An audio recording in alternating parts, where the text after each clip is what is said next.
What is up? Hello, everybody. What's going on? Turn your top chats to live chats. We're back, boys.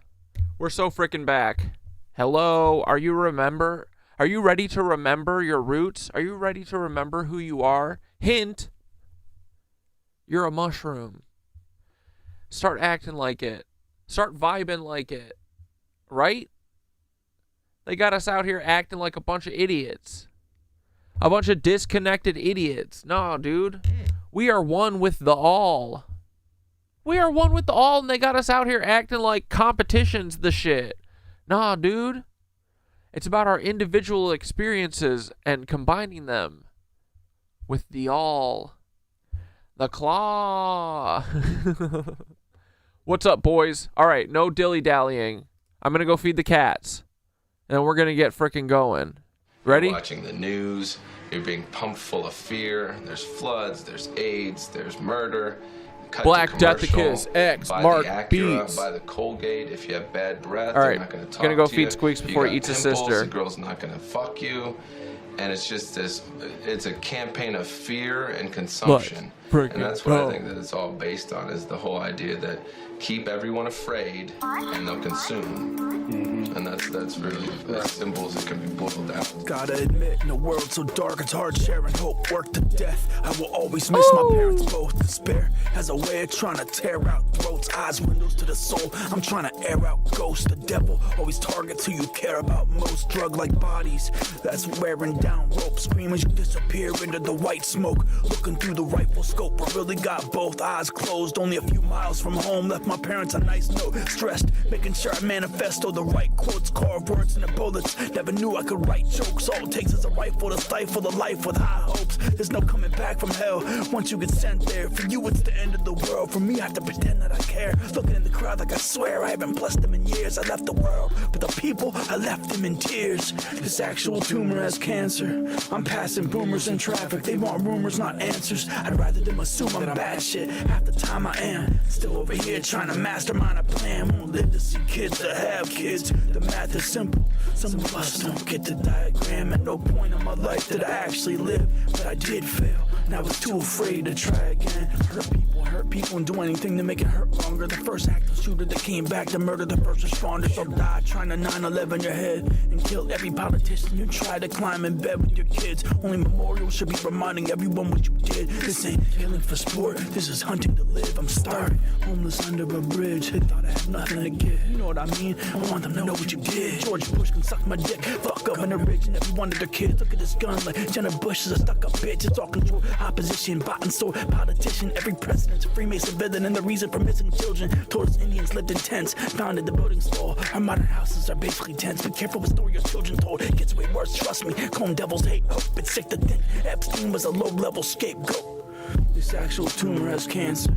I'm passing rumors in traffic. They want rumors, not answers. I'd rather them assume that I'm bad shit. Half the time I am still over here trying to mastermind a plan. Won't live to see kids that have kids. The math is simple. Some of us don't get the diagram. At no point in my life did I actually live, but I did fail.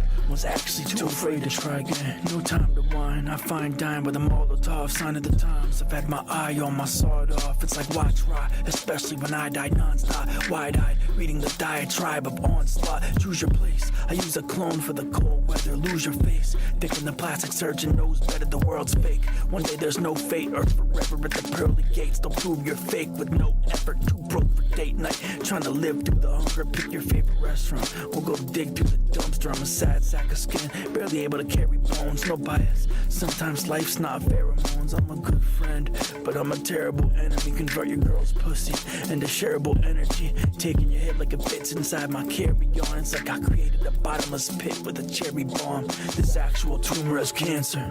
I'm passing rumors in traffic. They want rumors, not answers. I'd rather them assume that I'm bad shit. Half the time I am still over here trying to mastermind a plan. Won't live to see kids that have kids. The math is simple. Some of us don't get the diagram. At no point in my life did I actually live, but I did fail and was too afraid to try again.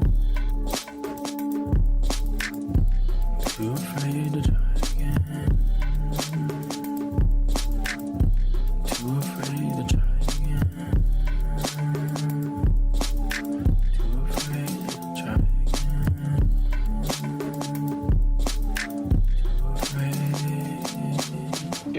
directly to the kids at Columbine or the people in that community, what would you say to them if they were here right now?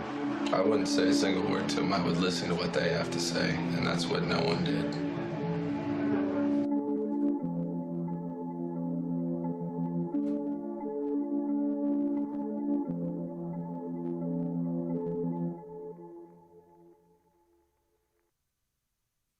I love to watch Olympic lifting. It's absolutely astounding. Extraordinary strength. And one day they will be so weak someone will have to lead them to the bathroom. There are women of extraordinary beauty. But it flowers so quickly. And then it fades. Wanna know what kind of thoughts will really mess with your head? Knowing you'll never again get to see your best friend. Sometimes life doesn't give you a deathbed goodbye. Guess again, just another dead end surprise. Losing everything you truly love makes living seem dumb. No coming back, and they only visit dreams once. Only thing I could even say, I thought you were dead. To all my friends, we get lost and end, but never forgot. The only experience in the past was pain. It's hard to think anything's gonna actually what up, change dude? and not happen again. A constant slap in the back of your head, haunted by heartbreak. In the back of your brain, refuse to believe you're dead. Won't tattoo your name. One day off work for funeral, right back to the game. I guess losing everything was my greatest fear. Haven't been to any grave in years, but today I'm here. I once saw a demon walking the earth. I handed her the cross, she dropped from her purse. I walked the world like I've been lost at birth. Anything to get off this curse. I once saw a demon walking the earth. I handed her the cross. Ray, what's your song request? Anything to get off this curse. There's no kingdom in this world that you can build that will not crumble. There is no thing that you can chase that will not elude you. There is no prize that will not rust. There's no beauty that will not fade. There is no weakness that will not die.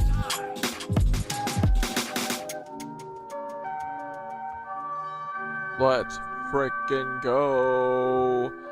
Welcome to the CatDad Show. Hello, boys. We're on. Oh, you want the boys to write one?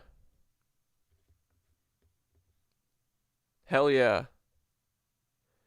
Dude, I've been feeling the itch to record something, but I haven't done it yet. I owe these boys verses. Haven't gotten to it. Need to. But yeah, that was a great song, right? Eternally Bumpin'. I love this little EP. What's up, guys? How's everybody doing? Hope you're doing swell. Okay, wait. I saw that frickin' Katie Dooley, one of our fave truth seekers, thinks that Erica Kirk's grandfather was part of the Manhattan Project, which you know what that means. Probably a Nancy boy, right? Oh, man. What did I do today? I did yoga. That was good. That's about it. Did yoga, did work. Did some nonsense. Felt good today. The sun was out today. It was nice. It feels like, honestly, I feel like they've been blocking the sun from us for like 2 weeks. Someone said in my in one of my videos about the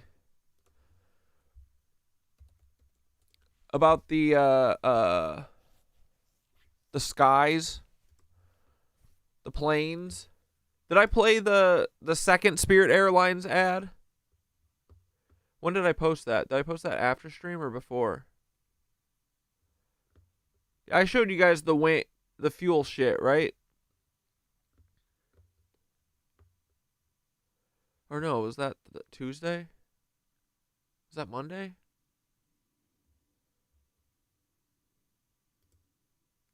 Did I show you guys this?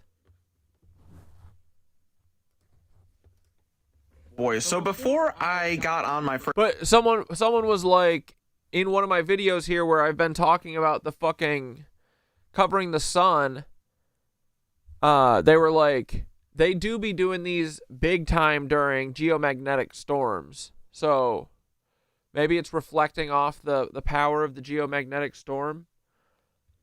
I was also thinking yesterday that what if it's like, okay, so everything as above, so below, right? So what if we are like a cell in a giant body, right? A giant's body.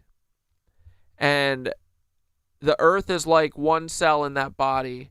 And then we are like the things that send a signal to the nervous system, right? And we're like, hey, something's wrong here. There's a parasite here. There's a tumor here. I have a sharp shooting pain here, you know? And so it's like our job with our consciousness.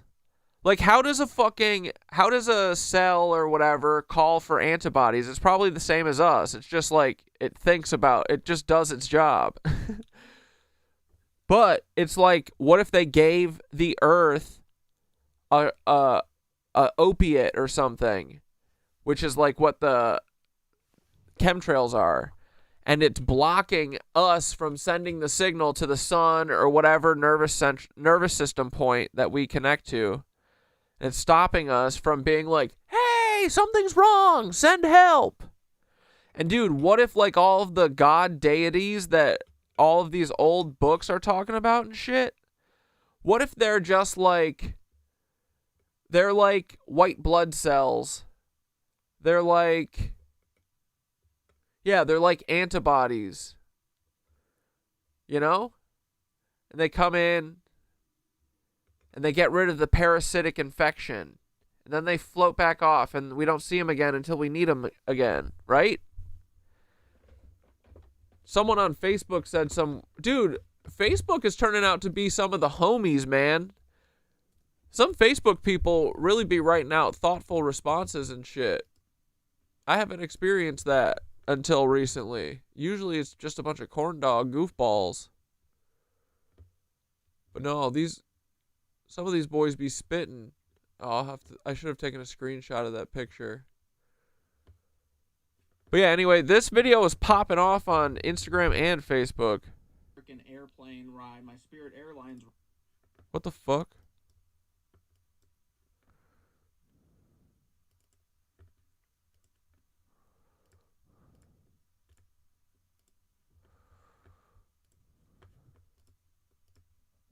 Ride. I went around looking, right, and I was taking videos, and I was like, oh, Palantir's gonna freaking love this.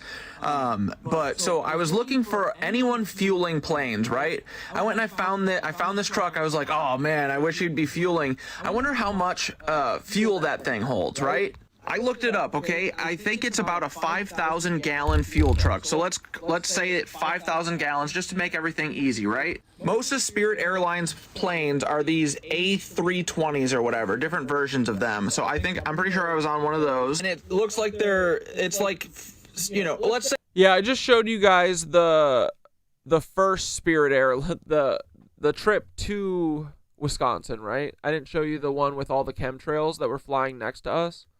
Did I? Say roughly 5,000. Let's give them the benefit of the doubt. It's only 5,000 gallons of fuel that they're putting in these planes, right? Even though things like the Airbus A380. Lori, I got your post right here. We're gonna watch it in 2 seconds. Dude, look, they're saying that they put 85,000 gallons of fuel in those. Dude, 85,000 gallons of fuel's crazy. There's no way we watch this, right? Because I would have done this.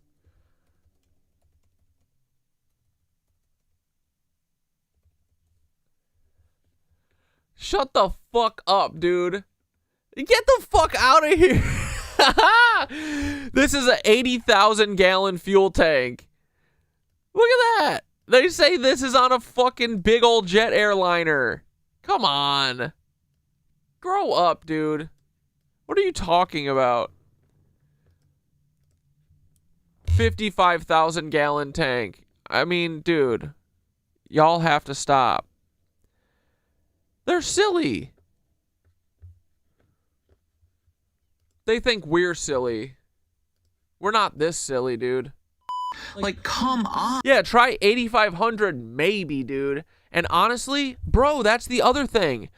Dude, so we'll watch my flying video in a minute, because, dude, it's like, it's so obvious what they're doing, and it really pisses me off.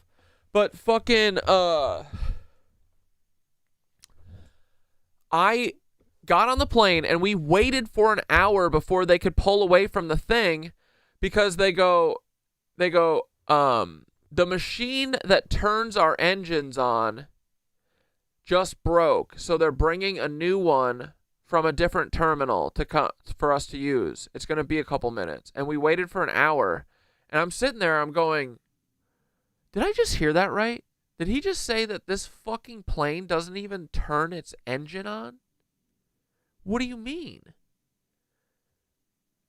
And then I looked it up. They have a machine. It's called an external AUB or some shit. AVB. Hold on.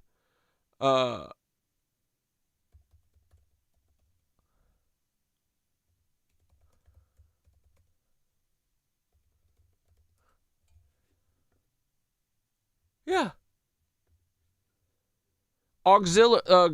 Auxiliary power unit.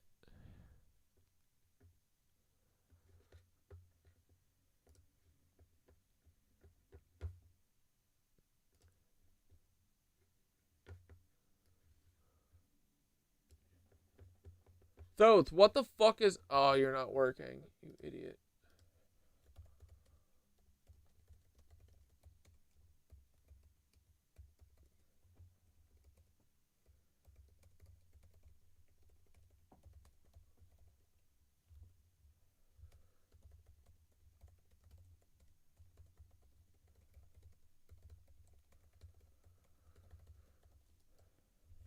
Anyway, it's just like...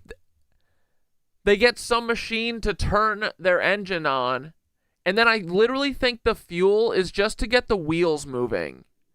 It's just to get the wheels going to 60 miles an hour, and then once the plane is moving, I think that the turbines literally take over everything.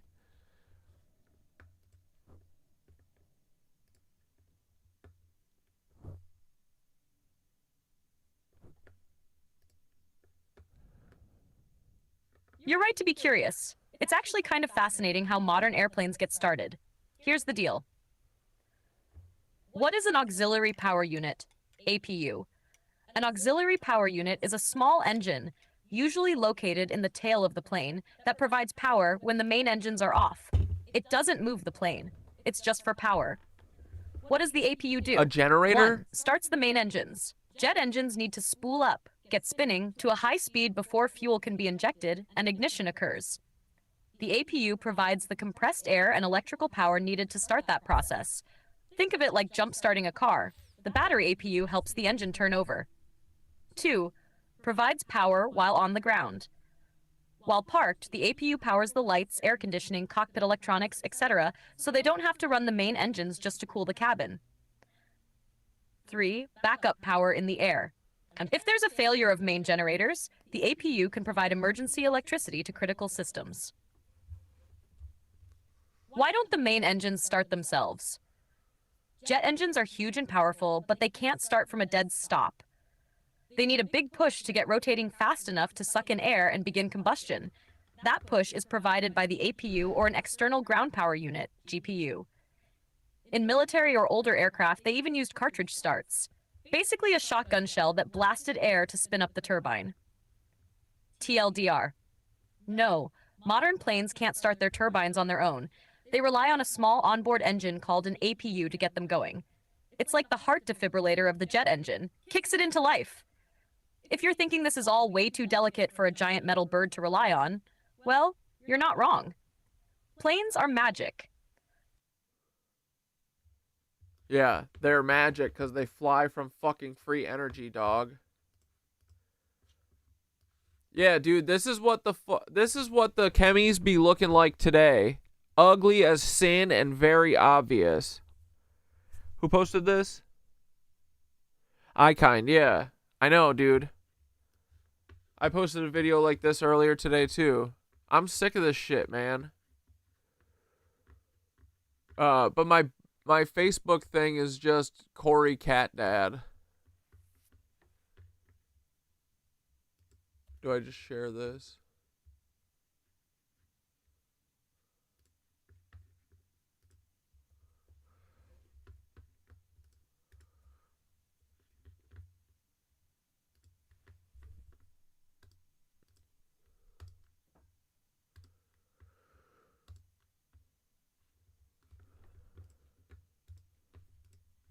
Anyway. Come on, what are you talking about? What is 85,000 divided by 5,000? They're saying they put 17 of these fucking trucks in there, okay? Okay, so that's a big plane, right? Let's just assume they're putting one of these trucks in my size plane, my little, you know, it's only one floor. These A380s or whatever, they got double deckers, right? So my plane can, at the very least, hold a whole 5,000 gallon truck full of... This was outside of Bodymore. Was this today?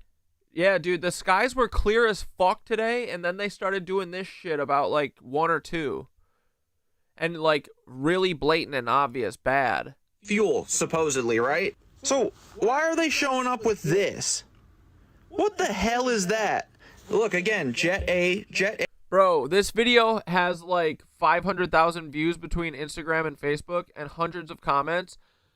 So many bots came out for this. Everyone is dude, did you know how many fucking people on Facebook and Instagram are former jet refuelers, and that the fuel is all underground?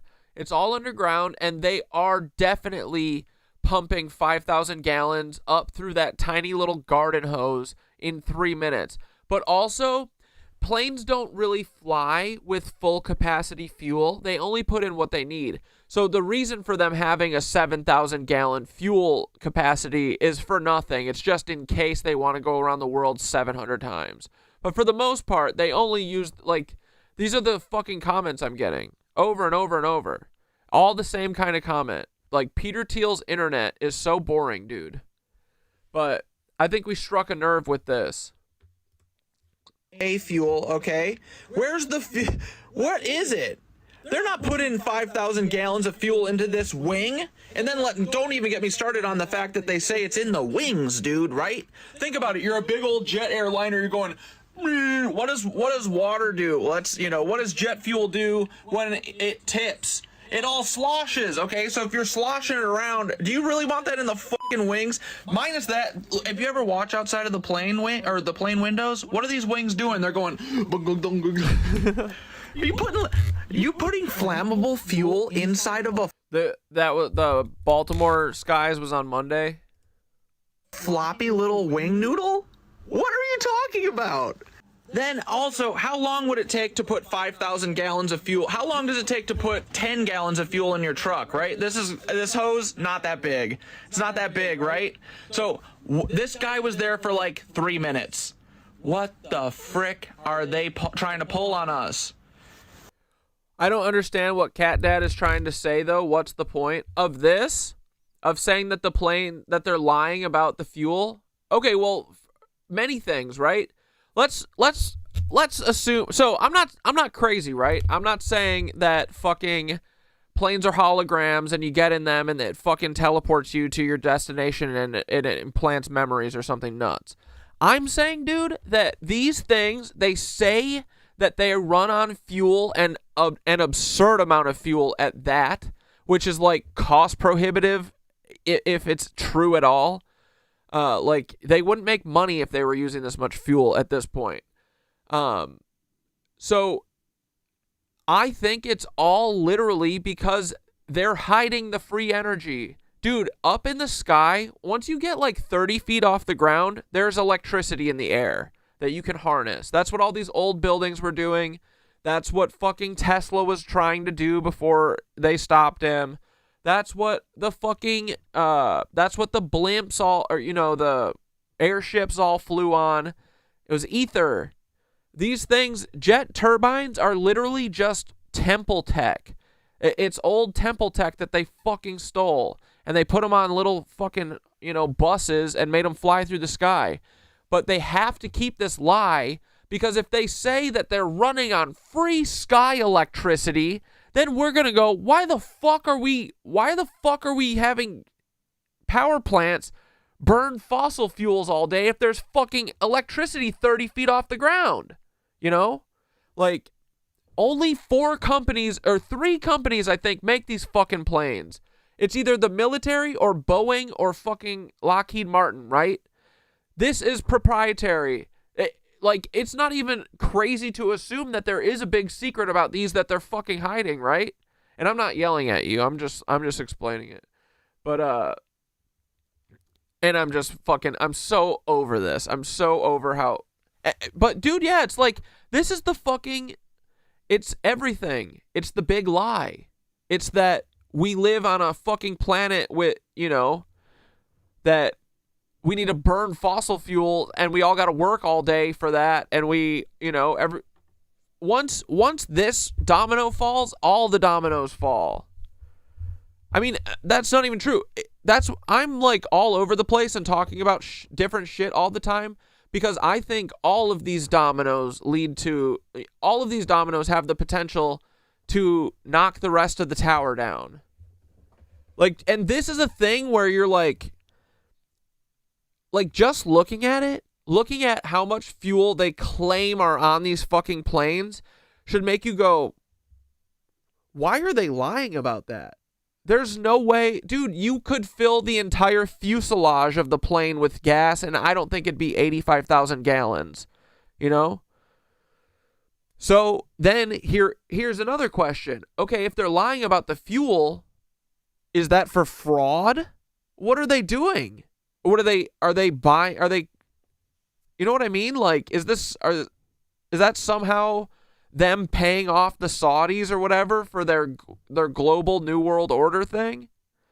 You know what I mean? Like, there's tons of implications with this. But also, it's just like, it's them hiding how the world actually works. They want us dumb as fuck. Because, dude, if we find out that planes fly with magic, like, that's a paradigm shift.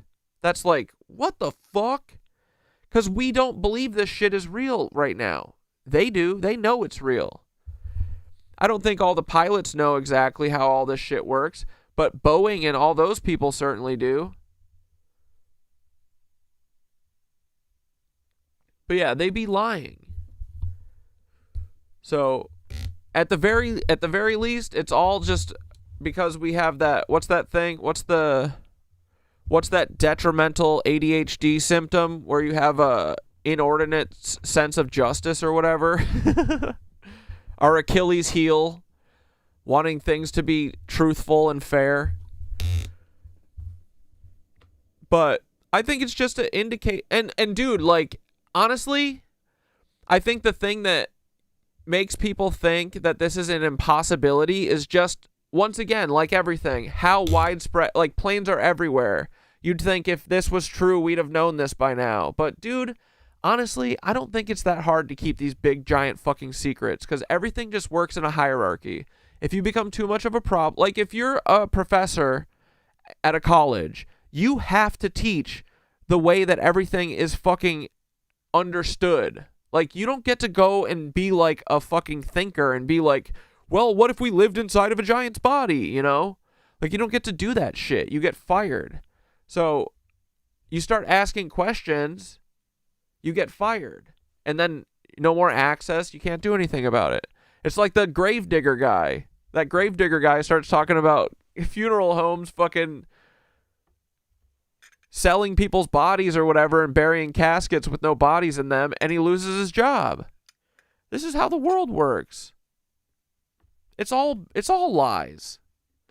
You know, this isn't even like a big one to me anymore. This is like, yeah, honestly, it's super compartmentalized. There's like literally 3 companies that make these things. No one knows how to fucking make a turbine jet like this other than Lockheed. They've made sure of that. So, but also I harp on this too because it's like, this is one of those things where, like, if people understand that this is a lie, then it should be like, what the fuck else could be a lie, right? Because I think all of these things, like, there's so many big things that made me made the dominoes fall for me. Like Epstein was one, 9/11 was one. But then understanding them hiding the ether, that was another one where I was like, oh, the ether's real because they're fucking trying to make sure we don't understand it. And then once you understand that the ether's real, you're like, oh, all this shit that we've been calling magic for years is actually just like science that they're hiding from us. What else are they hiding from us? And then, you know, it all spirals out. So any real world application of any of this shit is, you know, important, I think. 5,000 gallons of fuel? BS, dude. And I'm not crazy. I'm not saying that we enter like a hyperbaric chamber and they put us to sleep and it's all 3D. I'm saying this bitch is flying on sky electricity, and that's what they're hiding from us. These things get started on the ground. I don't even think the plane starts them. I think they have a machine that starts these turbines, and then they just run from electricity. Fuck their fuel. Love you. Bye. All right, boys. It's all for the fuel lie. Yeah, this is what I'm freaking talking about, Hart. Whoops. All right, here we go. All right, boys, so against my better judgment, I got on another Spirit Airlines flight to see what the lizards were up to, and boy, are they up to some nonsense. Well, let's look at that little wing that's flapping around that's got 50,000 gallons of fuel in it. And then there's Chilago, still there like it's always been there. We know the drill, and we're up in the air, boys. Look at this. Look at this plane of a cloud just covering everything, and then I found the culprits. There they are. There is literally no excuse for any of these pilots. They see that. Dude, I'm all for female empowerment, but doesn't the Amelia Earhart thing kind of feel weird? Yeah, totally. You know what else feels... We love female empowerment here, but Helen Keller, no fucking way. Sorry. Nope. Helen Keller, fake. She's a lying ass. She be lying, dog. They're out the window. It's not showing? What the fuck did I just do? Oh, everything got... Why did everything get stuck? Hold on.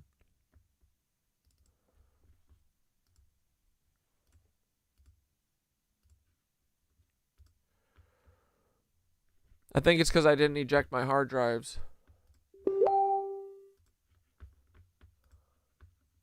All right, boys, so against my better judgment, I got on another Spirit Airlines flight to see what the lizards were up to, and boy, are they up to some nonsense. Well, let's look at that little wing that's flapping around that's got 50,000 gallons of fuel in it.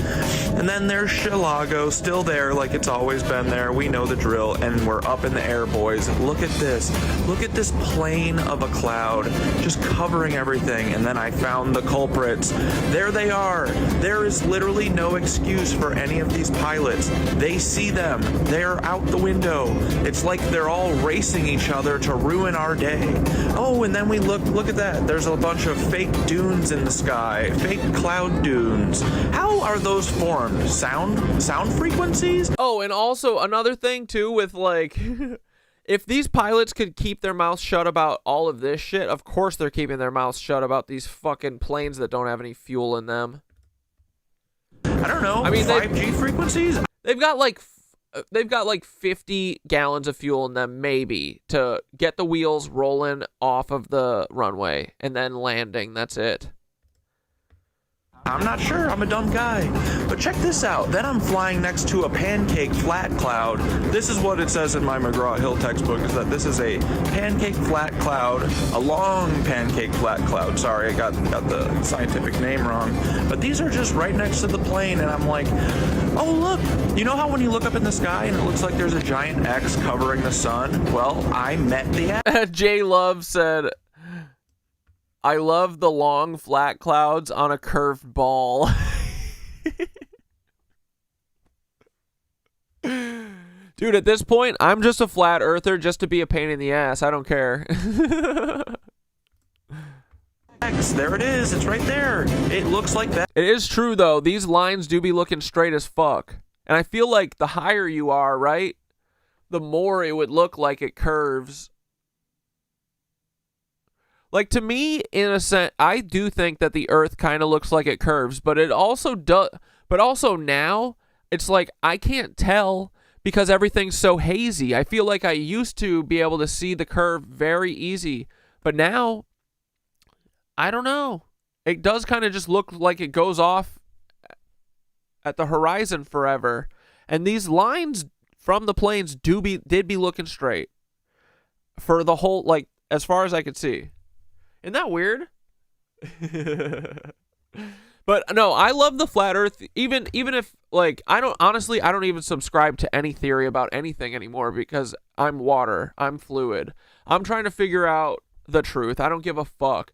I entertain all the ideas, and honestly, the flat earth people are more my vibe no matter what, because they never back down. Those are my people.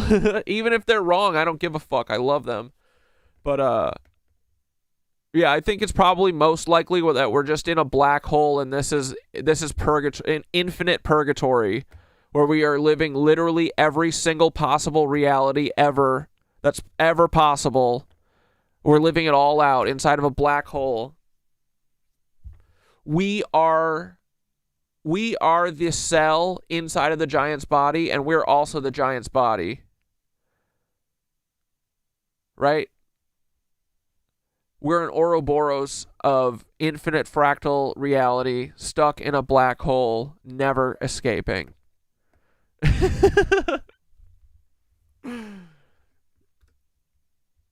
That up in the sky. Oh, there's another one. It's like there's a million X's covering up the sky. I don't know why they would be doing this. It's not like we're magical creature threads of light that get powered up by the sun or something, but check this out, guys. That cloud is a brand new fresh cloud straight off the factory line, straight out of the back of the plane. No, I don't actually like the black. I mean, I don't want to be stuck in an infinite black hole time loop.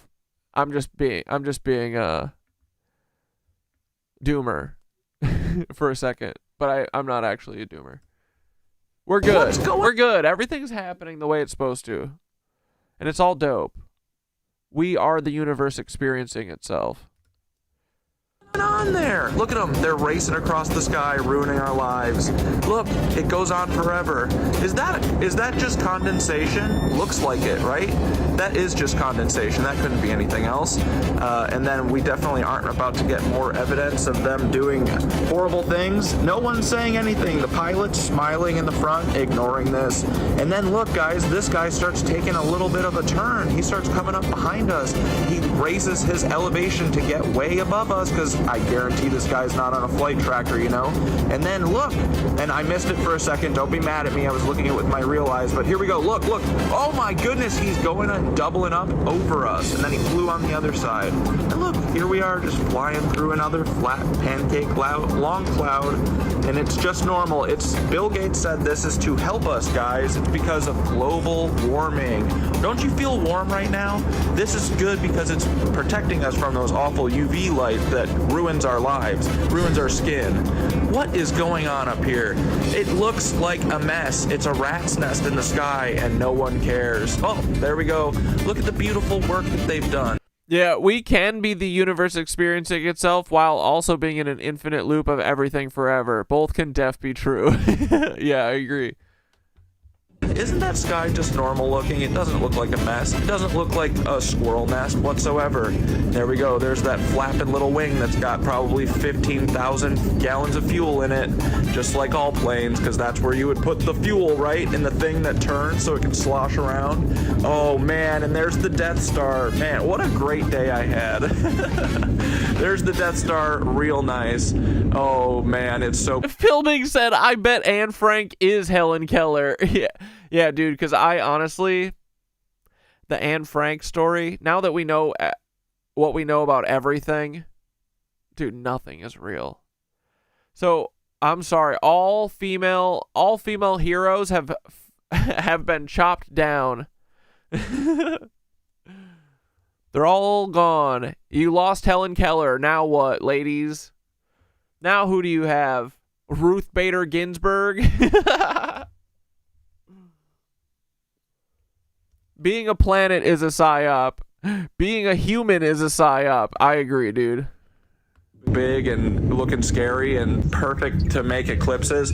And then we got to look at the great work that they did in the sky, but from the ground. Isn't it beautiful? Isn't it normal?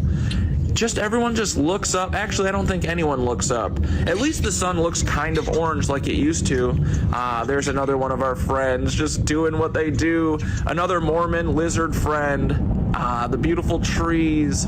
This is so artistic, right, guys? There it is. That's what it's all about. Making sure that we can't feel the warmth of that and we can't get the DNA codes from it. But that would be crazy. That would only be if we're all like, you know, divine beings or whatever, but we're definitely not. Otherwise, why would they try and stop us with these? I don't know. Bye. Dude, B-Rock, I think about this all the time. Looking back, it's insane how much info a lot of us have learned in just the last 3 years. Like, imagine going back in time and telling your past self what's going on. Bro. I would love to go back to myself 3 years ago and be like, brother, it's about to get hairy, and you're not going to believe the end. You're not going to believe it, dude. You're going to start doing yoga, and I'd literally punch myself in the face.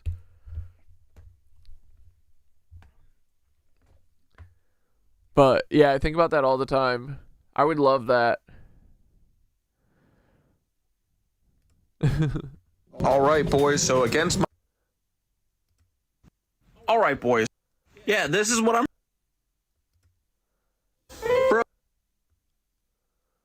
Okay, let's just freaking spitball for a sec, right? Okay. I'm reading this freaking book about the Chaldean legends or whatever. They're about these cuneiform tablets and stuff. And, you know, they're kind of saying the same kind of shit about, like, the Gnostics and stuff. I'm starting to really believe, you know, as above, so below, right? What if we are just living inside of a giant's body, right? The universe, giant, cosmic body, okay? Everything works like everything. So I would assume that it works like our neurons, right? We're looking up at the skies. It looks like neurons. It looks like a nervous system. And wouldn't it just be simple to be like, it's a nervous system, right? Okay? So what does a nervous system do?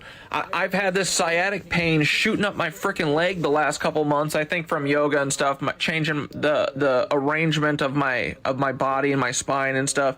You know, there's a little growing pains. But I've started, you know, once you have this like shooting pain all the time, you start to be able to, it's not always just like sharp stabbing pain, and you start to be able to read it a little bit more. So I've been very interested in nerves and nerve endings and stuff. I'm reading this book called The Body Electric, and it's basically about how our bodies are just supercomputers that use electromagnetism for everything. It's how everything forms in our body, I think. It's how we heal. It's how everything works. It's all electromagnetism. That's why they don't want any of us to understand any of it, right? So, anyway, I'm thinking of all the time about, like, why they're covering up the skies, right? Oh, my freaking phone only has 10%. Why are they covering up the skies? Why are they doing this? It's to block. The sun's trying to tell us something. The sun's trying to tell us something. But what if we're kind of like the nerve ending, right? So when my sciatic pain shoots up, it's coming from like the inside of my right toe, and it goes all the way up my leg, kind of goes up behind my butt, and then I feel it go into my back, right? So what if we're like the toe, and we're trying to scream, we're telling the brain, hey, there's a freaking, something bad's going on down here. We got a pinched nerve, or we've got a cancerous growth growing on us. There's a tumor cell on us. And so what if all of this shit is not that they're trying to block the sun talking to us? What if it's like we are the freaking help signal, and they're locking us in, right? Prison planet. We're being barricaded in, maybe by all of this chemtrail shit and all of the 5G towers and all the weird frequencies and all the distractions. I don't know, just thinking. I'm back on this esoteric shit though. I think we're inside of a giant's body. What do you guys think? Help me spiral this up, or tell me it's a terrible idea and we can move off of it. Okay, bye. Okay, let's just freaking spitball for a sec. And then the last thing, I think, is this. They're just spraying us like fucking bugs, dude. Look at this. Look at this. Look it out. Look at that. This is this afternoon. Come on, cloud boys. Ingrown toenail theory goes hard. Tell us what kind of cloud that f***ing is. Look, you can see the literal... It's all just the particulate dropping. Look, you can see it there. Look at all the striations. Because it was dropped out of the of a plane and left here for us because they think that we're fucking cockroaches. This is Look at this fucking Tartarian building they want to knock down. They let it get dilapidated so they can destroy it, so they can hide our real history. They're hiding our real history like they're hiding the skies. Anyway, you Mormon lizards better fucking hope that all these planes are actually flown by drones and there's no pilots, because if I find any human who's involved with this, you're gonna regret your actions. I'm gonna find your mother and she's gonna regret your actions, I promise you. Okay? So anyway, have a good day. They're just... I'm threatening these motherfuckers now with a good time.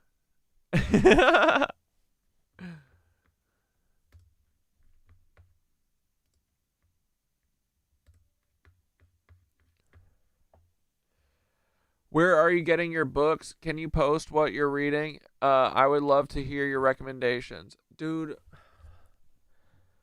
Well, I pick up some cool books on the street often, but sometimes, for the most part, I still be getting them from my mom's Amazon account. Don't tell. I used to use bookstore.org, but it's like...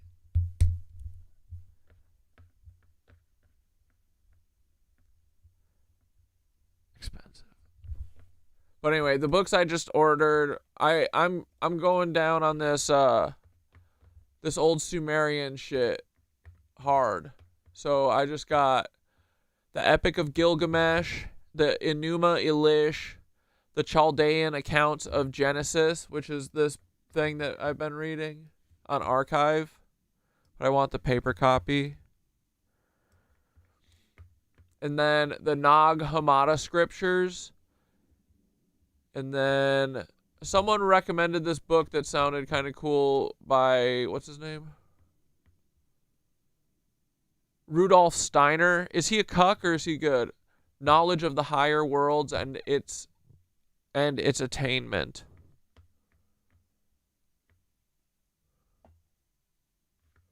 But yeah, for the most part, I'd be reading shit on archive.org. It's just stuff that I want to like, I like marking up my books too a lot. But yeah, piracy is the best.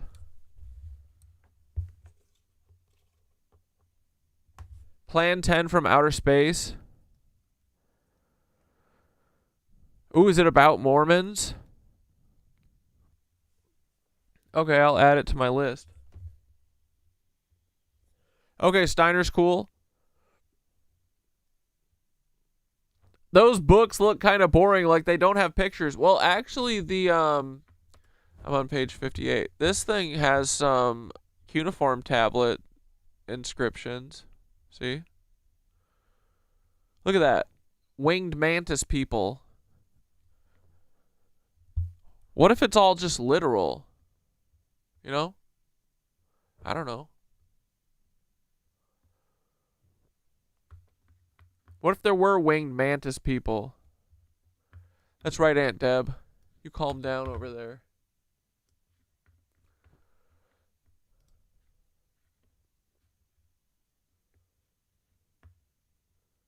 All right, let's watch Lori's video. I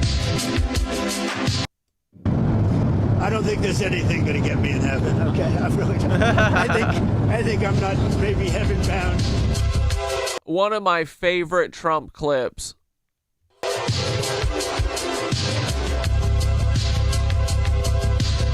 Thursday night. You going up the escalator? I'm going to be dating her in 10 years.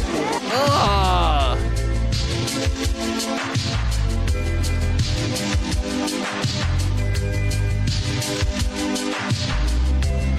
Two gay icons.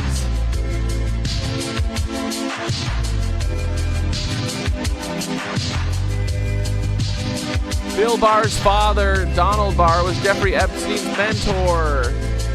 This is what a groomed federal agent looks like. He worked at Bear Stearns. Les Wexner, Dick. Owns Victoria's Secret.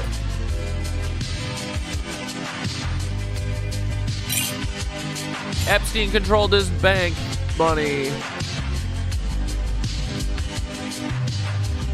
Manages money for a bunch of spies. Trump's casinos were failing and he was billions of dollars in debt. Trump was about to face bankruptcy and his whole empire was going to collapse. Wilbur Ross, senior managing director at Rothschild Inc., gave him money. Wilbur Ross later became Trump's commerce secretary. The Rothschild chose to preserve Trump. I was introduced to him by the lady-in-law at Rothschild. Wow. And What? Roy Cohn is at a ball. The Balfour Declaration was fucking the Rothschilds. Jeffrey's partner in crime was Ghislaine, daughter of Mossad spy Robert Maxwell, the cuck. Confirmed Mossad agent, bitch.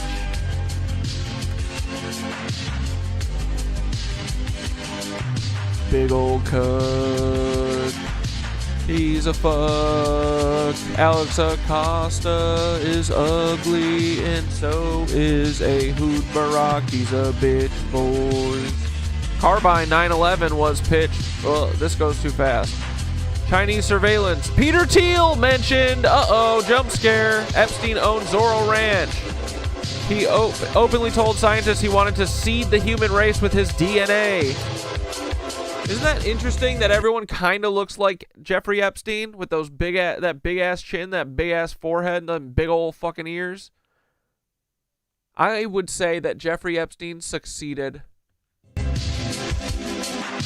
Hosted elite scientist cucks. Marvin Minsky, he's the godfather of artificial intelligence. Lizard.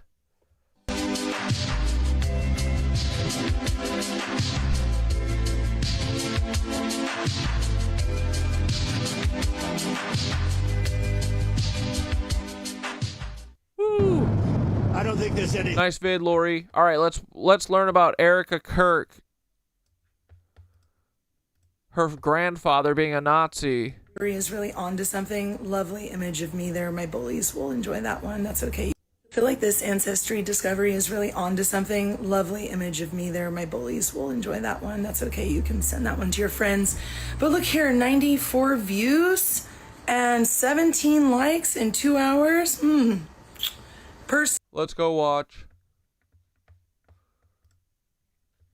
Carl Kenneth Franzby, Erica Kirk's grandfather. I did not expect to find the information I found about him. Can you believe it's likely he was friends with and working with the people who ran the Manhattan Project? What was the Manhattan Project, you might ask? It was the single most secretive project during World War II that controlled all of our explosives. You know I talk about Jack Parsons on here. This time it's a different crowd. So I did a little digging and I will show you his draft card, but this man worked at the American Banknote, a bank in Chicago, when he was 19 years old, and then he was in World War II. That bank was specifically used for funding the Manhattan Project and military contracts. Bro, this guy looks like a little fucking strudel eater, doesn't he?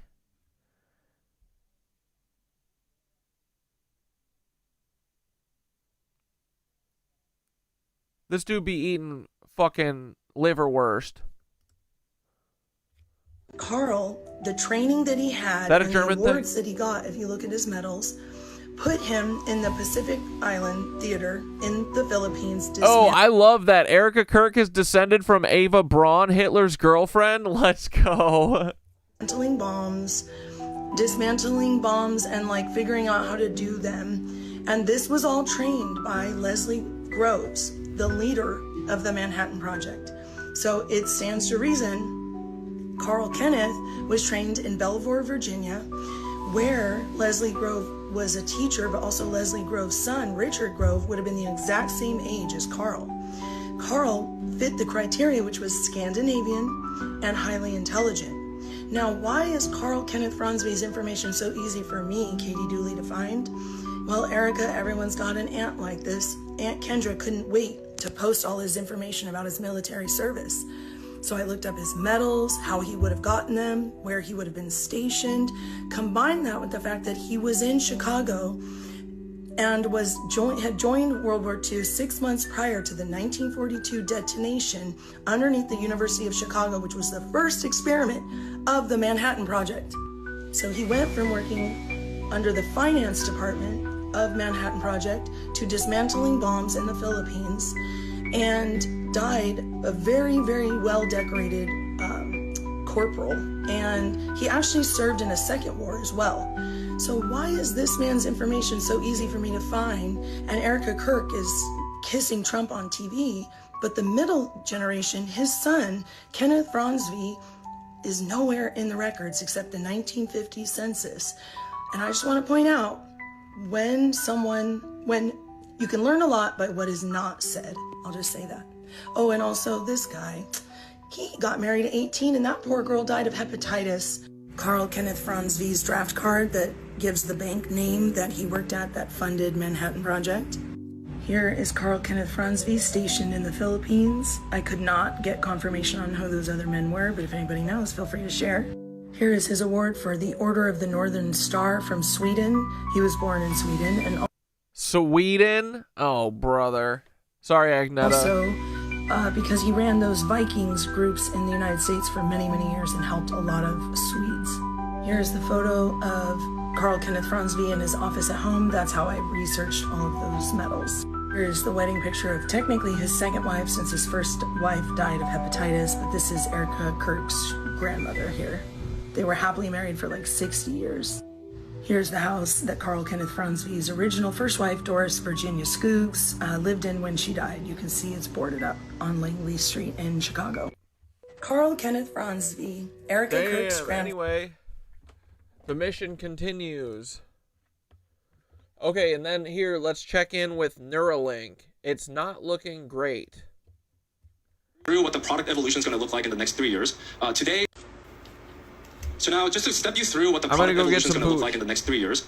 Today, what we have is 1,000 electrodes in the motor cortex, the small part of the brain that you see in this animation called the hand knob area, that allows participants control computer cursors as well as gaming consoles. Next quarter, we're planning to implant in the speech cortex to directly decode attentive words from brain signals to speech. And in 2026, not only are we going to triple the number of the electrodes from 1,000 to 3,000 for more capabilities, we're planning to have our first blind sight participant to enable navigation.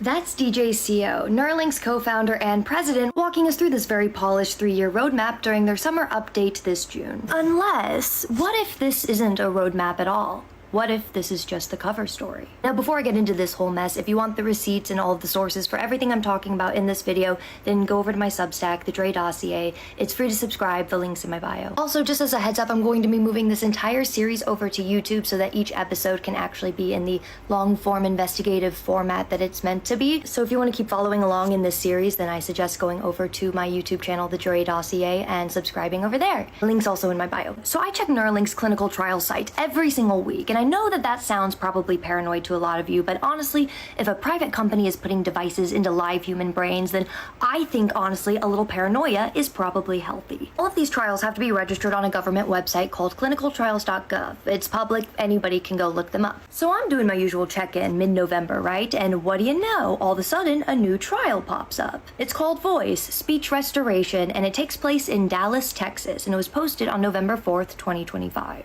And I'm honestly taken aback by this because, there was no announcement, no blog post, no press release, no social media, nothing. And it's extra weird considering this is a USA trial site. It's held at UT Southwestern in Dallas. I mean, that's a huge hospital partner and it's a university. So why is there no announcement? I go over to Neuralink's announcements page of their website and I start scrolling through it to see if I've maybe missed it. And I realize that they have made an announcement for every single trial location except for this Voice one and one other, the UAE trial. So now I'm looking at 2 trials that appear on the registry but don't get the usual fanfare, like pattern broken. That probably means something, right? I kept poking around their site and I found this tiny little announcement from May 1st, 2025. which says, Neuralink receives breakthrough device designation from FDA for speech. Which is a huge deal. Like, that's the FDA saying that you're cleared to start working on speech restoration, which is an entirely new study. Like, this is major. Why was the May 1st announcement so quiet? It was just like one sentence in Neuralink's updates. They didn't make any big deal about it. So at this point, I'm like, okay, well, maybe what I need to do is just line up all of these trials. You know, maybe I'm missing some sort of context here. So I pull up every Neuralink trial and I put them side by side and I start comparing them. You know, we have the Prime trial, which is in Miami and Phoenix, and the GB Prime, which is in London and Newcastle, Canada Prime, which is in Toronto, UAE Prime, which is in Abu Dhabi, Convoy, which is in Phoenix, and then Voice, which is in Dallas. 6 trials in total. And as I start going through the details, 2 little things started to jump out at me. The first being smoking, because every single trial has strict rules about tobacco and nicotine use, except for 2 of the trials, which is the UAE trial and Voice. Just those 2, you know, the 2 that weren't announced on Neuralink's announcements page. And why did the UAE trial go live 8 days after speech gets approved, but Voice, the actual speech impairment trial, took 6 months to launch? I pull up the UAE registry and it says that its purpose is for motor control. Participants must be able to communicate. Keywords: external device control, paralysis, motor neuron disease, conditions, tetraplegia, spinal cord injury, ALS. In other words, it reads like every other Prime motor control trial. 0 mention of speech anywhere in the UAE trial. Keep that in mind.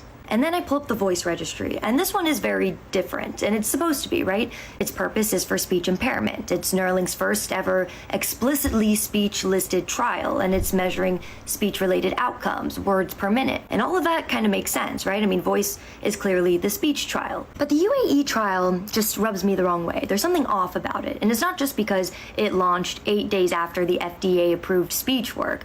Unlike every other trial site, like Phoenix, Miami, Toronto, London, there has been no announcement of any patients being implanted, and it's been 6 months since the UAE trial started. And it takes place, by the way, at the Cleveland Clinic, which is in Abu Dhabi. It's like a partnered, shared US hospital in Abu Dhabi. Also, the timeline is super weird because every other trial has 36 plus months of primary completion, right? But the UAE Prime trial has 18 months, which is half the time. What's the rush there? Like, why would this trial need half the safety monitoring of all the others? Honestly, my ADHD brain was having a hard time trying to figure out what all these patterns were, so I thought this would be a good opportunity to pause and just understand a little bit better what the different risks with these surgeries were. So I started reading about the speech motor cortex surgery, and here's what I learned in plain English. Outside of the Voice trial, all of these other trials, Convoy, Prime, all of that has to do with the motor cortex. And they mess around mostly in this hand knob part of your brain, and that's this very well mapped out strip of brain basically that controls all of your hand and arm movements. Now, just because doctors have been doing it for decades doesn't mean that car salesmen have, like Elon Musk. So yeah, it's still brain surgery. I mean, as we saw with patient 1 in the thread retraction complications, it can get really sticky really quickly, but you're usually in this case not wiping out someone's entire speech abilities or their memory just with one bad move. Now, Voice has to do with the speech cortex, so that's going to be implanting the chip into a different part of the brain. It's this part, right? Dude, I just want to remind everyone, during the, what do they use? Rhesus monkeys?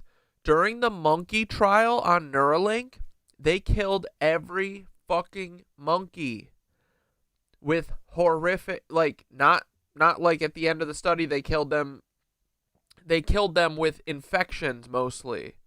All of them. Like 3,000 monkeys. All of them. Every fucking one was fatal. This is so not ready for humans. It's insane what they're doing. Here. And the neurologists put this in a category called the eloquent cortex. And the reason it's called the eloquent cortex is because that's the stuff where if you hurt it, then the person loses these abilities that you cannot easily get back. Things like producing speech, understanding speech, even parts of the internal thought process could potentially be lost, which is... So moving from this motor cortex area to speech and language, it does not seem like it's a lateral shift by any means. I mean, this is a major escalation in surgical and ethical risk we're talking about here. So I start looking for more information listening to the Neuropod, which is Neuralink's unofficial podcast, and it's an early September episode, and he says that he's going to talk through all of these new updates, and it'll be easier if I just show you. They have these 3 different types of trials going on around the world. For this speech restoration trial, they're also looking for participants. This is going to be available in the United States, but then also it's currently available in the UAE, in Abu Dhabi. This study site is listed here. If you support Neuralink and want to stay informed, I'm sorry, that podcast episode came out on September 4th, 2025. The UAE speech restoration? So I do what he says, and I go to the Neuralink website, and I go to speech restoration, and I click it, and I see under one tab, United States, it's blank. And there's another tab that says the rest of the world. And you click that, and it lists UAE Prime. The voice exists in Dallas right now, that started in October, not September 4th in the UAE. In fact, this one on Neuralink's personal website is saying that it's for people with severe speech impairment. But that's not congruent with the clinical trials paperwork. The same trial ID, but 2 different descriptions. So which one's the truth? I went to the Abu Dhabi Cleveland Clinic website to see what they posted for the Neuralink stuff, and it's the same thing that Neuralink posted on its website. So it's all a bit of a mess on purpose. But here's what I think is going on, okay? Now, hear me out. I think that the registry for the UAE Prime clinical trial says motor control for the plausible deniability with FDA regulators. But I think that the recruitment materials say speech restoration so that they can get the patients that they actually need for the trial, which are speech-impaired people. And DJ's presentation makes it all sound very future-focused, to control the public narrative, because they weren't ready quite yet to open up that Dallas facility. And if the UAE has been doing that work since May, then that means by the time that Voice has showed up in November to the USA, they've already had 6 months of speech data from a lot riskier of surgeries with half of the monitoring collected outside of FDA jurisdiction. And then maybe they're able to use that data to inform the Dallas trial design without the FDA knowing where the preliminary data came from. I don't know. There's a lot of possibilities that could happen with this. And think about it, that's probably why they're keeping the actual FDA Voice trial hidden, because they don't want anybody to ask, why there are 2 speech trials with completely different documentation. Because right now there are 2 different versions of what's happening in the UAE. One on paper for regulators, and then one in reality for the patients. And what's scary is that at the end of the day, this is just Neuralink exploiting vulnerable populations, not only speech-impaired patients who probably don't realize that they're just the beta test trial for the real FDA trial in America, but the Neuralink specifically chose the UAE for a reason. Lest we forget, it's a place with human rights abuses and a lot weaker of oversight. Yeah, weird. And if they're willing to recruit vulnerable patients with contradictory information, run riskier the next attack is normalized neurolobotomy. That's what they're doing, bro. Wasn't it Elon Musk literally talking about, oh yeah, Dark MAGA, we're going to make prisoner, we're going to put prisoner in AI hell, Neuralink AI brain hell for 3 months instead of 10 year, but feel like infinity. Oh. Surgeries with less monitoring and collect data offshore where U.S. regulators have less reach, who's to say what other vulnerable groups they'll do it to? Because blind sight is next, and then it's psychiatric conditions, and then chronic pain patients, and if Neuralink did this once, they'll do it again. Which is why I check the clinical trials website every week, because I don't trust a single thing they say. And neither should you. So now, just to step you through what the product evolution is going to look like in the next 3 years, today what we have is 1,000 electrodes in the motor cortex, the small part of the brain that you see in this animation called the hand knob area, that allows participants control computer cursors as well as gaming consoles. Next quarter, we're planning to implant in the speech cortex to directly decode attentive words from brain signals to speech. And in 2020... Dude, literally, I need you to tell me what you're implanting in these people's heads. Right? What is this? We're going to triple the number of the electrodes. Because what they were doing to the monkeys was drilling holes in their heads and just sticking fucking wires basically willy-nilly into their brain. That's why they were getting all these infections and shit. 1,000 to 3,000 for more capabilities. We're planning to have our first blind sight participant to enable navigation. Bro, all of the fucking monkey reports, after a week and a half of having this fucking brain thing, all of them had fucking pus leaking out of their port. The fucking hole in their head was leaking brain pus. That's why a lot of them died. Some of them died from just blood infections. Some of them died because they had to put them down because they went crazy. Some of them they put down because they were holding hands with the monkeys next to them, trying to soothe them as they were suffering. Yeah, poor monkeys. They killed all of them. No success. Zero success. Isn't that crazy? That's DJ CO, Neuralink's co-founder and president, walking us through this very polished 3-year roadmap during their summer update this June. Unless, what if this isn't a roadmap at all? What if this is just the cover story? Now, before I get into this whole mess, if you want the receipts and all of the sources for everything I'm talking about in— Sorry. Alright, before we frickin' dilly-dally any longer, let's get back into our Matt LaCroix video. Let's finish this bitch, right? This dude was fucking balling on Monday. But yeah, fuck Neuralink, fuck Elon Musk, fuck all Nazis. Who else?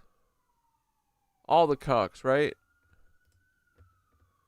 Incredible ancient temple. It's built all with andesite and basalt and golden, exploring some pretty incredible things. I wanted to bring up Ionis and talk to you about that because I think it goes down a rabbit hole that is connecting to a lot of things we just talked about, that, right? So I'm sure you haven't heard of Ionis yet, right? So Ionis was not found until almost 2000, and it was deliberately buried on top of a mountain, and it's an incredible ancient temple. It's built all with andesite and basalt and golden calcite alabaster. But I want you to click that picture, yeah, right in the right on the left there, the middle, that one right there. So I want to show you this and talk about it a little bit because I think it's fascinating. Is that these sites around Lake Vaughan are, I feel like, will be game changers in the future. Big game changers. Number one, if you look at this, a lot of the symbols they have around it, you've matched them around the world into other important symbols. But most importantly, I want to focus behind the altar on the sun cross. Do you see that? Mm-hmm. So that sun cross is a very specific type of cross. It forms a circle. That's why it's a sun cross. And it has, equal arms that come out. Now, when I was looking into the age of this civilization and the evidence we were finding for how much older it was than the Urartians. So traditional archaeologists tells us that this was built by the Urartian culture 2,800 years ago, but they're the ones who built all the mud brick on top and all the castles. And that's what that dirt that's right above that is. It's actually eroded mud brick. Now, that's one of the reasons why a lot of this has been ignored, but— Eroded or melted? Ionis, that cross, if you look at that and you follow it, it brings up some really profound questions. The first one is, number one, how did they create and carve any of those things? Those stones are what's called andesite. Mm-hmm. Those are a 7 to a 7.5 on the Mohs hardness scale out of 10. And for not only that, but if you look, they cut symbols through more than one block, which I don't even know how you would even do that. If you would have two blocks fitted together, like they did it after the blocks were already put up there. How would you fit them perfectly together like that? Mm-hmm. Yeah, they had to have done it after the blocks were put in place, right? There's no mistakes. They're all laser cut, okay? And it's one of the hardest stones in the world. But what gets even more wild is that symbol we then find in the highest levels of secret societies and echelons of religion later on. And so if you want to pull up really quick, can you start with that Knights Templar cross? I want to show that really quick. Let's go. There, yeah. So the Knights Templar became one of the most famous groups in history, right? They were protecting and preserving this cross, and they ended up being hunted down and eradicated by the church, right? Supposedly. It's a famous story. They were part of an old secret society that was protecting something. Yeah, they controlled all the money and all that. That cross is called either the Red Cross or the Knights Templar cross today, but it's based on a solar cross. Now, if that cross predates them by a great amount of time, and it's from Ionis, that's the origins of that entire cross, the mystery just gets deeper and deeper, because we could be looking at ancient traditions and knowledge and knowing that were literally lost and still remained in certain secret societies through oral traditions and others, but the actual origin point of where it came from might have been lost. Like they had no idea that that was from Ionis, because Ionis had been buried for almost 3,000 years. Buried. It was not found until somewhat recently. And so Alexander the Great visited the Vaughan region. Xerxes visited the Vaughan region. If you go to Vaughan Castle, I was just there for a tour, you can see the Xerxes inscription up there. They all visited like they knew that it was a very special place. Like some of the highest high-profile explorers and people like that in history and conquerors. And they went there, but Ionis was buried and never found until recently. And so you start seeing... Oh, I have to turn the volume down when you talk about the monkeys. I was here for the stream. You showed the video of them holding hands, and my heart isn't the same. Dude, I know. I feel like I have to scream about the monkeys because no one else is defending the damn monkeys. Those poor fucking monkeys. it's this usage of this type of cross in the highest echelons. And it really brings up very profound questions about whether or not it was some kind of an ancient knowing and tradition that went all the way back, but was then lost. It still remains. So can you go to the next picture of the Pope really quick in the Vatican? I want to show. Yeah, so take a look at this. Instead of having the Christian cross, the Pope is wearing that same cross from the Knights Templar. Very interesting.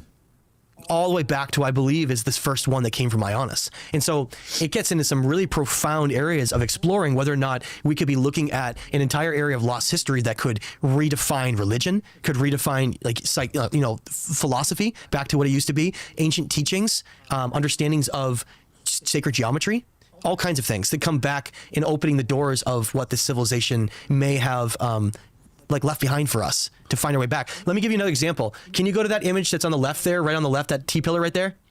No, up on the left there, all the way left. Yep. That's from Shavuos Tepe. That's right next to Ionis. Now, when we were there doing an analysis and investigation, do you see that? That's the center cut in the middle there. That we found that was exactly 12 inches. Exactly a foot. And when we measured other ratios with it, we found that it may be part of the building blocks of potentially even mathematics.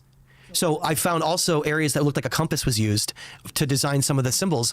And they have this symbol. Now, if you look at what that symbol looks like, if you go to ancient Greece, the capital letter for pi is that design. And so are we looking at the origins of the basis of geometry and mathematics encoded into these structures and areas around Lake Vaughan? I'm telling you, it just keeps going deeper and deeper, because every time we look into these things they built and left behind, it seems like it's the beginnings of everything that became the most important parts of civilization. Like we said, like astronomy, mathematics, even agriculture and other things may have emerged from these places and may have led to everything else that we understand today. Wow. That's pretty fucking crazy. So that piece right there, just so you can get an idea how big it is. Can you zoom out to the other one really quick of the other images? And then go up. Yeah, go up to the top, the second one. That's how big they are. It's around 7 tons. Wow. And now notice it's sitting in situ, still barely sticking out of the ground, right? These sites are the only places in the world where you can find things like this that are not in museums and are still sitting there. You can't find that anywhere in the world. Right. They're just sitting there overgrown, and we went there and we just went there with a tour, and people actually found an artifact. Do you have a picture of that? I think I showed you that. Yeah, can you go to that artifact really quick? I want to show in the middle, right in the center, dead center. Click this. That guy right there, his name is Xavier. He came on my tour. It was our first tour we've ever done in the Vaughan region. And I brought him to a place called Kefkalesi. And I showed him the type of everybody, like a whole group. We had 30 people. And I showed everybody the type of stone we were looking for. I said, look, they carved out of fine grained basalt only. I said, if anybody sees one, there's still a lot that hasn't been found here. And they were doing active excavations at the top of the hill. I know the archaeologists and I work with them. And so we're walking on the slopes. He turns over a stone. He turns over a piece. And there's a full, from a basalt relief, that's the bottom of a lion. Okay, now I'm going to show you where it's from. Oh, wow. Remember the legs there? Yep. Now, can you go to that first image on the top left for me? This came from the same site. Now, zoom in on the bottom with the lion. It's the bottom of the lion. Wow. So he found one of the pieces of one of these. Where is this one from? This is from Kefkalesi, which is right next to Ionis around Lake Vaughan. We found a piece of one of these, and it went into a museum. We handed it back to them, and they literally are putting it in a museum. But that's what the point I'm trying to make is that this is like the Wild West of archaeology. You can really find things. And see? Oh, that's crazy. So it's actually the left lion, not the right. Yeah. So if you zoom in and look, it's the bottom of the lion. 100%. And so the reason for that is that those bas-reliefs, those huge ones, there's at least 10 of them. And a lot of them broke off and fractured some of the sides where the symbols were, and they're still there, and you can find them. It's crazy, the negative relief, like how they were able to do that kind of a detail. Okay, and based on that, now go scroll up for him when he's based on the relief. Yeah, on the left. I want him to see this. Go all the way up. Now go to the top. Look at those levels. Okay, so you're talking about a solid piece of basalt that's around 50 tons. Okay, now they didn't make a single mistake. They somehow carved, that is 3 different interval levels. 3. They carved 3 interval levels into that somehow. Without making a mistake in one of the hardest stones on earth. That's insane. We have no understanding for how they did these things. Right. No understanding. In fact, today, Masons have looked at stuff like this in hard stone. We're not talking about soft stone. We're talking about granites, basalts, and andesites. Yeah. They are saying unless they had like lasers and machines, they wouldn't be able to do this. Right. Same thing with these vases, man. I know. So we have no idea how they did these things. No idea. Right. Yeah, and the crazy thing even about the vases is like some of those vases are so thin they're almost paper thin. Like you can shine a flat. We had Matt Bell in here who owns I was just on with him. Yeah, a few dozen of those things, and he shines the light in there, and you can like see all the light coming out through the granite. Like how the hell were you able to carve something that's perfectly symmetrical within 1,000th of a deviation, and it's like that thin and that one of the hardest stones on earth. So can you go take me on an image here? Can you get out of this for a second and go to that Paleo Lake Vaughan map in the middle, right in the center? There we go. Yeah. Okay. Now the area in blue.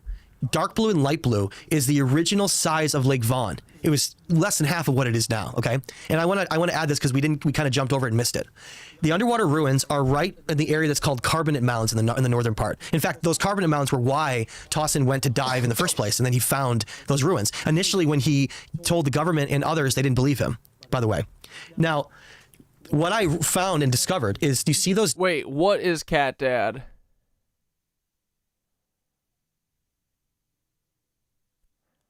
He's acting all innocent and shit. Fess up, CatDad. Give it up, CatDad. You've been exposed. What did I do? Dotted lines on a little stream on the very left side that kind of extends out. Yep. That's what's called the Murat River. That used to be the only river outflow to the lake, or that exited the lake. Okay, the only one. Now, what I stumbled upon that's very significant that may be part of the evidence of dating, like not only the vitrification but others. This is a big one though. Again, how could the ruins be 75 feet underwater and have lake levels that would have been 100 feet different, right? Well, when I found this map, it was based on a whole analysis in the 2000s of a group that was doing soil analysis of the lake because it's an ancient lake. The glaciers did it. Clearly, it was ice water, of course. What else could carve rock? And they wanted to get snapshots for like the Earth's climate. So they came up with this. Oh, let's fucking go, dude. My fucking jet fuel video. I don't even post my shit on Twitter anymore because I only get like 20 views, but other people have lots of success with posting my shit. Someone posted that video, Concerned Citizen, and it's got 260,000 views on Zitter. Let's go. Seems like everybody's liking it too. Oh. Dude, this is... You are a fucking dick. You are not an aircraft refueler. I've been a refueler. I've been in the fueler industry for 30 years. When you have a clue, give me a shout, wanker. I'm telling you, dude, everyone and their fucking mommy is a fucking jet refueler. Everyone. Dude, Peter Thiel's internet needs to fuck off, dude. You must first learn how aeroplane wings are made before you spill that nonsense based on 100% incompetency. Also, fuel is in the wings and the belly. Pumps circulate the fuel from one side to another if needed to keep the balance. Shut the fuck up. There is not a fucking 5,000-gallon tanker truck full of fuel in these fucking planes. Stop. Grow up. Lake model, and what is so important about it is it shows that where all those little dotted lines are that are in orange and red, it shows that the lake... Oh, Bardo's saying I'm an alien? All right, whatever. Never used to be there. And why that's important is that it shows that the area where the carbonate mounds are was where the underwater ruins were when they were above water. Okay? So that gives you a basic... Bro, I don't believe in the Ice Age at this point either. I literally don't believe anything they've ever said. Ever. It's all lies. It verifies where Lake Vaughan's lake was during the time period that I'm targeting, which is before the Pleistocene ended, right? Okay. Right before the Younger Dryas. This is where you're gonna know. Yeah, and that's the other thing is they keep harping on the fuels in the ground. Bro, that's not the thing we're talking about. We're talking about them saying that there's like 1 million pounds of fuel on a fucking plane. Shut up. No way. You need 85,000 gallons of fuel to get from here to London? I feel like flying is not worth it then. What are you talking about? But it excites me, dude, because it feels like a bot flood. It is a bot flood. It means we're right. Always. I do like that TikTok and stuff, they have certainly listened to us and stopped, like, giving strikes for the shit that we're most on the money about, and they just kind of silently take the videos down. I don't get that many strikes anymore. They just remove my videos. But also they what is it called? Berate?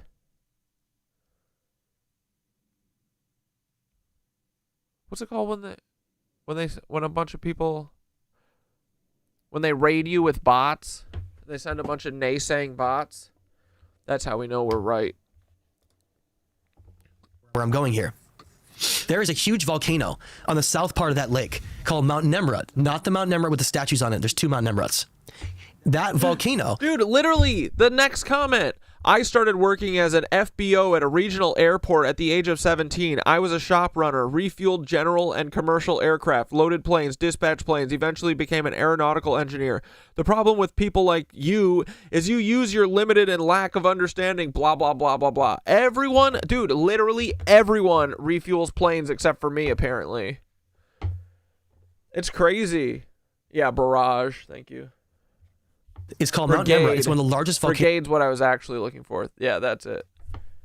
Calderas in the world. It's bombard, dude. There's a lot of good B words. Yeah, all those work. Rage bot bait. Yep. Right on the southwest part of the lake. Now, scientists have studied Mount Nemrut for a long time. It's one of the most studied volcanoes in the world. They did core analysis. They figured out when the major eruptions were. They mapped it out. What they found was that the last major eruption that blew the whole top was right at the end of the Pleistocene, right during the Older and Younger Dryas. You ready for this? Giving us dating from when that eruption occurred. When that eruption did occur, it threw so much debris. It was massive. I just got back from visiting it. That caldera is 40 kilometers in circumference. 40 kilometers. That's how huge it is. When that debris flew up in the air and blew its top, it blocked off the only river outlet in the lake, the Murat River, sealing it, becoming the largest soda lake in the world. If you had a bathtub and you had a drain and you plugged the drain, what would happen? Water wouldn't go anywhere. It would fill up, right? Right. Well, then what happened? Lake Vaughan more than doubled in size. More than doubled. That's what that entire area in red and orange is. It's the current lake today. That encompasses how big it is. So if trying to explain how underwater ruins could have been flooded by that much water, you'd have to have some kind of a major geological event. Does that sound like the kind of geological event you would be looking for? Mm-hmm. And so think about it this way: if that's the event that flooded the lake and caused it to be underwater, then all you'd have to do is, because you have the dating of the eruption, it would mean that the ruins are older than the eruption, right? Right. And so therefore you can get potential. Anyone can refuel a plane because it's just air in the hose. For dating that may help shift this entire paradigm. Wow. Which means that they're older than Göbekli Tepe. And I do believe that. I believe that those ruins, what I'm showing you around Lake Vaughan, may be some of the oldest ruins in the world. Again, not primitive, starting from something that's very advanced and then teaching all around the world and then creating things like that. And then they all were wiped out. But it gets really deep, the implications of Vaughan. And I want to tell you why I'm saying that, because I'm about to show you the same symbols all over the world. Okay. So that would mean that the underwater ruins, we could potentially have dating. Now, can you back out really quick? Go to the, okay, let's start with, go to the top left image of that big relief that we showed way up. Go all the way up. Keep going. That. Okay. Click that for a minute. This was found at Kefkalesi, the same place that artifact came. I showed you the lion. Yep. Now, zoom in to the step pyramid design for me at the top. Okay, pay attention to that really carefully. Take a snapshot in your mind of that. Okay. Ready? 3 levels, specifically 3. 3, 3, 3, 3, 3. In fact, what's the Nikola Tesla quote where he says, if you want to understand the secrets of the universe, it's through the numbers of 3, 6, and 9? You ever heard that before? No. Well, everything is fractals of 3, 6, and 9 Danny here. Jones. But what I want you to see is that take that step pyramid design and then take the inverted one and then combine them. Can you look up for me the Chakana design really quick? Chakana.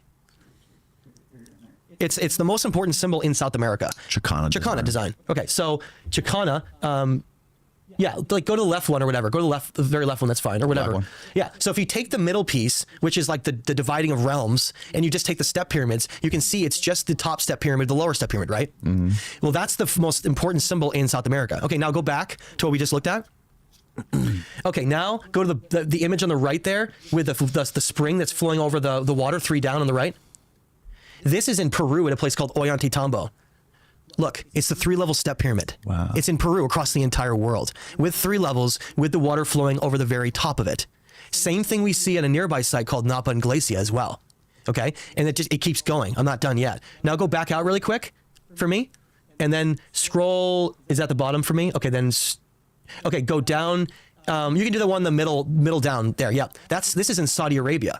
This is called Madain Saleh in Saudi Arabia. Even though it may have more levels, it's still the same. I don't even get. What am I looking at? What the fuck is this? This is a giant rock that's carved out. What, they carved out a pyramid? Oh my god. They're like, yeah, we built this in a year. Step pyramid concept. Whoa. Okay. Now I'm going to add one more for you. What is this rock? It's a giant stone temple in the middle of the desert. There's more than one that they literally created entire mountains into temples. Okay, now so they carved this out of the mountain. Yes, out of a single mountain. Okay, now go back. That's all one piece. One stone. Okay, go back for me now to the images. Now go up, and right in the center, that one. This I came across and couldn't believe it. That's Cambodia. Okay, across the entire world, the other direction. And I identified these. They're only very specific sites. They're not all of Angkor Wat and Angkor Thom. They're these very isolated temples within that are completely different than the rest. And they're actually considered to be built by a different culture that's not the Khmer Empire. So when I started finding this, I started seeing it around the world like, oh my God. And that's not even done yet. There's more. It was like a blueprint of knowledge that then was all around the planet. Okay, now go back for me. I want to show you another example. It's wild. Okay, now go to that T-pillar on the left, one down from the top. That. Remember we were looking at that? Take that concept and then take the inverted pyramid with the steps and then watch what happens. Now go back out for me. Now go, let's see, is it down or up? Let me see. Okay, yeah, bottom left. This is from Pumapunku in Bolivia. It's the same T, except they took the inverted pyramid, they combined both symbols. So they see the inverted one, they put the inverted pyramid into the top of the doorway, and then they took the T and they merged them into one symbol. It's really wild. They're all over the place. The same symbols. Right. And then go back out for me, and then go, see how there's 3 doors on the other one? Now go down the bottom, and the bottom right, click that. That's the back of the sun gate in Tiwanaku. 3 doors. Center door is the most important. Yeah. With the same designs on each doorway. Wow. It's like it's had its origins in Vaughn and then passed all around the world. That's crazy. Like they're trying to tell us something. They're trying to teach us. And now if you want to know what they mean, let me explain it for a minute. The non-inverted pyramid means above, or the heavens. Or I should say the inverted pyramid means the heavens. The non-inverted pyramid means earth. It's our realm. So it's like they're talking about 2 realms of reality. So one would be like this realm of earth, and the other one is above, like the heavens. So it's really interesting that on those reliefs, like especially the Gate of the Sun, because it's an astronomical temple that's to the stars, it's only shown with the inverted pyramid. Only. And every single time they show it, it's the inverted and not the non-inverted. It's like they're trying to show us aspects of knowledge of how it all functions and how it all. Do you think there was any utility to these structures? These may have been gateways that take you somewhere. That's what I'm saying. My mind automatically goes to like stargates to somewhere else in the universe. Like we don't understand, but I'm telling you, these fundamental esoteric principles that are like the most important thing to understand, they're all in these places. Like all esoteric mysticism traditions all came out of this knowledge. That's what I'm trying to say. Yeah. Like everything came from this. It looks like they were lowering all knowledge. And I want to give one more example. Go back to the images. Go to the very top left again. All the way back up. Okay. Click that one again on the left because there's so much there I have to always bring up. Okay. Look at what's going on here. There you have the god Haldi on the right, which is equivalent of Enki. He's got the pine cone. You see that in murals all around the world. Right. I'm sure you've seen that. But instead of a handbag or a bucket, he has what may be the first copper chalice in history. Ever. Now, the chalice or the cup, if you look it up, what it means specifically the passing of a spiritual or religious doctrine. So we know what he's passing. We know that he's passing the knowledge of the most high divine knowledge. Why? Look at his helmet, his like almost like a magi type of hat. If you scroll up, notice what door it's facing into. The center door. Right. Remember the Gate of the Sun, the center door is the largest. Have you seen the Last Supper?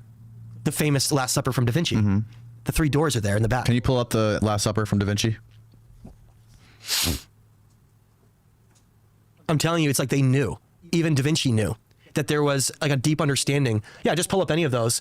And then, look at the doors in the back. See how Jesus is in the center door? Yeah. None of it's by accident. It's been right in front of us the whole time.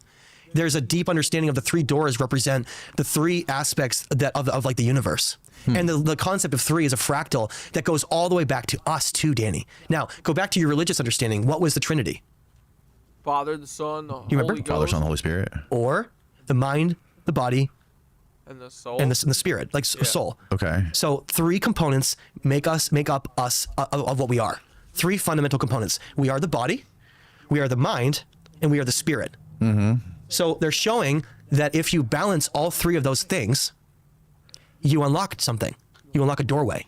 And that's not the only understanding. There's more to that. Where did Da Vinci get this from? Well, that's the ultimate question, is that it's been speculated, or I've read, that he was actually in a secret society. What? Yes. Can you Yo, CatDad, can you speak about how you dealt with this awakening and how one feels like they're insane at first? I feel like I'm in the closet because I believe all of this, but don't talk about it. Like, I wonder how this guy deals with it, you and the rest of the chat. I mean, this is kind of how we deal with it, I think. There's not many people to talk to about it IRL too much.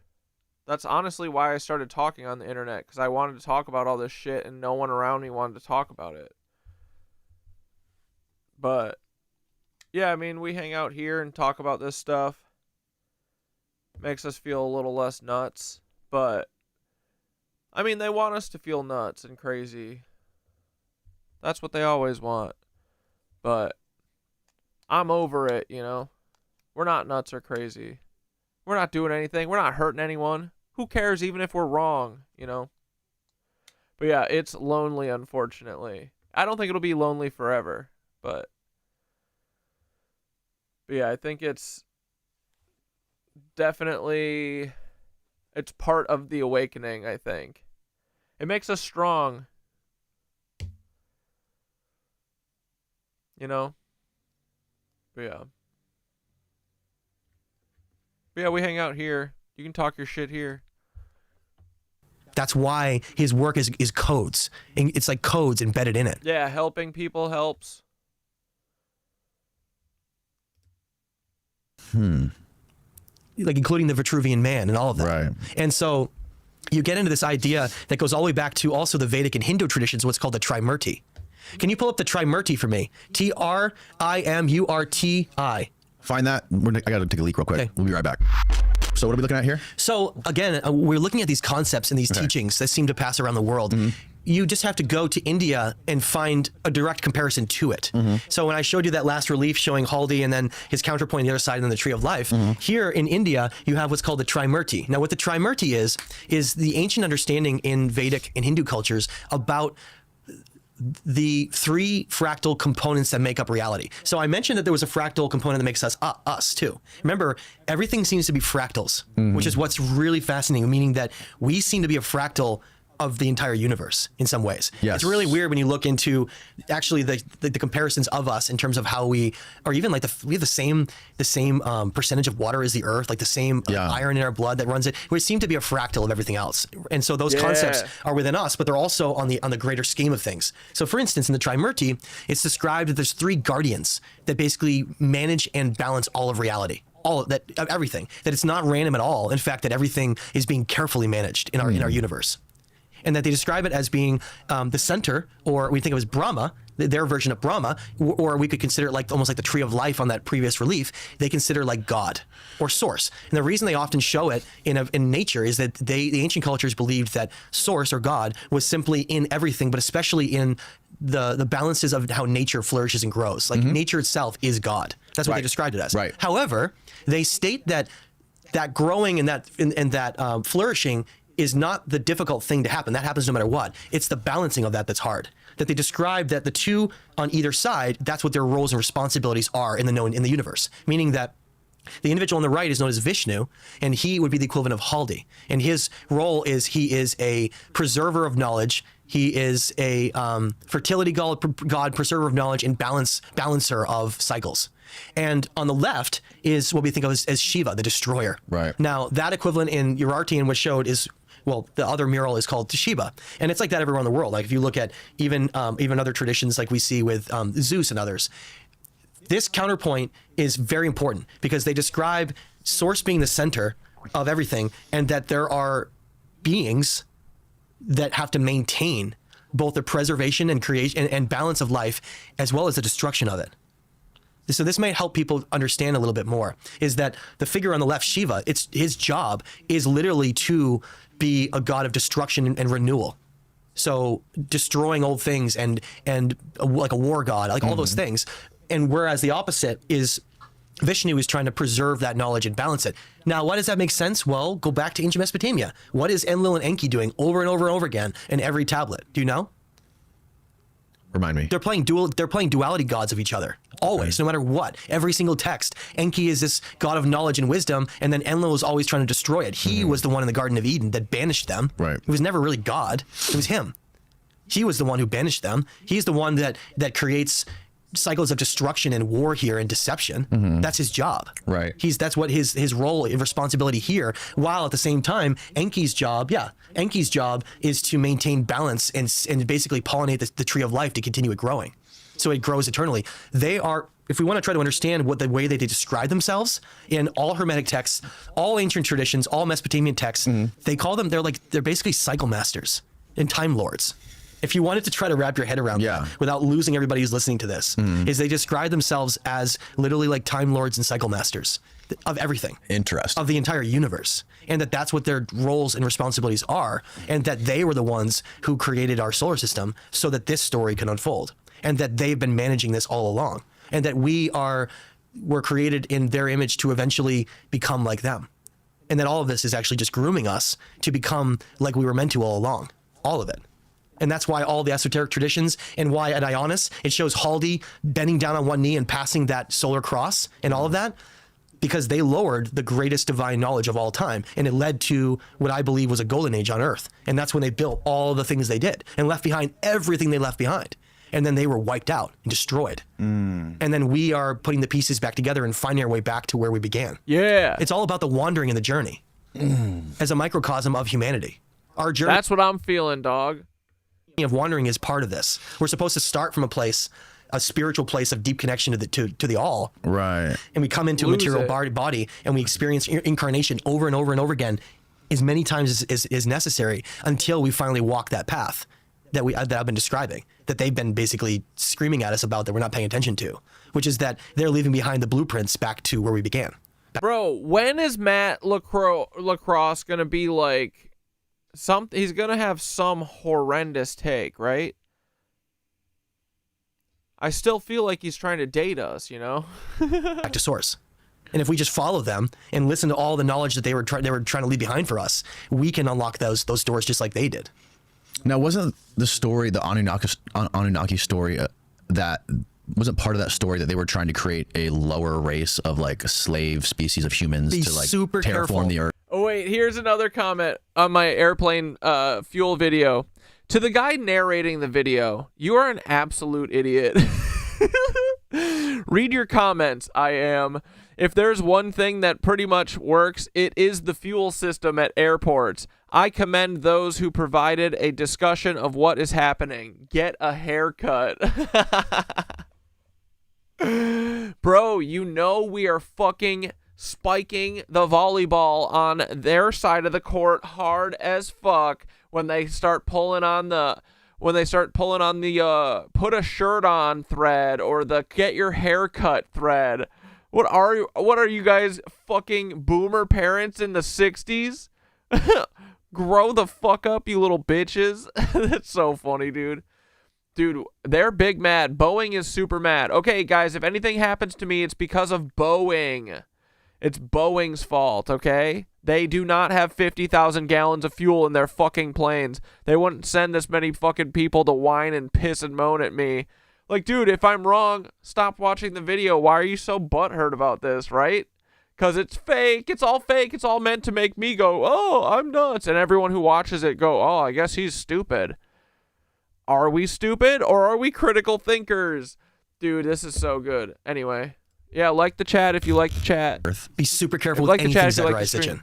I strongly want to put that part of that story that they were trying to create a lower race of like slave species of humans to like terraform the Earth. Be super careful with anything Zechariah Sitchin. Dude, that's the thing. Their comments are so boring at this point. We see through it. Not only boring, but dude, I'm telling you, it's one of three things.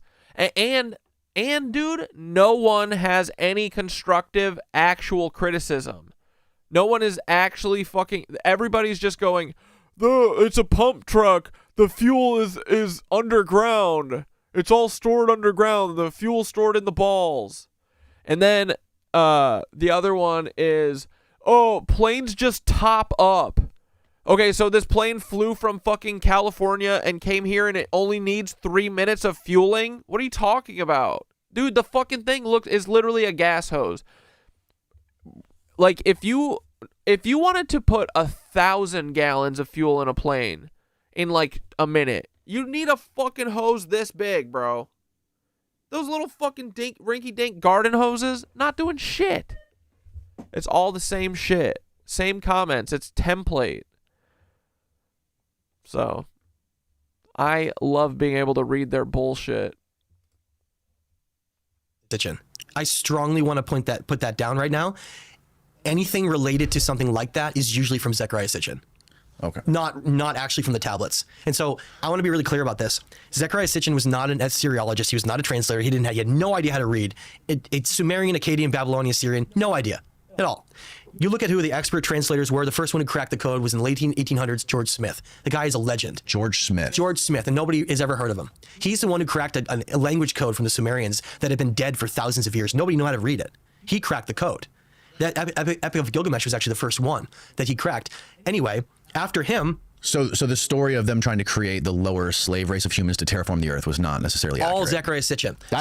Zecharia Sitchin, what happened was he wrote a whole series of books, and he tried to base them on being translations and direct understanding from the tablets. And he was the first one to do that, and he created a mess. He created and I think it was very intentional. And this is what he came up with the idea that... Sounds like what a Fed would do, right?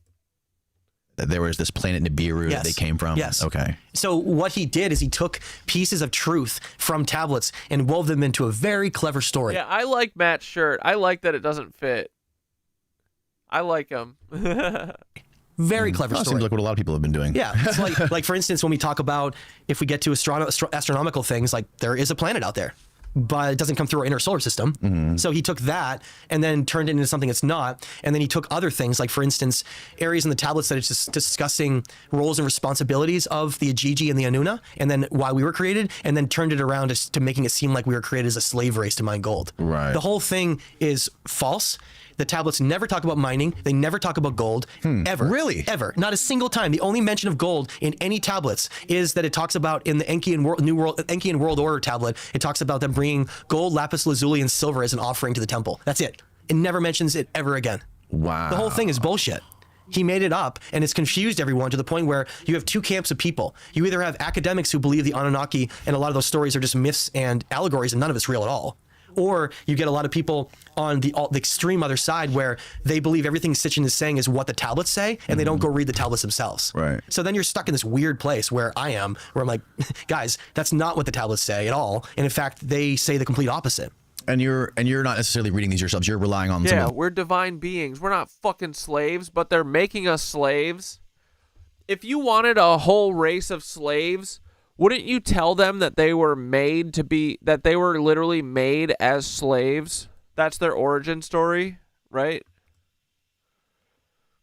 The best translators in the world. Like a combination of George Smith. George Smith and Samuel Kramer are the greatest Assyriologists in history. George Smith's not alive though, right? He's passed. And then a third person I would add would probably be Stephanie Daly on top of that. Okay. So the three of them have confirmed each other's work. So that's more importantly to understand. Oh yeah, he's got a long ass, what is it, a flower of life necklace? It's like a little talisman.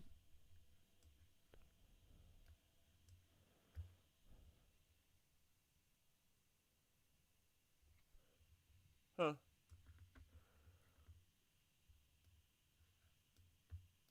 Seed of life?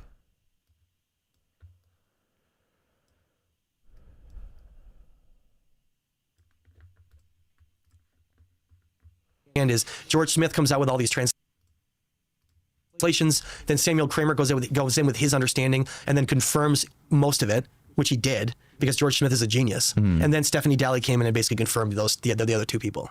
And you take those versions only. You don't read any other versions from anybody else, because you have to know that the source of what you're getting from is accurate and truthful. And it's so if you really want to know what the tablets actually say, you go into it, you learn that they talk about how the Anuna are somehow chained to our reality. That's what they use, those phrases. Chained to reality. Like they're stuck to our reality. It's wild. And that they are basically fractals of source that is doing the work of source here. They're not separate from source. They're not some renegade group doing their own thing. Do you think that he's wearing a shirt that doesn't fit right so that we see his chain hanging low?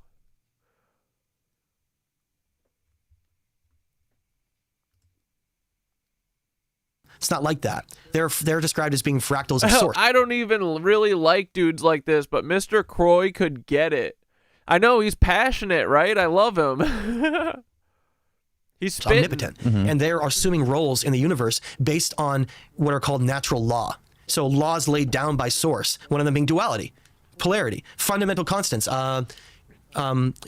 feminine and masculine energy is another constant, right? They're constants in the universe. They seem to be the ones that are described as playing those roles for all of time. So like Enki is always the knowledge bringer and the wisdom keeper and the preserver of life and everything. And Enlil, his counterpoint, is always the one that's supposed to do the opposite.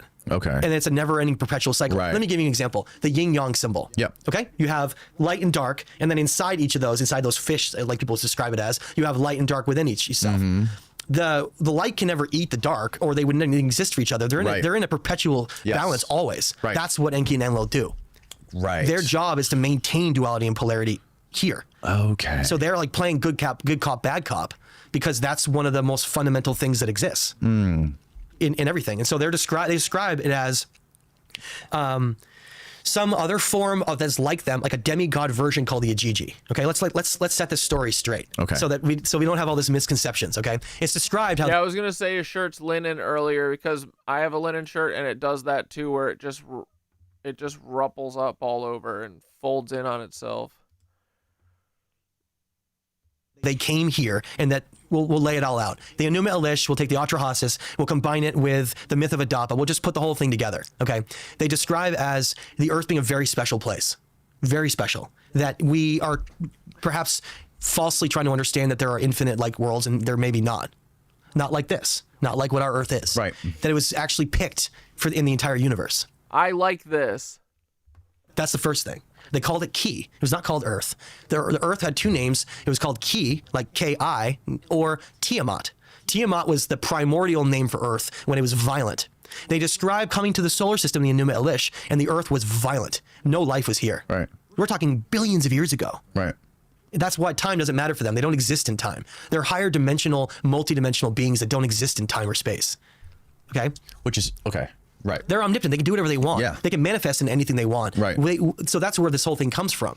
And so they pick Earth because it's very special, and the Enuma Elish describes it as somehow organizing the solar system. Everything, Jupiter, Saturn, they're all organized as part of a balancer to the whole system itself, which is really interesting. And then they describe how they came here and there was a demi-like god called the Ajiji that worked like almost for them. Like they're really high level beings. And there's this other form of them that is in physical form that is described as being on Earth and building and doing all this stuff. Right. Okay, they called them the Ajiji. Yes. And it's described that this is where Sitchin stole it from and manipulated it. It describes as they were clearing the lifelines of the land. I think what that meant was maybe something energetically, but I think it had to do with rivers. Because streams, like in ancient Mesopotamia and the Fertile Crescent, it's a very arid region. And so agriculture was able to blossom because of using those rivers and using them for irrigation and things like that. A lot of rivers like that fill with silt. So one of the theories I have is that clearing those lifelines was actually clearing the silt from those rivers and then using them as a basis for agriculture and all these things. Or maybe he was talking about something energetic. But either way, he used that as a means of mining, clearing the lifelines of the land. I see. Like, where do you get that from? Yeah. It does talk about how the Ajiji revolted. That's true. It talks about how they revolted and didn't want to do these things in this physical world any longer. They didn't want to do it. They were like gods like them, and they felt like the responsibility of being here and doing these things was way beneath them. So they revolted. That's what the tablets describe. They went to Enlil, they stormed Enlil and said, we don't want to do this anymore. There needs to be another solution. We don't want to maintain this world. like maintaining the world, the physical world, all the different things that go along with that. So they had to come up with a plan. The plan was they decided to create mankind to alleviate all those responsibilities. But it talked about not only that, but becoming them eventually. So it wasn't like we were created to be a slave or some kind of a lower form of life. In fact, it's quite the opposite. Before people jump on that notion, I will jump to the myth of Adapa. And the myth of Adapa, can you pull up the myth of Adapa really quick? ADAPA? I would love you to see it for yourself. And didn't the Anunnaki start like mating with the Ajiji? They may have had some interaction with not the actual text. Can you get the actual translation, myth of Adapa translation for me? Try ChatGPT, bro. Yeah, if you can look up, please give me in ChatGPT. Please give me the translation of the myth of Adapa. I need you to read this because when you read this, make sure you say please, so it doesn't come kill you when it becomes all mighty, when it turns into a god. Relationship with mine. So when you read this, it's going to fundamentally change your perspective forever. Okay, are you ready for this? I'm ready because this gives us the answers. Oh, really? Yes. The myth of Adapa is the oldest ancient text ever written. Okay, Adapa and the food of life. Let me see. Wow, this is not a good version. Hold on. Let me see if I can find it. This is a perfect example of a version that is not the original version. Interesting. Because I know the wording is different on this. Hold on, let me pull it up. 1 second. Myth of Adapa translation. I'm going to find you it because you're really going to love this. Okay. Let me see. Tablet 1. Yeah. Okay, this is it. Okay. You found it. Thank you. See what I'm talking about? How difficult it is? Yeah. Okay, so let me. I don't have my glasses on, so I have to I can read it. Oh, can you read to read right to here and then pretend that's a period? Okay. Okay. Go ahead, because the world needs to hear this. Tablet number 1, myth of Adapa. He possessed intelligence. Okay, Steve, what are you doing? All right. His command, like the command of Anu, he, Ea, granted him a wide ear to reveal the destiny of the land. He granted him wisdom, but he did not grant him eternal life. In those days, in those years, the wise man of Eridu, Ea, had created him as the chief among men, a wise man whose command none should oppose. The prudent, the most wise among the Anunnaki was he. Okay, so you can stop right there. It's telling us about the figure that became known as Adam. His original name was Adapa. This tablet is the oldest single written record in human history, period. The myth of Adapa is considered the first Sumerian tablet that has ever been recorded in terms of for its age. It's one of the oldest tablets ever written to mankind, and it tells us profound things. This is the oldest written document in history. Yes, the myth of Adapa. It's the very beginning of everything. Now, what's really interesting here are a couple things. Number one, did you see that he says he was been created as chief among men? Right. That he's basically perfect. Remember, like the description of Adam? Yep. Okay, now this is the line that really brings it home, though. The most wise among the Anunnaki. The most wise among the Anunnaki was he. So what it's saying is that the first man, the first perfect man, named Adapa, the first great sage from a city called Eridu, the first city ever created, that he's considered the most wise among the Anunnaki. So what does that mean for us? Anunnaki. We are the Anunnaki. Oh, fuck. We are them. We just don't remember anything, and we don't have any of the gifts anymore. They're trying to tell us that we started in a place where not only was he the most wise, but it's described even further. If you go to... Bro, we're the fucking Anunnaki. We are the cucks. I've had it right this whole time. They are cucks. We are cucks. Fuck. The Nag Hammadi scriptures, the secret book of John, it talks about how Enlil became jealous over how perfect man was, and then deliberately threw him into, that's what it says, threw him into a lower form of existence to trap him. So we were created by powerful fractals of source that are like omnipotent creator gods, right? And amongst them, we were created in such perfection that we were more wise and potentially more powerful than even they are. And because of jealousy by the gods, by them, specifically Enlil, he creates an entire world and hides us in a veil of war and deception and confusion to lock us in an eternity to never remember who we really are. Whoa. That's powerful, bro. So we are them. Yes.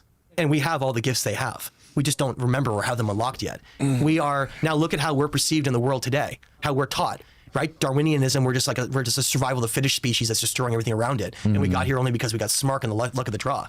It's the complete opposite of that. We're like a divine being of the universe. So what are we doing, killing each other and doing all these horrible things? Word. Do you know what happens when someone kills someone? Dude, you literally create a Horcrux. You split your soul. No. What happens? They are the judges of all. You ever seen in Egypt where they show a feather, the symbol or the analogy of it, like the metaphor, a person's heart on a scale being weighed against a feather? You ever heard that before? Or seen that? No. In ancient Egypt, it's a depiction that's commonly seen, and it's very known, where they are the judges of our entire existence. Every single thing you're doing is being judged. And that the way that you can unlock higher places is because those things are allowed to happen. Like you earned them. And you proved through these trials and tribulations that we don't even know are real. That everything we're being judged on. They call themselves, it's the most amazing term, they call themselves in at least 3 tablets, the ordainers of destinies. That they're literally in charge of everything. And that there's a really fine line between free will and destiny that we don't really understand. And we don't have as much free will as we really think. That's really what it comes down to, which is good, because let's face it, I don't want to be at the mercy of some madmen. They're going to send off a bomb and blow us all up. Right. So if we're not really in charge, it gives me a lot of peace of mind, knowing that there is something much higher that's actually governing a lot of the path of humanity. Well, I mean, if there is a God who is all omnipotent and all knowing, that means God knows everything that's going to happen in the future. Yes. Which means there's no free will. No. There isn't actually really free will, because time isn't what we think. There's no beginning and there's no end. Time is like a giant circle. Right. It's been described in esoteric traditions. Right. That there is no. That's literally dark, dude. Isn't that literally how fucking the TV show, the Netflix show Dark is? It's like a Ouroboros family.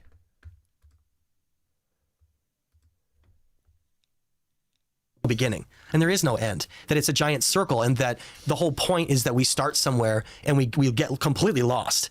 That's the fun in the game of it, the story, and then we find our way back. And it's through those unexpected and impossibilities of us making our way back that makes it such an interesting story. And if we were to advance to a level where we can figure out things like 0-point energy or crafts that can manipulate gravity, well, that means we create time travel machines. We in conjunction, we have something that global golden age civilization didn't have. They may have had all the knowledge and being like masters. Yeah, no beginning or end of their physical body and the metaphysical, but they didn't have the kind of technologies we have. And so I like to think that. How do we know that though? They don't leave anything behind showing that. Well, they have some technologies. We have ancient texts and depictions of these angels, or like UFOs, if you want to call them that, right? Like Ezekiel's wheel, and throughout the Middle Ages. Symbolic, though? Is that like a literal thing though? That's the thing. Is it? I don't know. Is it like this whole UFO phenomenon? Like how far back does it go? Like how far back were these things flying around? Are they the Anunnaki? Have they just become some breakaway civilization who's here that we can't see? I think that most of what we're seeing is secret government technology. Most of it. Because frankly, do you really think that a civilization that reached such astronomically conscious levels in morality to be able to go to some star system somewhere, do you think they're just going to willy-nilly like pollute another culture like without even caring? If you're able to reach the level of traveling the stars, you would have to develop a certain conscious level, or you would destroy yourself through technology. That's what I would hope. There's like a gatekeeping concept there that seems to be very established, that you're not allowed to do certain things. Like Danny can't create an empire on Earth with the most powerful weapons known to man and decide to like go destroy the universe and go destroy everywhere else. You're not gonna. You know why you won't be allowed to do that? Because you will end up self-destroying yourself before you ever reach heights with your consciousness and your multidimensional side. If you the technological side of developing weapons and that kind of mentality always is self-destructive. Empires are always unstable. Right, well, maybe, yeah, even if it is like secret stuff that the government has, maybe it's not stuff that they developed. Maybe it's ancient stuff that they found that's been here the whole time. That's the question that nobody knows. Like, for example, in this labyrinth, in this Egyptian labyrinth, there was a guy who found that there was a big structure when they did those satellite scans on that labyrinth in Egypt. He said that there was a massive 130-foot long object that was not wood, it was not stone. He says the only other material it could be based on those scans was metal, a metallic object that was the size of 150 feet long. I would like to believe those things. The problem is that, number one, what kind of technology is he using? Does he know how to read those scans correctly? There's a lot of questions still that I would want to ask before I jump on something like that. The problem I have is that studying every ancient civilization around the world and everything they left behind, they don't seem to have any depictions I can find of aliens. It's the Anunnaki seem to look. It doesn't have to be aliens. It could just be. It seems to be the Anunnaki over and over again. Is what I'm trying to say. Right. Like over and over again. Right. Like they're the ones who are responsible for all this, not someone else. No, I'm not saying it's someone else either. I'm just saying that this is some sort of time travel. This is some sort of time travel that the Anunnaki could have figured out. Yeah. Yeah, and that's actually what George Smith. Maybe they were future us. Well, that's the other really interesting thing we just said. Because let me tell you, George Smith, again, the great hero of translating and figuring stuff out before anyone else ever did. He knew more about the tablets than anyone. He read every single one, right? He broke them all down. In his book called The Chaldean Account of Genesis, at the very end, he summarizes his understanding. It's really profound. And he says, and I will paraphrase, he says that the only thing that makes sense for him about the Anunnaki, this is before it became like a dogma that you couldn't talk about in an academic world. Right. Okay? This is the 1800s. He said the only thing that made sense when he read every single tablet was that the Anunnaki seemed to come backwards and forwards in history. Right. He called them time travelers. Right. That's what he said in that. He said that that's the only thing that made sense to him. Because the Enuma Elish is talking about them here with like the creation of our solar system. Right. That's like billions of years ago. And yet then they're also here at every other interval and every other time. So I think that the big thing that's going to shock everybody in the future is realizing that we're part of some kind of like a closed system in which it's being governed and managed. I think that will be what shakes everyone the most of anything. It's not even necessarily who we are. I think that will come, but I think it's more or less like what we're a part of that we're not aware of. Yeah. And then people will be like, I don't want to do any of this stuff that I'm doing, And I think that there's a danger to that, and that's why all this has been hidden, because Danny's not going to want to go flip burgers at Burger King anymore. Right. Yeah. I think literally, bro. The whole idea of disclosure is not about extraterrestrials. I think it's about exposing like a greater control system that could be like what you were explaining earlier. Who is controlling all of this? Who are the people above us? The Gnostics call them the archons. So the archons mean ruler. So they call them that. And they talk about them as being the rulers of reality. And that's why this might sound crazy to people on the surface, but I strongly encourage people to go read tablets like you just read. Go read the Nag Hammadi. Go read the hypostasis of the archons. Like, it talks about it. They seem to have a deeper understanding a long time ago than we do now. If anything, it's been lost. That's why people like Zechariah Sitchin did so much damage, because when the only people that was talking about it then throws it into like left field, it makes everyone think it's not real. Right. So then I came along. I was like, well, what are the tablets? Isn't that literally the point, right? It's like already crazy, and then they got to throw in even more crazy. Actually say what are the best translations, and that's what led me down a lot of this rabbit hole that I did. Yeah, that's kind of like the double-edged sword of like technology and like the proliferation and ubiquity of media nowadays with podcasts and YouTube and all that stuff, is that like it's a lot easier to find out who is full of shit and what's real. Even though AI isn't accurately translating ancient texts yet. I'm not sure.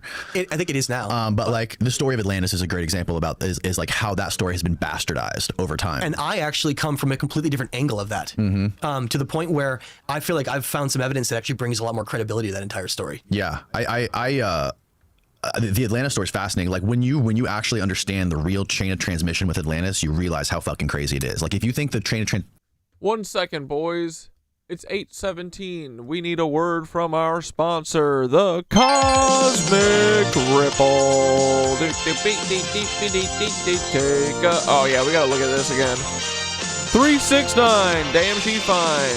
Starweaver Organite Pyramid with Dalmatian Jasper. Oh my goodness. Lepidolite and copper geometry for balance, clarity, and cosmic harmony. Oh my goodness. Take a look at this little pyramid, but you don't get the hand. It is not included.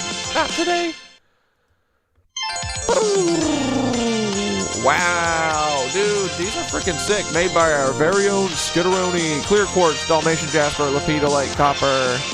Pretty little pictures of pyramids. Oh my goodness, do you want this? You can get it today at the Skitteroni store. It's called the Cosmic Ripple on Etsy, boys, and thanks for your support. All right, dudes.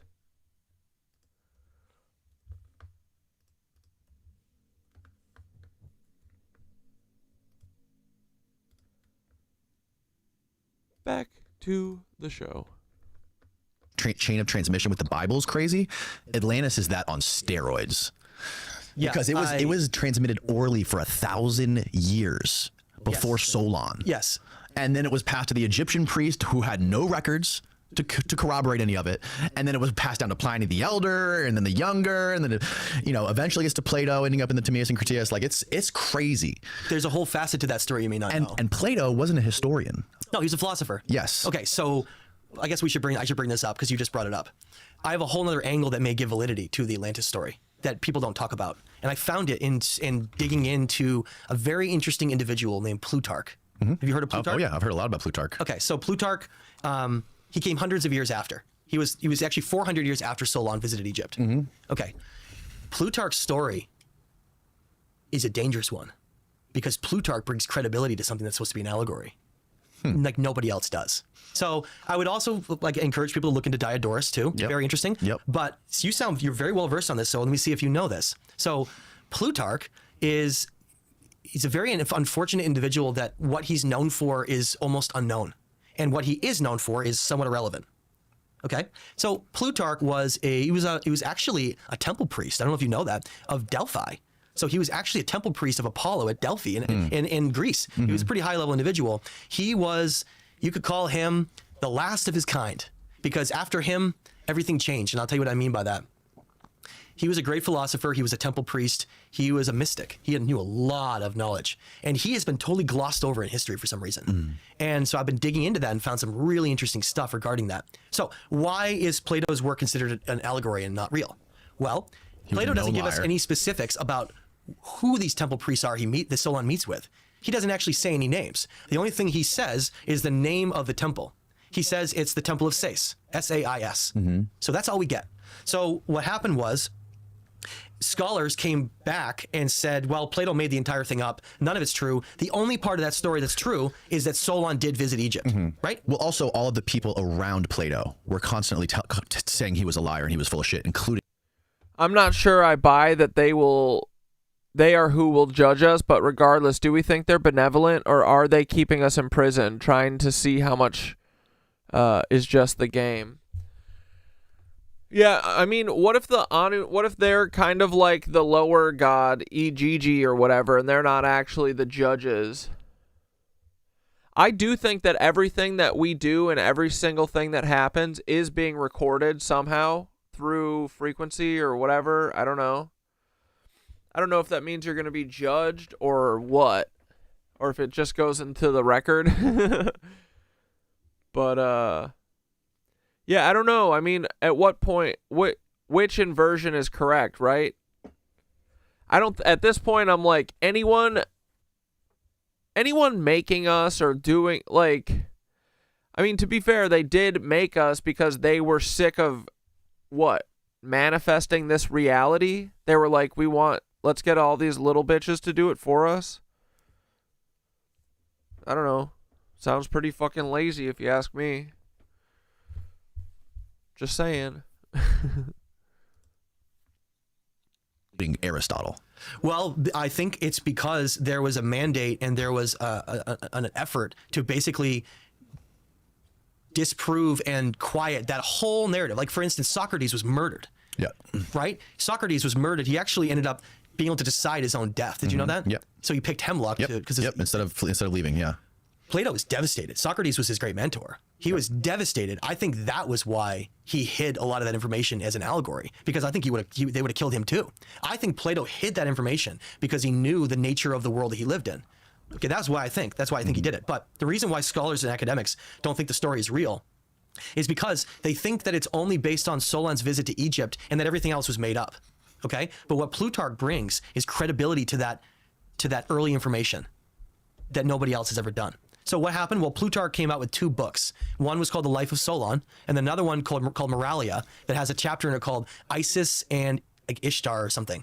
And it is 2 different parts of his work that have been ignored by history.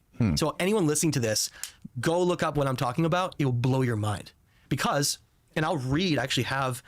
Yeah, we are just an imagination battery. Dude, that's what I'm saying. I was saying yesterday, I was like, okay, if everything's a fractal of a fractal, right? If we've got all of these fucking... Let's say the many worlds, multiple reality thing is real, where all realities are happening all at once or whatever the fuck, right? Where's all this information being stored, you know? And then I was thinking about that TV show, The Three Body Problem, where they send these crazy proton things to, I gotta find a clip. But I was thinking about the Three Body Problem because they basically build a supercomputer that's Earth-sized, and they use whatever dimensional folding or some bullshit to fold it down to the size of a proton. So it's a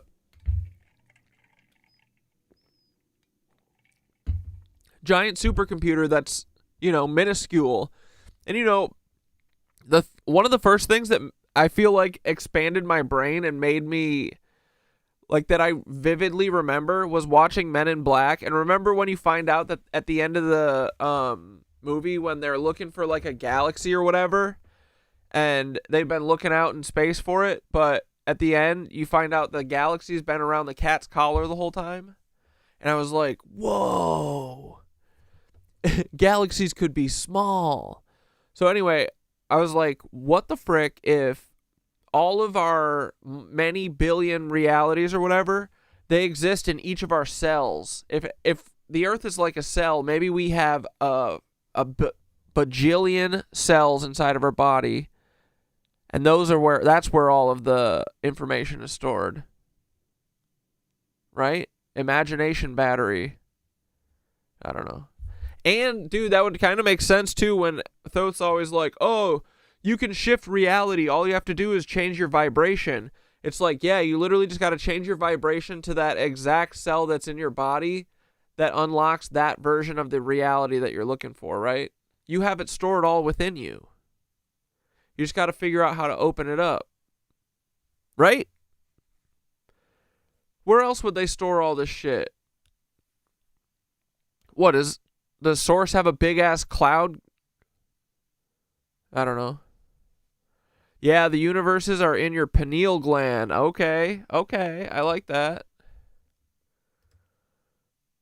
A really cool quote that I will read that I don't know if anyone in the world has ever even heard yet. I'm very excited to do that. So, he writes these two books. They get glossed over. They get kind of ignored, which is really strange. And I've looked it up with ChatGPT and I asked why that happened. And they think that it's because people end up focusing on Plato and basically just... The words Men in Black were in your head? Yeah, dude, because you fucking...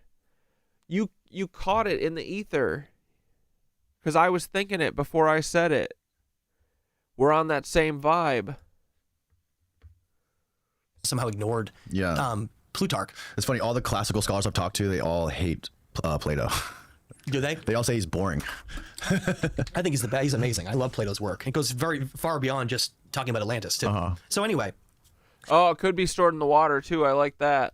Cloud water. Plutarch ends up providing these details in his works that anyone can go look up that gives credibility to that entire visit that Solon went on in a way that changes it from allegory to fact. And the reason is, when we look at the Plato story, it's just that, Solon met with like a hypothetical, like a priest in a temple. Sure. And you're like, okay, like you just make that up, right? Okay, fine. Solon went to Egypt, fine. But the rest is probably made up, right? No. Plutarch knew details. And why he knew details? Well, Plutarch took a very interesting trip, if not trips, to Egypt during this time, and he did a lot more than Solon did. He went to nearly every ancient Egyptian temple, including Amun-Ra and all these different temples, and he met with all these different priests and learned about ancient Egyptian history. One of the things he did is that he went to the Temple of Neith at Sais, which is where the entire story comes from that Plato talks about from Solon. It's this temple that is supposedly not real, right? It's like a mythical allegory. Well, Plutarch's like, no, it was a real temple. I went there. And not only that, he has an inscription from one of the things that was written in the walls. And I can read it. Okay. And I don't know if anyone's ever read that before, to have it come out. But let me say a couple other things before I read it. Okay. He names the two temple priests that Solon met with. So instead of being like this hypothetical thing now, it's two very specific individuals. The first one is known as Sonchis, Sonchis. His name is Sonchis of Sais, and he is a priest that is in charge of that region, that temple. Meanwhile, another priest from Heliopolis comes up from the journey to meet because they hear about Solon coming. Is it the story that it was a priestess that he met? No, two priests. So one of them is Sonchis, okay, and the other one is a priest from Heliopolis, okay, and his name is Xenophis. Xenophis is his name. Do you have it up? Xenophis, yeah. Yeah. Xenophis and Sonus.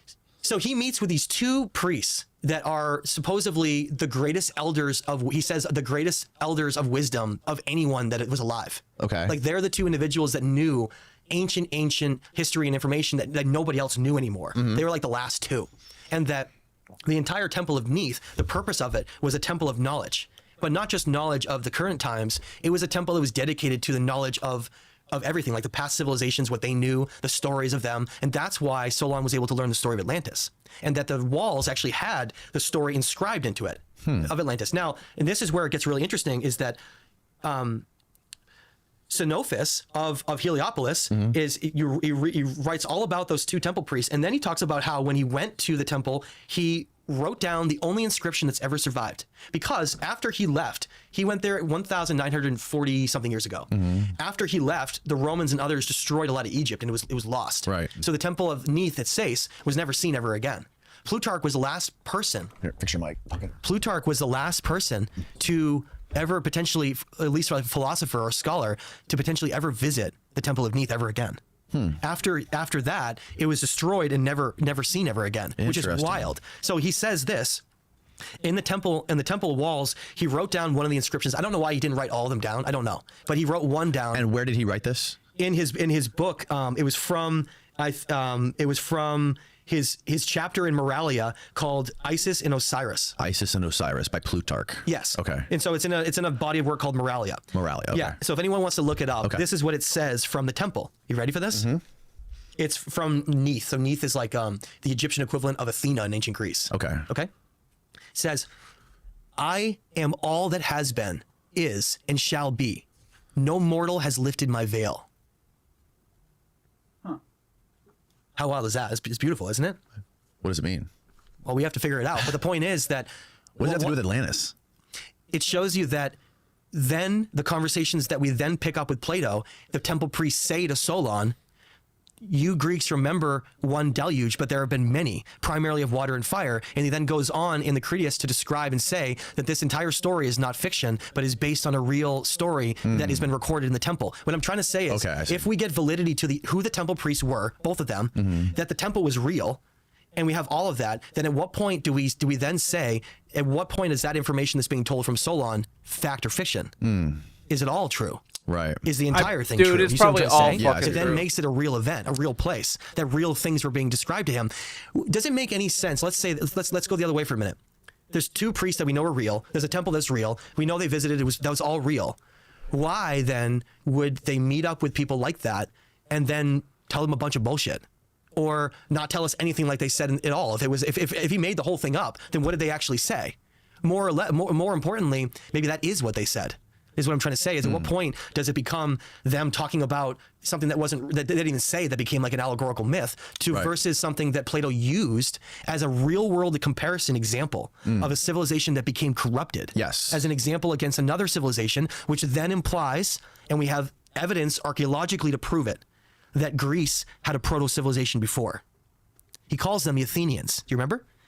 In the Timaeus and Critias, Plato says Atlantis went to war against another democracy, another civilization. He uses advanced civilization. Yes. He uses the Athenians, the proto-Greeks, as a model for a perfect society, right? Right, but Atlantis existed, according to these texts, how long before Athens? He only tells us the date of its destruction, but he says that at the time. But yeah, so its destruction was how many thousands of years before Athens? Well, Athens or pre-Athens. This is what I'm getting at, is that... Well, we've excavated all the way down to bedrock. Oh, we have found... There's a place called the Pyx Wall. Can you look it up, really? It's Pyx. It's in ancient Greece outside of Athens. I might have not spelled that correctly. No. It's a whole wall. It's an ancient wall. Py... You want pictures? Yeah. I'm not spelling it right. I'm gonna get blasted online about this. There it is, right here. Here it is, right here. That's the wall. Okay. Yeah. This thing? Yeah. That's the wall. That is your pre-Greek civilization. That is your Athenian civilization. That wall has some of the largest stones. In fact, I think it's the largest megalithic stones in all of Europe. And the level of masonry is absolutely superior to anything we see in the Greek culture after. When they built after, they built with colosseums and different designs with limestone. This wall is right in outside of Athens, and it has not only massively perfectly cut blocks put together, but each edges has three levels on each corner, like that concept of three that we talked about. So when I read about this Athenian civilization that is fighting against the Atlanteans, I actually take it as fact. And that what we're looking at is the reason why Greece flourished as such a democracy is because they preceded a much older and more ancient culture that was there. And most of what it built was destroyed and didn't survive. Being its proximity to the Mediterranean, it was likely a massive tsunami probably destroyed almost everything that we had of that culture. And that wall, called the Pix Wall, may be one of the only things we have left to prove that civilization ever existed. Wow. Because they literally couldn't get rid of it. Outside of Athens. And if you look at all the architecture in Italy and around that area of Greece, the surrounding region, none of it looks like that. It's all called Cyclopean building. But so you're saying, so you're, even though those are all fit together individually. Even though the archaeologists have excavated Athens down to its bedrock, you're saying that there was a completely different civilization that was built right there on top of it before? And very little of it survived. Very little of it survived. We're talking about tsunamis during those catastrophes that may have been miles high. Miles. Completely obliterating everything. And so why did that survive? Well, that wall was probably in a really particular location that maybe it got kind of buried or something. I don't know, but it survived. And there's no other architecture in Greece or even surrounding Italy that looks like that. It's like completely out of place. Yeah. And it happens to be right in next to Athens. So we know Athens was very important. Right. And so that's where I get into looking at this from the standpoint where even though Plato may have turned those civilizations into an allegoric. Yeah, I've also been like, is Plato and Socrates and all these goofballs just, like the William Shakespeare of their time? Are they just made up? Allegorical example of corruption versus non-corruption, and maybe based on a literal real thing. No, I agree with that. I agree that the allegories translate into real life, just like the allegory of the cave is very relevant to society today. And I think the allegory of Atlantis versus Athens, even if it was some sort of a hypothetical war game, could easily have been modeled from reality and something that has happened in the past and could repeat in the future. Aren't most of those lessons taught to us through whatever religious text or others, or based on something real that then is a perfect example as a lesson to teach? Yeah. Totally. Right? You wouldn't just create something hypothetical. It'd be based on something real, which is why he had so many details of Atlantis, the rings, the rings, how many of there were, its location, and why in the Azores we have what is clearly, like conversations I've had, really good ones with Randall Carlson, clearly as a submerged continent underneath there. Yeah. The Azores, which is exactly where Plato described the location of Atlantis being. And now we have just the volcanic tops of those volcanoes. Right. And if you look, like all you have to do is go look at Google Maps with aerial imagery, and you can look at the Azores and see an entire subcontinent that basically sunk. Which is exactly what Atlantis is described as, not being destroyed. It's described as sinking underneath the ocean. Right. And so if you have plate tectonics, like what is at the Azores at that location? It's one of the only places in the world where there are three plates that come together in one spot. You have the Mid-Atlantic Ridge, the Atlantic Ridge, others, they all come together at Eurasia. Yeah, if you look at pull up the oceanic tomography of the Azores and like the surrounding ocean basin there, it's crazy. And so here you have a place where three plates come together right in one spot, and you have evidence of submerged continent, and it's west of the Pillars of Hercules. It has all the parameters. And so I think Atlantis was likely a global civilization, but that location, the Azores, was where the city that was described by Plato was. It's the city, the central city. Like, for instance, if the United States was a country that covered a much larger area somehow, and DC was like its capital. Right. Type of thing. Yeah. Like that kind of concept. Yeah, that makes sense. I'm not entirely sure. Wow. All you need to do is pull up even just a Google. You can just use a Google Maps and show. Just go to like the Azores. You can see it. Yeah, you can see that. Yeah, here you go. Now pull up satellite for me. Oh, the satellite? Yeah, don't zoom all the way in yet. Layers, there you go. Stay a little out for Boom. me. Yeah, okay. Look at go that. in a little bit. Now look right in the center. You see that entire shallow landmass. The darker blue represents deeper waters. And so lighter is shallower. Now look, it's an entire convergence of where they're likely, that's tectonic plates. A continent that what's called sank. And you can get that if you have a type of fault that basically sinks and subducts. Right. So it's called a subducted fault that can create a situation like something like that can happen.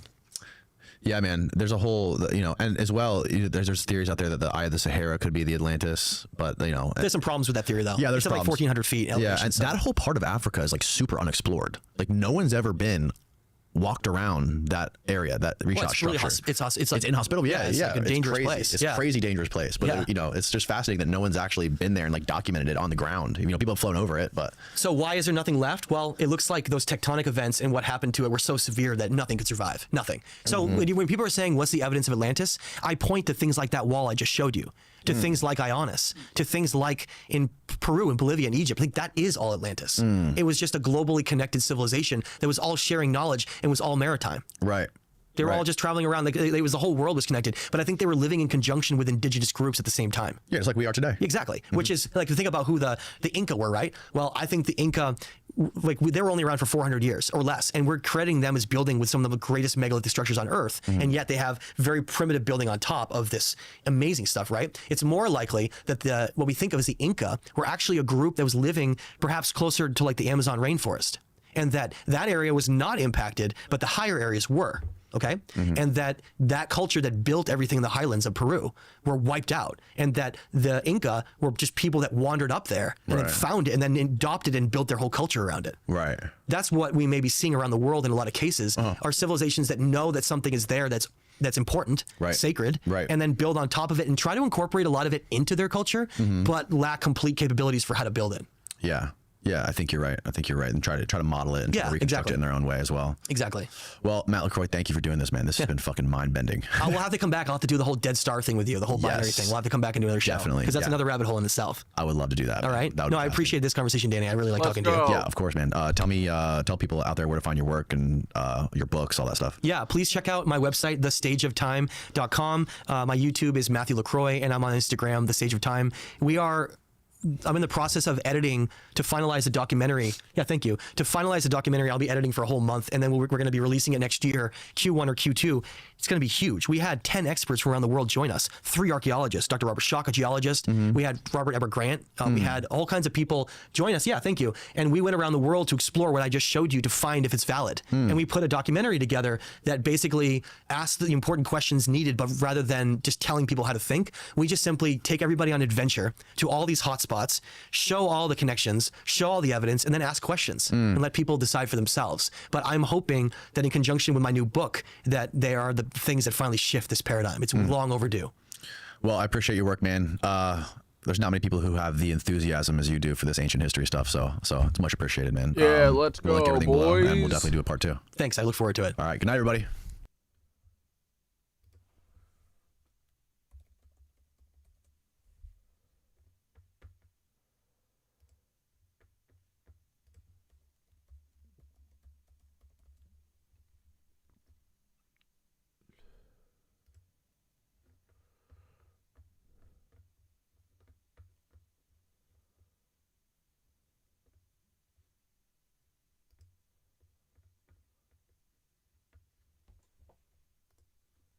That were older than them.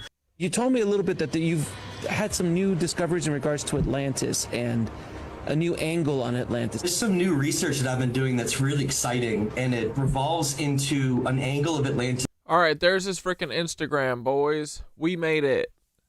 We watched his vid. Dude, I kind of wanted to watch this Drew Gooden video because he's like a mainstream YouTuber, and I think he was talking about Peter Thiel. So I think we're going to watch that.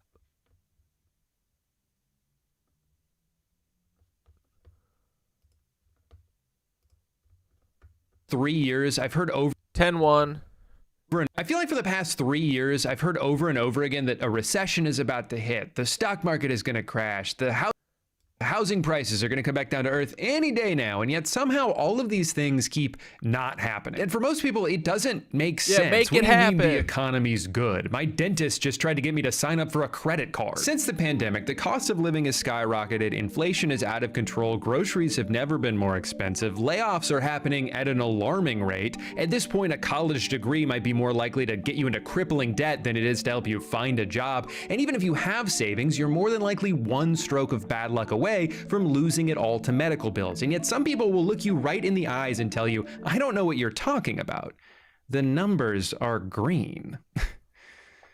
Is this guy stupid? The problem is each of these people are kind of correct in their own way. This is the best the economy has ever been if you already have money. If you bought a house 5 years ago, there's a chance it's already doubled in value. If you invested in the S&P 500 in 2021, you could be up as much as 80%. And that's not like saying, you know, you'd be rich if you just bought Bitcoin in 1973. That's just the regular stock market. You didn't need to have some genius level of foresight to be able to do that. You just needed to already have a I look sad. I think I look a little stoned. bunch of cash sitting around. And obviously for the overwhelming majority of people, that is not the case. If you're living paycheck to paycheck, you're not thinking about the stock market. If you're in your 20s, you haven't even been working long enough to save any money to invest. You don't get to benefit from rising home equity if you don't own a house. The only thing this graph represents to you is how much further away that dream is getting. Right now, the average age of home buyers is 59 years old. What a depressing statistic. This is the problem with an economy that disproportionately benefits asset holders instead of the people still trying to earn them. Wealth grows exponentially, but wages aren't even outpacing inflation, which means if your salary hasn't been going up every year, you're effectively making less money. Meanwhile, the fastest way to make $1 million is to just already have 10 million. Leave it in an investment account for a year and congratulations, you now have $11 million.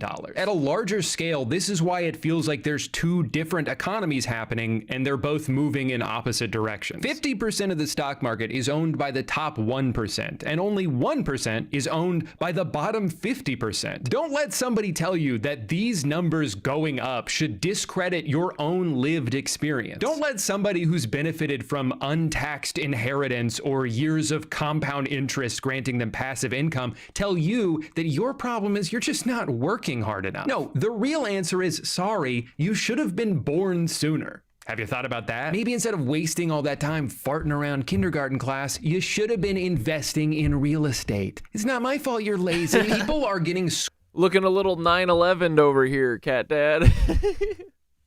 Squeezed in every direction while also being gaslit into thinking that it's somehow our fault. There's CEOs in earnings calls bragging about how they get to make customers pay for inflation so they don't have to. The economy is so bad right now, I'm about to segue into an extremely ill-timed brand deal in a video about greed. You think I like looking like a hypocrite? Of course not. But my avocado toast isn't going to pay for itself. Hi, I'm Upside Down, and I'm here to tell you about the virtual process. Reason we're not technically in a scan me. That's not going to do anything. I'm just a guy. Thank you to NordVPN for sponsoring this video. The economy sucks ass for most people right now. The only reason we're not technically in a recession is because the GDP is still going up. But the only reason the GDP is still going up is because of the AI industry. But the only reason that even looks as good as it does is because a handful of companies are just like passing money back and forth. But there's no recession. You're hallucinating. It is so stupid. It's all dumb as fuck.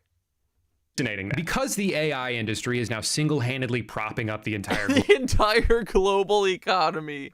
NVIDIA. Global economy, there's really only two paths forward. Worst case scenario, turns out it is all bullshit. The bubble pops in spectacular fashion, trillions of dollars of investments cannot get paid out, and everything goes up in flames. Or best case scenario, a few billionaires get even richer. Wait, is that what we're hoping for? All right, you're gonna have to bear with me while I go on another AI rant here. I know I do this like every 6 months, but it's not going away. It doesn't count as beating a dead horse if the horse is still alive. We got to kill that horse first. People largely do not like AI and are worried about the future it imposes. It's currently being used to make a bunch of promises that almost no one asked for. The main appeal of it comes from corporations who see advancements in AI as a way to further reduce their dependence on human labor. The only thing cheaper than outsourcing jobs is just eliminating them altogether. The wet dream that soils the sheets of every CEO is a company that's somehow run entirely on its own and they can just sit back and collect all the profits for themselves. No more dealing with pesky labor laws or health insurance or can I have Saturday off? My family died. No! Shut up. That's the eventual goal and why they're all pouring billions of dollars into NVIDIA chips and data centers and cool shirts for Mark Zuckerberg. And in the meantime, we're stuck with ChatGPT. That was a dark MAGA shirt. A humanized Google search designed to affirm whatever belief you share with it, even if it's incredibly dangerous, or generative video apps that are already being used to trick people into thinking something happened that didn't actually happen. Awesome technology. I'm so glad this exists. And I think the best thing we can do to fight back against AI is to simply not engage with it. The problem is, even if you don't use these tools, if you live in certain parts of the country, you might be paying for them. There's been a lot of really good investigative journalism done on all these new data centers that are popping up around the country, who's funding them and who's getting screwed over in the process. For example, some residents in New Jersey who noticed that their power bill kept going up even though they were actually using less electricity than usual. Well, it turns out it's due to an overall supply cost. Basically, when the total amount of electricity usage in an area goes up, power companies tend to pass those higher costs onto their customers. And for the past several years, electricity usage has been skyrocketing, with over half of that increase coming solely from data centers. Your utility bill is going up because Elon Musk wants to pretend to have a girlfriend. You see, AI doesn't just exist in some theoretical space. It has to be trained on trillions of gigabytes of data, and that data has to be stored in a physical location. To power this, dark MAGA cyber girlfriend. it requires an absurd amount of electricity, which generates an absurd amount of heat, which then requires... Bro, honestly, I welcome the triple X class solar flare that is going to shut all of this shit off. I think the internet has to go, guys. I do. I think it's all gotta go. It's all gonna get vaporized, but I think it'll be for the best. You'll know what to do if the internet disappears, okay? Just go outside and lead the way. There's an absurd amount of water to cool off. Most of these buildings use over 1 million gallons per day, roughly the equivalent of 10,000 people. This would be even more problematic if they were being built in areas where water is extremely scarce. So we should be good as long as we don't build a bunch of them in like the middle of the desert. Whoops. But to be fair, they are extremely efficient about it. They don't just use the water, they also poison it. Every part of this process is wasteful and destructive, and this is only the beginning. AI is still a relatively new phenomenon, so we're only just starting to see the effects of this. But the Department of Energy projects that the percentage of electricity used by data centers could nearly triple in just the next 3 years. And who gets to pay for it? We do. It's hard for me to accurately express how infuriating Yeah, we'll do the ham radio CatDad show. This is. The giant buildings that... Wait, what do you mean we need to do a Dune? I just rewatched Dune 2 yesterday. I love the Denis Villeneuve movies. Although Timothée Chalamet, I don't know how I feel about him. He's fine. Whatever. Who cares? But the movies are pretty good, right? I need to finish reading Dune too. I'm on the 4th one, I think. Yeah. Power. This Dune is real life though, dude. What the fuck is that? What is going on? Stupid fucking technology are being subsidized by people who just happen to live near them. Oh, but hold on, because they're technically contributing to the operating costs. So does that mean that they get to share in the eventual profits? No, of course not. They're more like involuntary investors doing it for free, or really worse than free, because a lot of them are being kept awake at night by the deafening hum. Oh, yeah. The Butlerian Jihad. That's what you meant. Yeah, we need to do the Butlerian Jihad, bro. Sorry, I didn't get what you were meaning. I thought you were saying, like, we need to do, like, a Dune night. Like, watch Dune, which would be sick, but we couldn't. We could just talk about Dune one night. That would be awesome. We'll just watch a bunch of history of Dune videos on YouTube. endlessly emitting from the factory shoved into the backyard of their homes that have now surely plummeted in value as a result. But hey, at least they're doing all of this to make a product that hopes to replace 80% of humanity. It's not enough that these people already own everything they could ever want. They could so easily afford to pay for these things without even noticing that that money is gone. But why would they do that when they could simply have poor people pay for it instead? Because nothing will ever be enough for them. You know, when a rich person makes some shady deal to screw... Dude, that's what I'm saying. What they literally have is a brain disease.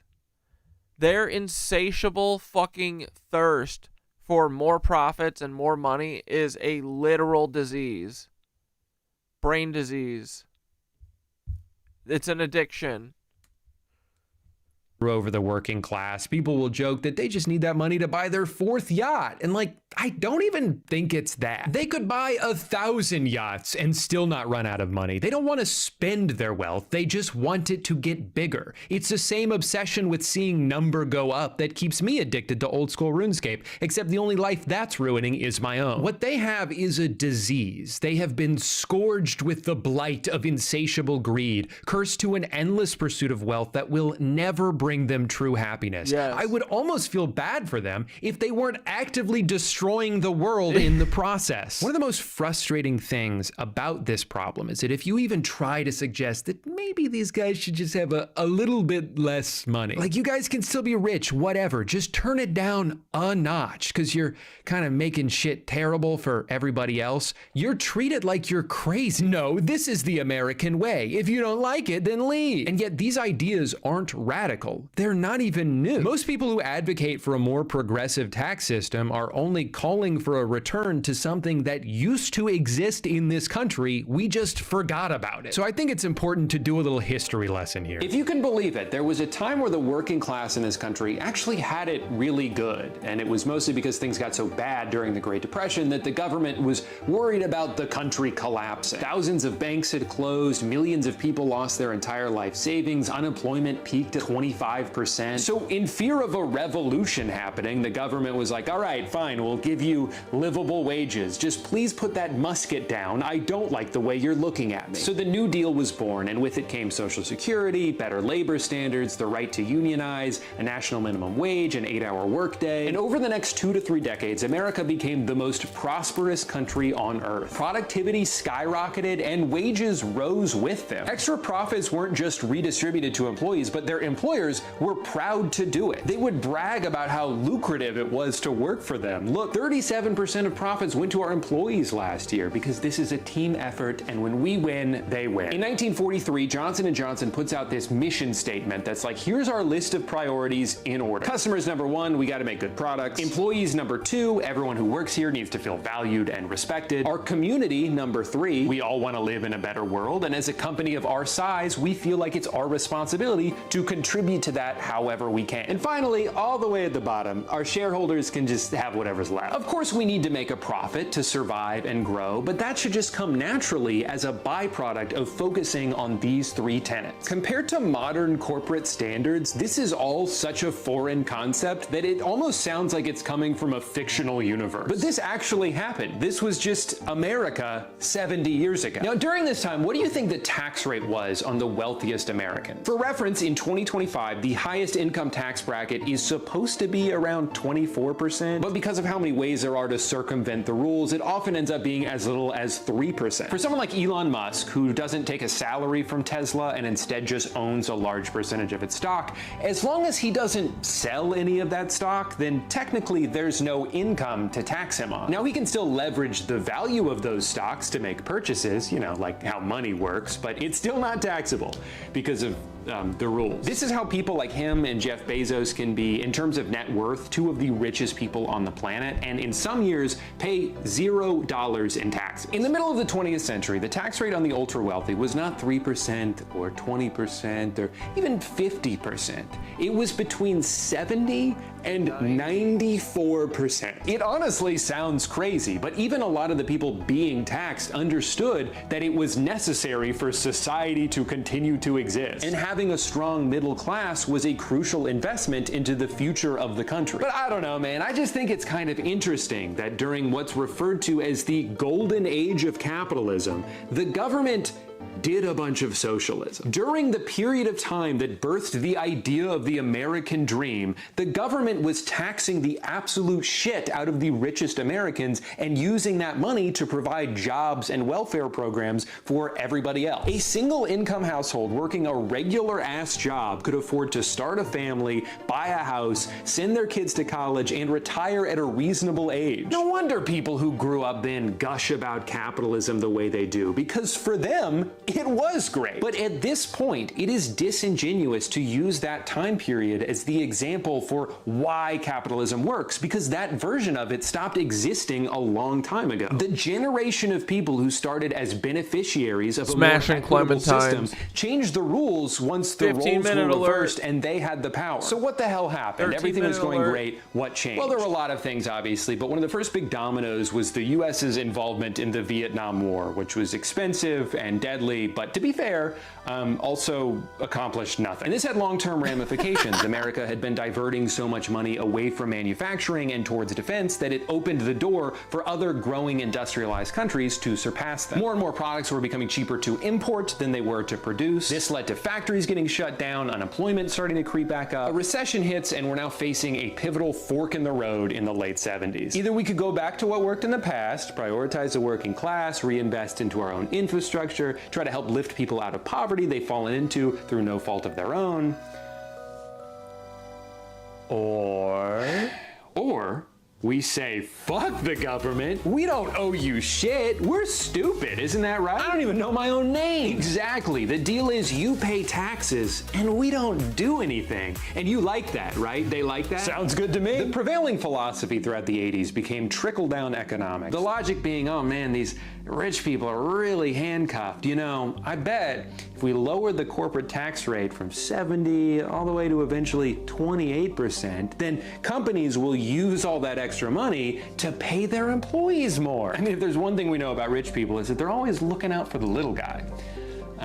Now, for some reason, this hasn't worked out yet, but it's only been 55 years, so the jury's still out. See, I would argue that part of the reason why companies in the 40s and 50s were so generous with their extra profits was because the tax rate was so high. I mean, think about it. If you're faced with the decision between giving a huge chunk of money to the government or redistributing it back to the employees who helped you earn it in the first place, you would be much more likely to do the latter, because it's an investment in your own company. It's a mutually beneficial exchange. Well-compensated workers are proven to be more loyal and more productive, and those are two things that you want. Now, there were other factors as well, loosening a lot of anti-monopoly regulations, the legalization of stock buybacks, but this dramatically lower tax rate is a big reason why the 80s serves as the dividing line on just about every economic graph you could look at. This was the beginning of a long and continuous transfer of wealth from the working class to the top 1%. And while it would be very easy to just blame all of this on then President Reagan, that would only be mostly true. Sure, this new approach opened the door for more exploitation and greed, but you still needed a few scumbags willing to go through that door for the evolution to be complete. And nobody sprinted through it faster than one man. The real-life cartoon villain who designed the blueprint that most modern CEOs are still following to this day. His name was Jack Welch, and he's often referred to as the man who broke capitalism. During his tenure as CEO of General Electric, he turned the once quintessential American company that reshaped people's lives and supplied hundreds of thousands of high-paying jobs all across the country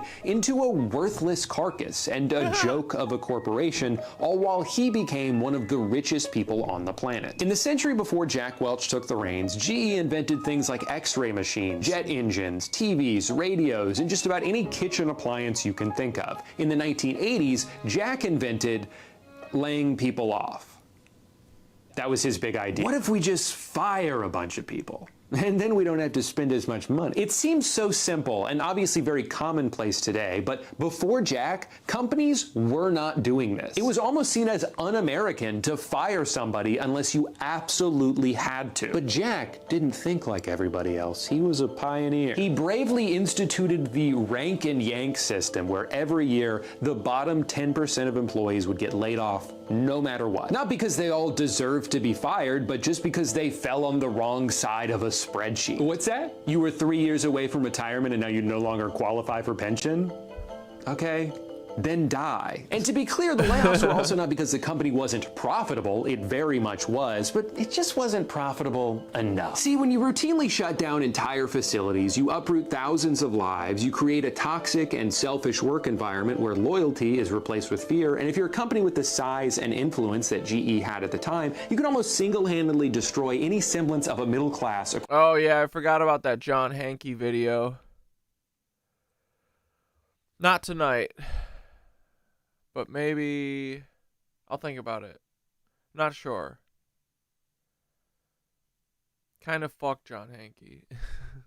No, we could probably. It was about Charlie Kirk, right? I'll pull it up for tomorrow. Across all of America, but this number gets a little bit bigger.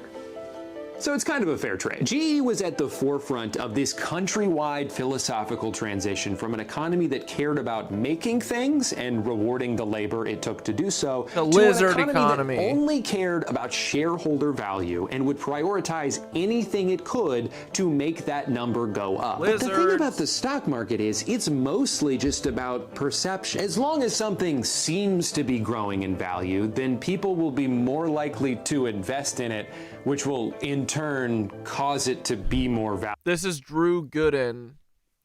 He's like a pretty mainstream normie YouTuber.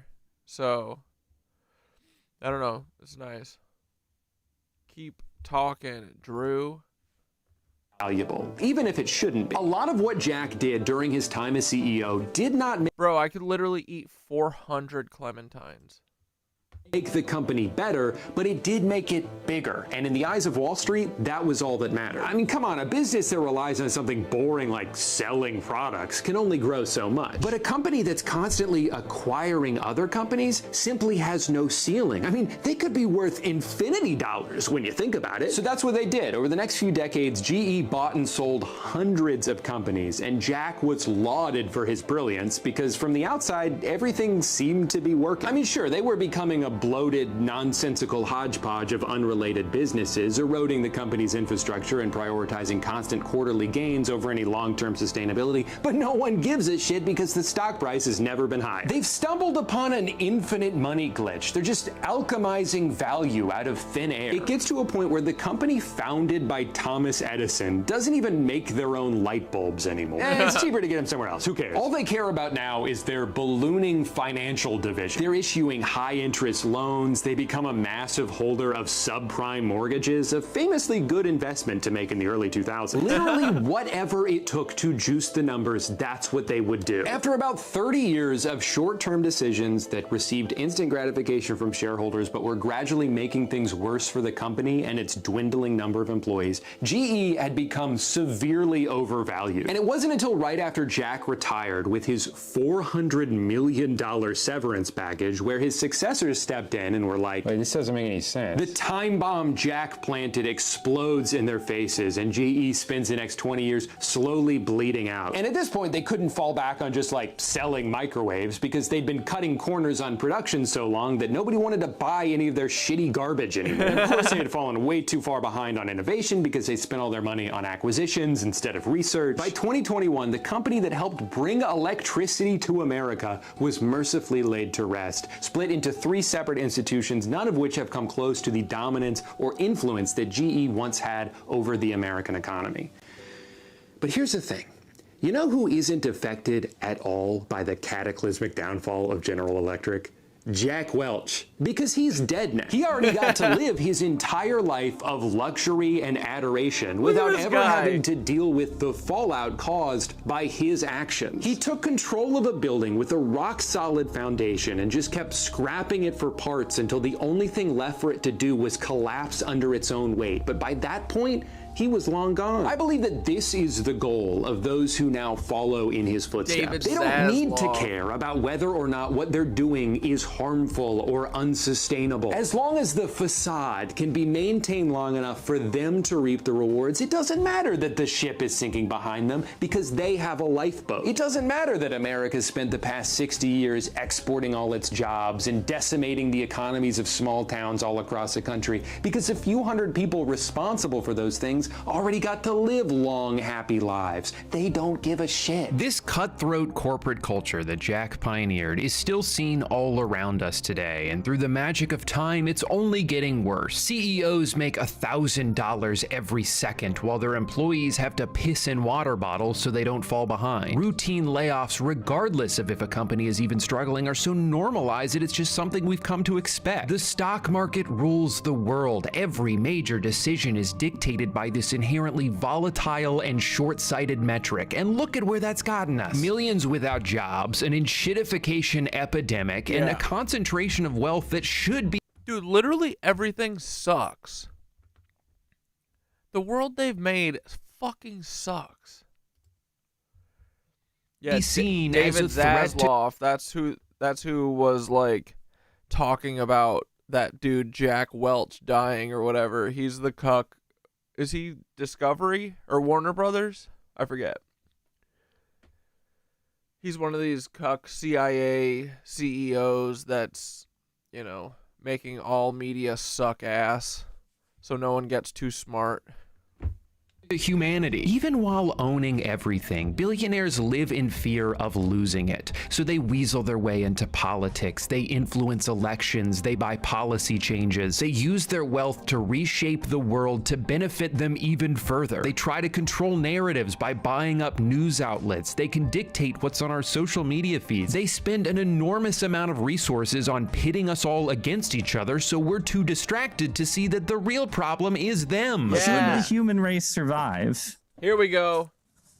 Everything kind of sucks right now, and as a result, most people are justifiably pretty angry. But for media outlets and politicians, that anger is their single most powerful tool because they can tell you where to direct it. And they don't even really care who it is, so long as it's not them. That's why it changes all the time. Sometimes it's trans people, sometimes it's immigrants. Most recently, it's been poor people. There's been this whole war going on over food stamps because when the government shut down, 42 million Americans lost access to SNAP benefits. Now that's an objective piece of information, an inarguable statistic, but depending on how it's presented to you, it may lead you to draw a drastically different conclusion than somebody else. For some, it might put into perspective how dire the situation has gotten. Like, surely there's underlying issues with a system that's allowed 1 minute 12% warning of its population to be unable to— Dude, that alarm caught me off guard.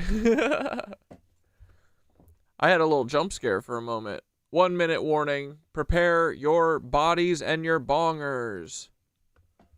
afford food. Alternatively, you might hear that and think, wait a minute, my tax dollars are paying for these greedy freeloaders? I'm busting my ass over here to barely make ends meet, and these leeches are using my money to buy cookies? That's not fair. And all it takes is highlighting a story or two of someone taking advantage of the system to make you think there's this rampant issue, that you're expected to feed all of these people with money you barely have enough of to feed yourself. This narrative has been used since the 70s because it's very effective. You work hard, they're lazy, this program is bad. It's easier than ever now to push this narrative because you can just AI generate a video of a fat lady screaming in Walmart and get everyone pissed off. But in order to properly analyze this, let's take a look at the data. First of all, SNAP only makes up about 1.5% of the overall federal budget, less than 1/8 of what we spend on defense, and 1/8 of what we spend just on interest on the debt that we owe. By my math, cutting this program would only save the average taxpayer a couple $100s a year, and of course, that's assuming that if they were to cut it, they would send you a refund in the mail. No, I'm pretty sure they would still take the same amount, but instead of reinvesting it into the economy, which is what SNAP ultimately does, they would just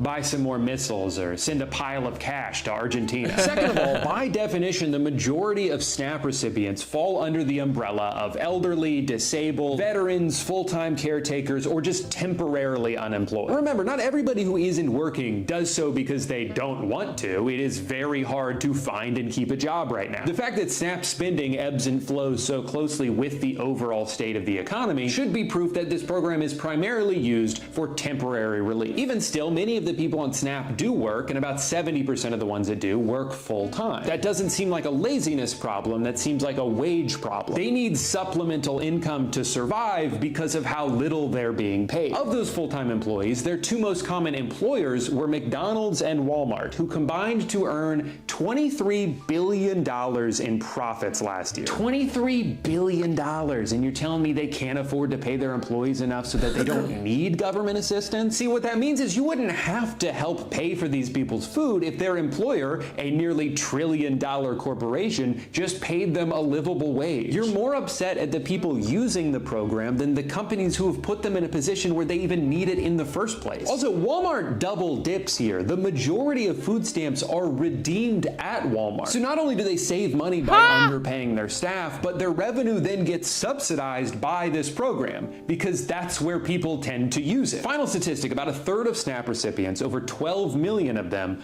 are children. What's the argument there? Are they not working hard enough? What, you don't want to get a job just because you're 7? Like, can we stop for 1 second to think about what you're saying here? You have let somebody convince you that in this situation, the only way to make your life better is if 12 million children starve. So I want to ask, who is more to blame here? A bunch of kids who got born into poverty, or CEOs with more money than anybody could spend in 1,000 lifetimes who expect you to solve the problem that they helped create? For some people, it doesn't matter what you say about capitalism, they will still go to war for it, even if it's not working. I know, it's crazy. Statistically speaking, it's probably not. They'll try to criticize a multi-billionaire who's not paying enough taxes, and people will defend them like, hey, it's not their fault. They're just taking advantage of loopholes like any smart business person. Honestly, I'm not convinced any of them are real. I think they're all bots. Would. And you're like, okay, so then we agree there's a problem with the rules, right? If they're just exploiting the system, then maybe the system shouldn't be so easy to exploit. We've reached a point where a lot of the core principles of a free market no longer apply. Like the idea that you can vote with your dollar. I get to pick which businesses I support. Therefore, the best ones will succeed and the worst ones will fail. We forgot. Yeah, except when we forgot 9/11. We 9/11 too close to the sun.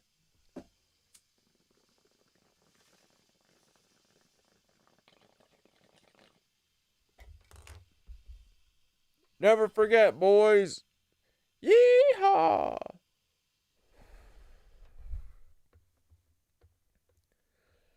Can't believe we forgot. Well, when one company is allowed to corner the market and price out all their competition, suddenly... Okay, last frickin' Clementine.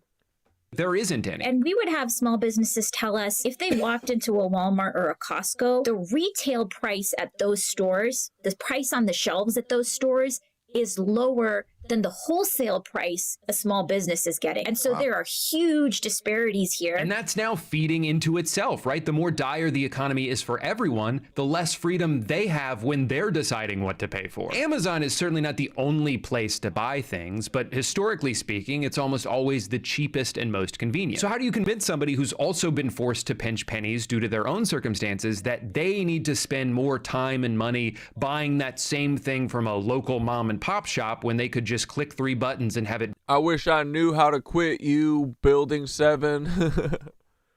Magically appear at their door in 3 hours. It's not even really fair to impose that because that person is also struggling. But then the cycle continues. The small business closes, Amazon and Walmart extend their reach even further, and once all competition is defeated, then they can just raise the prices to be whatever they want. They can train an algorithm to charge you the maximum price they think you'll pay at any given moment. Now, one of the most common counter arguments you'll hear if you bring up the idea of raising taxes on the ultra wealthy is that, well, if you do that, they're just gonna leave. First of all, no, they're not. Bye. That's a bluff they've been using for years, perpetuated by media networks owned by, you guessed it, rich people who don't want their taxes to go up. Sure, a few of them might leave, but the kinds of people who are willing to go to the trouble of moving their entire business from New York City to like Kissimmee, Florida, are probably already doing everything they can to avoid paying any taxes at all. It doesn't seem like a very productive mindset to cater to this parasitic minority at the expense of everybody else. Second of all, oh my God, can we grow some fucking balls Yeah, here? dude. I don't understand.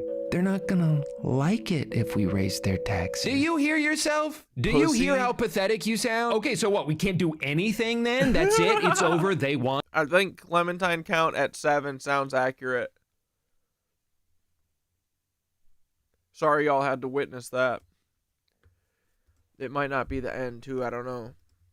I'm feeling Your frosty. plan is that we should just give up and let the billionaires have whatever they want. Buddy, we've already tried that, and that's not working either. Third of all, this criticism is predicated on an idea that taxation essentially has a bell curve to it, where after a certain rate, your overall revenue actually decreases because people will lose the incentive to work as hard or, like you're saying, move away. With this in mind, there have been studies done by economists who believe that every country has its own ideal rate for maximum efficiency. However, the implication that raising taxes would cause the overall revenue to go down would only be true if we were on the tail end of this bell curve, and we are nowhere close to that. So if your main concern is to maximize total revenue, it's pretty clear which direction we should be moving in. Otherwise, the very metric your point is referencing contradicts the argument you're trying to make. Now, even having said all of that, I'm not going to sit here and act like just raising taxes is an immediate fix to all of our problems, because we'd still have to rely on elected officials to actually use that money in a sensible way. I'd be happy to contribute more if I knew it was going to better healthcare or nicer parks or public transportation, but if my money's just going to be used to blow up a hospital on the other side of the world, then yeah, maybe I'd rather just give it to a food bank. I don't know all the answers, because at the end of the day, no matter how hard I try to expand my legacy beyond it, I'm still just the road work ahead guy. But I do know that this amount of wealth inequality that's showing zero signs of slowing down anytime soon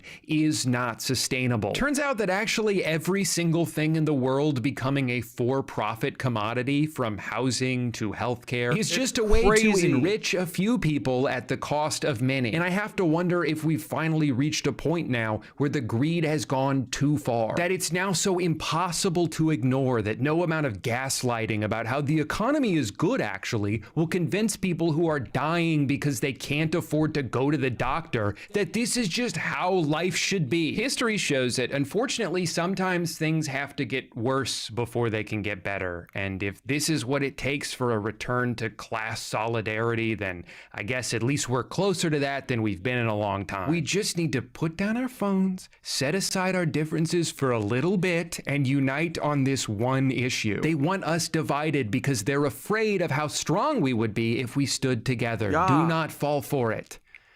Now, if you'll excuse me, I need to go argue on Reddit about how Ghost of Yotei is woke because they didn't make the main character hot enough for me. Thank you for watching. Is that a Ghost of Tsushima sequel? I loved Ghost of Tsushima. That was a great game, dude.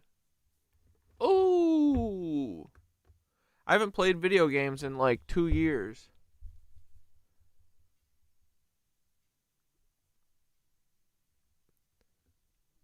Simp comedian gets humiliated by his wife on his own podcast, goofing on one of Andrew Schultz's podcast bros. Wait. We could just watch like 2 frickin' John Levi's back to back and then wrap it up. You guys want to do that?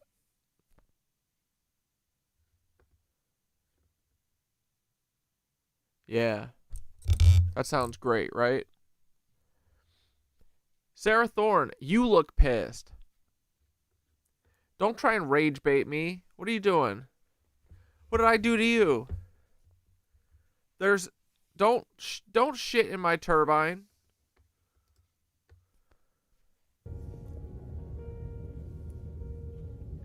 I think I'm gonna start by ringing the bell. I am pissed. I'm pissed that all these greedy motherfuckers be trying to take everything. We deserve better.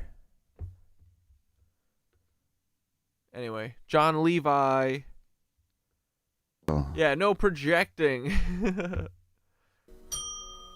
I rung this bell in a store, and the lady told me I had to buy it since I rung it, and I agreed. Like a little turtle bell. So what a weird morning. Chief and I slept in the rig last night amongst some pinyon pine trees. We had a little fire and woke up in the wild. I don't know why we like to camp or play wild. It's more exciting than playing domestic. Most of us are playing domestic. Job, clothes, the hair, but none of that Don't poop in my turbine.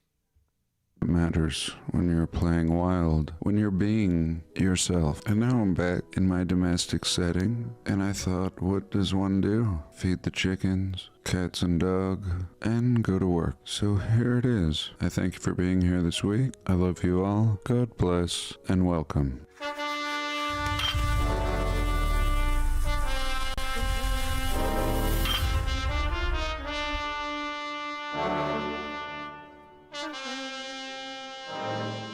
Good night, Carmen. So I don't know. I never know. I thought I was going to talk about the Spanish and play off of my last video. I found it really fascinating that the old Spanish map was Interstate 15, their trail. And after giving it more thought, I believe I-70 is where it cut over to the east through Green River and then dropping back into New Mexico. And I didn't talk about it in my last video, but I have mentioned that I-70 is my favorite, the Utah part of I-70. And you can see old ruins all along the interstate. And a very desolate interstate, the Utah part of I-70. And what I always notice, and I notice this on all the sides of highways and interstates, but especially there, are old abandoned train lines, train roads. I mean, the tracks are gone, and yet you can see this perfect train path.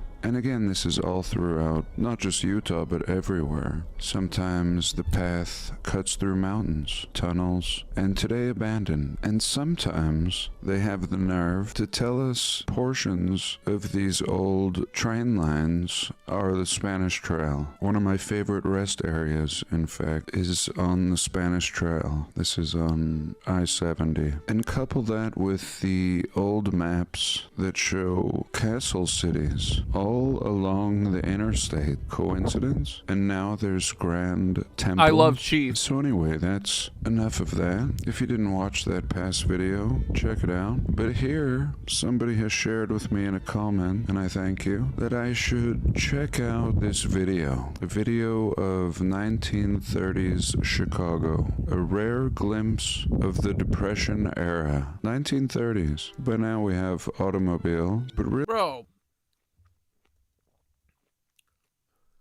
The fuck? That shit looks like pyramids. That shit's carved.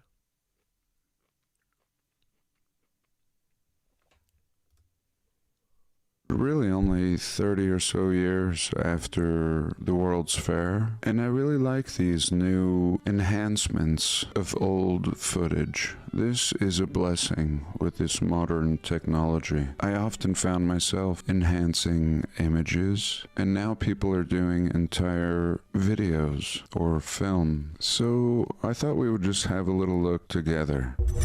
We're going marathon mode on Clementine's. Of course, you know my thoughts on this channel. I don't think these inhabitants are the original occupants nor builders of not only this city, but all cities. And here we have a much more personal experience of what was really going on in this time period. Now, the author of this film, or interpreter, tells us the streets are bustling, and some parts may be, and it may be early in the morning as the shadows are long, but one can't help but notice how absolutely old and very abandoned. This city seems very built out. I mean, who builds so close together, like where the buildings touch each other? This is something you do really late in the game. And yet all cities, again, have this characteristic. Old cities, and yet everything is just in ruins, like poles missing. Look at this building, for example. Really old stone or brick, kind of attached to the front of this building haphazardly. This man's about to walk in. His back leg is not certain. Maybe he's reading the sign. Will be closed till noon. Almost looking like a painting.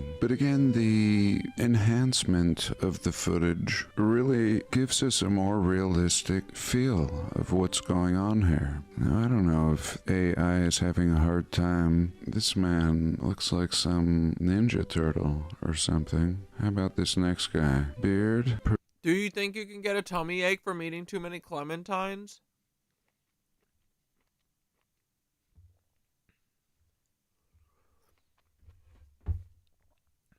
What if I get superpowers, though? Alright, I'll cut myself off after this. Pretty normal, and it does give it. Or a nice big round 10. I'm not sure. Oh yeah, too much acid? Shit.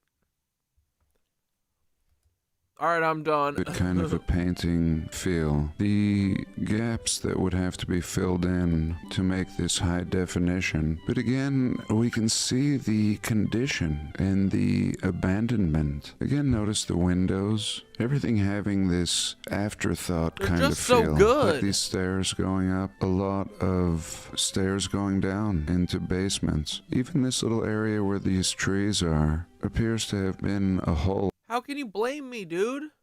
A whole bag costs $5. Drink pickle juice? What is that, the opposite of the acid? Is pickle base? Vinegar? Is vinegar an acid? Wouldn't that double it?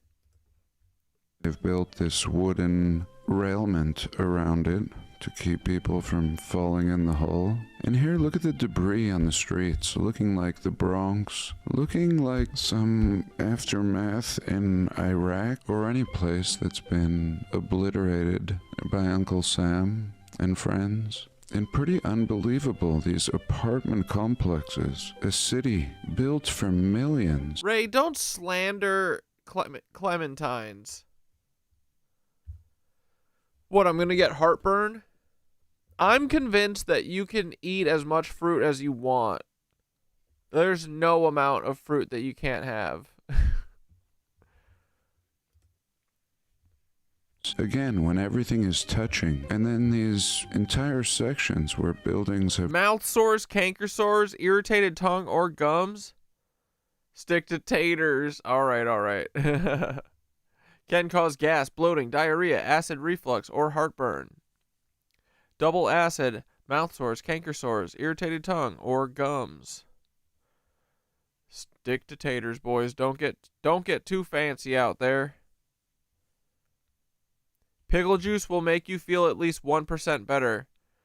Well, I guess I do feel the clementine juice coursing through my body right now. I'm riding that vitamin D, bro. Or is it vitamin C? C, right? Just been demolished, and they don't look burnt by fire. They look demolished. And here he pans the camera. We can see down the street. Look at the ruin here. Like nobody has ever cleaned up. And you can see this was a beautiful building on the corner here that we were just looking at. We can see stonework and even a little ornament right here. And these buildings, zillions of bricks, weathered, boarded up windows. Let's move on. Here's some children running out into the street, and it looks like this child is wearing a mask, really having an Iraq feel, as I said earlier. Looks like these kids are putting some projectile in the road. Here another one is swinging something, really just seeming unsafe. And this does seem unsafe. This is early. This should be very fresh and clean if you're building out a city like this. Not this. What the hell happened here? What is this? This is 100 years of neglect. Building is rotting. The brick, you can see these kind of Moorish flares in the window. I'm not sure. That could be distortion from the enhancement, but I don't think so. It continues. And we're just getting started. I mean, look at the trash. There's no sanitation. We discussed sanitation fairs in past videos. It seems like they didn't get the memo. Look at all this trash. This is Wild West here. This is an abandoned, scary, Wild West city, and these people don't belong here. This is an absolute apocalyptic scene. Asphalt everywhere. Pavement, concrete, brick. This people, or past people, had it all. And again, shortly before this, horse and wagoning all over this town in this condition. I wasn't planning on making a video today, but I jumped on immediately after seeing only the first 2 minutes of this video. 1930. Many of these buildings will still be here today. Quality is perfect. Everything we expect in a building. And yet, again, it's like some Middle Eastern war zone or something. And this is 1930s Chicago. Fires are just burning. Look at the amount of power. I mean, power, this is 30 years after power comes around. What are we powering? Abandoned, boarded up buildings? Here we go. Boards, broken window, totally dilapidated brick building, really crazy, flares, unnecessary, really advanced, and I don't think these stairs are necessarily original. I'm just not sure. I mean, look at this little building. Here we go. So somebody built this little shack and is happy with it next to these brick monstrosities. Look at this. All abandoned. And now he pans the camera again and we can see downtown. Here we go. Now I don't see bustling streets here. I don't see anybody that seems like they have a job or anywhere to go. I don't see these buildings as welcoming in any way. There's nothing going on in these buildings. So I have a lot more to go here, and I feel like I'm just being such a tourist. Let's take a quick pause and quickly glean the official history of Chicago.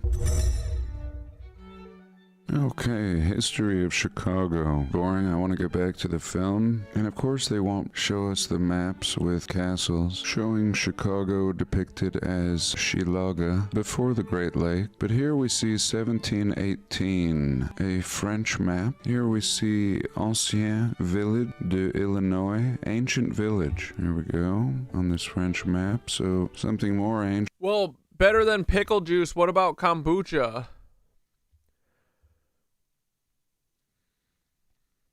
Is that double acid? Is booch acid? I can just transmute all acid.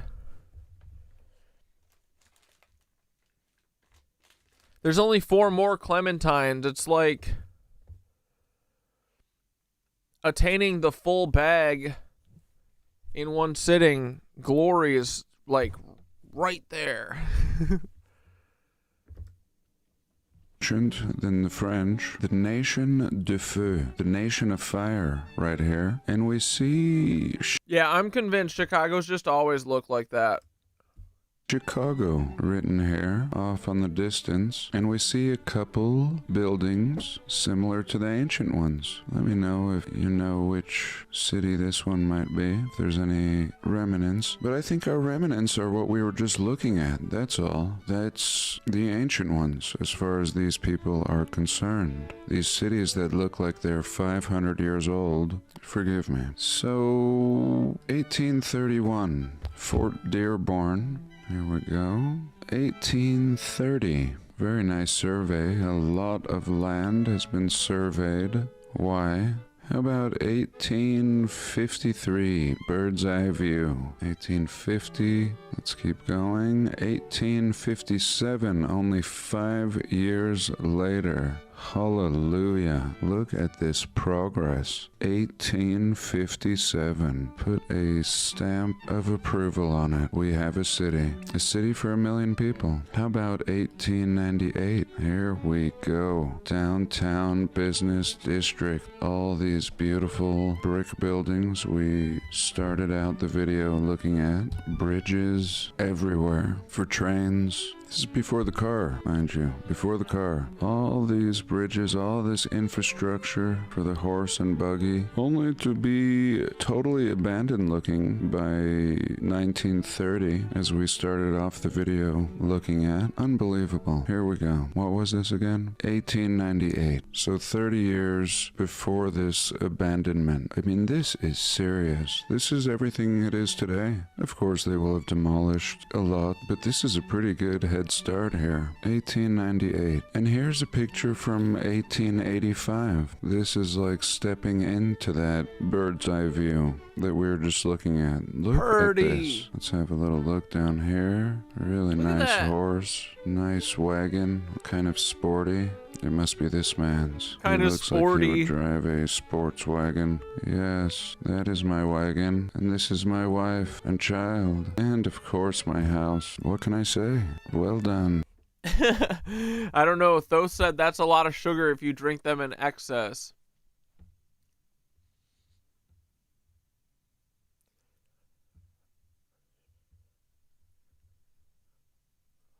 I got a sugar rush. I'm going crazy, dude. Booch addict, sorry. Not sorry. Clementine addict, sorry. Not sorry. Well, somebody stop me.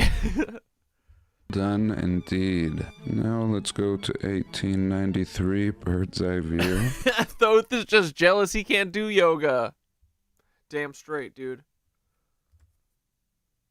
Grand view of Chicago. Come on. All this, again, the plumbing. If you remember the picture of the infrastructure of the plumbing 3D diagram in San Francisco, I mean, just unbelievable the amount of groundwork to run the water, the sewer. You don't do this and not have water and sewer. Let me digress and show you the World's Fair down here real quick in the corner. And really looking like a treatment system with this dome right now for the city, as I'd been proposing over the past few weeks. Oh, sorry, Lee. She's telling me to get back to the point. Okay, back to the point. Let's pause. Dong. So Somebody here's the suck channel me. we're looking at, Nos, and let's continue. So it's getting really beautiful, really detailed. We can see some type of Richardsonian block style here, and we see very young trees, very old buildings and very young trees. I don't know, maybe like less than 10 years old.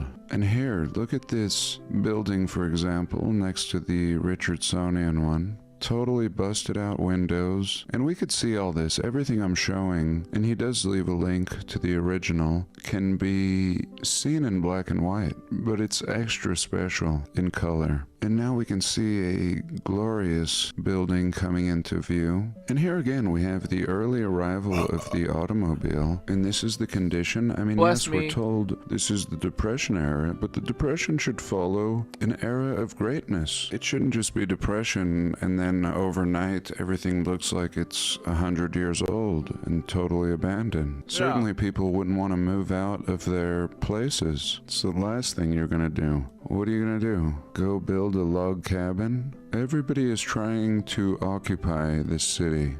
Young trees, some kids playing ball in front of this building. This building looks like a hotel, but of course we see such buildings becoming schools, and this may be a school even in this film. But look at the building next to it, like an old factory, windowless, totally in ruins. Let me try to jump ahead a little quicker so we can see more. Here, for example, exactly what I was just talking about and always do. What about this building here? How do you get in this building? They have not yet built stairs. Like I always say, they built these cheap wooden stairs going up to these brick and stone buildings. And this one does not yet have stairs going up to this beautiful doorway. Hilarious. Can you imagine trying to jump up here? It looks like they're accessing it from the basement. They said the hell with it. And this is not original. This is not functional, but an afterthought. Here again, similar. And here's our first cheap sign. What would an old film be without a cheap sign? So here you can purchase coal and wood. Coal and wood, you might go through this side door under the stairs. This tells you what's going on here. This is reality. This is someone of this era speaking to other people of this era. This is totally normal. Just paint coal and wood out here and you're in business. Next to the burnt out, beautiful building next door is children and what appears to be a dog. Coal and wood, boarded up windows, building next door, doesn't seem open for business. This man wandering around, just wandering aimlessly. Here's some Mary Poppins kind of... This is a film set. What is going on?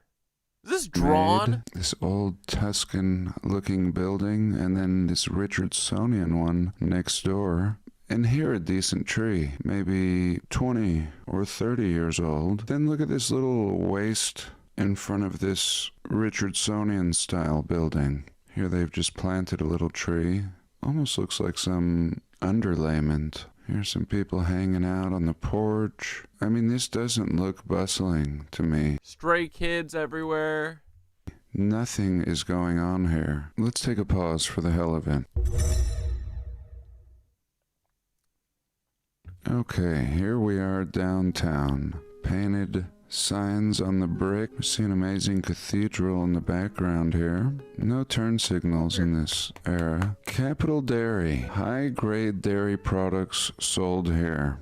Coca-Cola. Even all this stuff looks old. Doesn't look like you could go in here and buy something. See if anyone walks out. Coca-Cola's really ancient. I mean, in many ways modern, and yet totally dilapidated. Here's a man, a businessman. I mean, it's to say that in 30 years you pave the roads and put sidewalks down that now look like they're 100 years old. And many of you live in cities where you have 100-year-old sidewalks. You know the feel. It's like nothing has changed. Nothing has changed since the bird's eye views of the 1800s.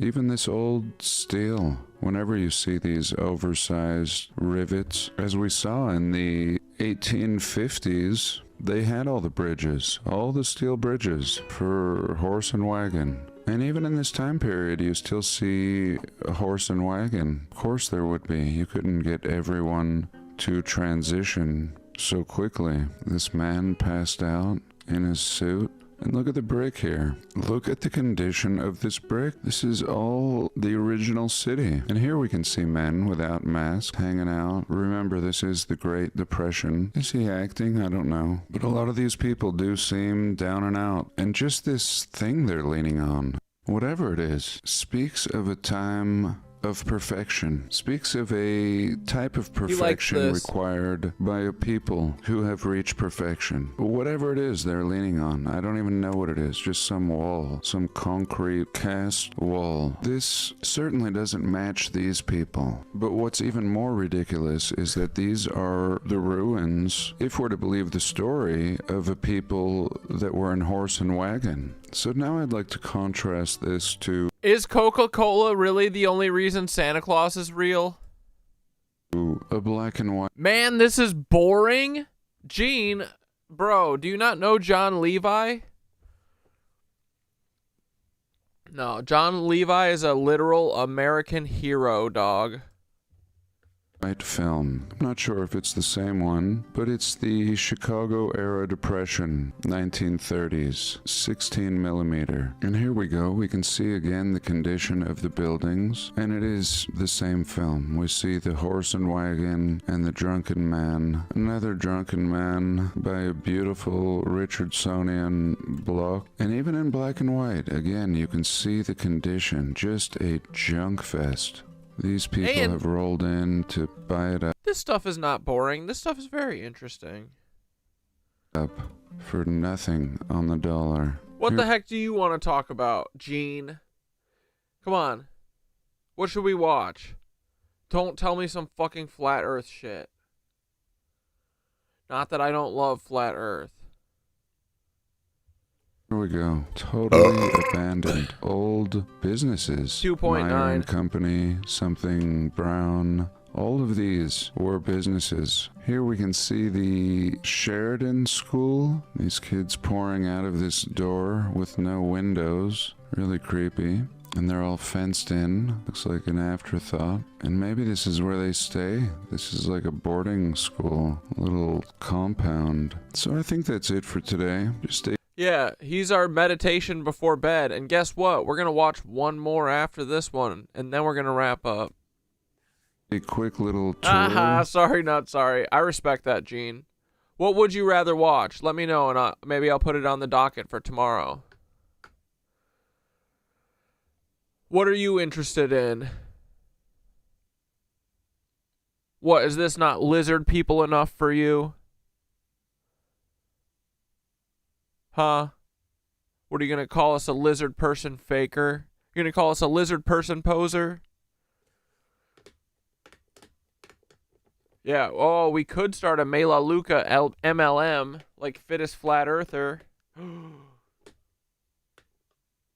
Boofing drug stuff, but if you add goofing, I don't know.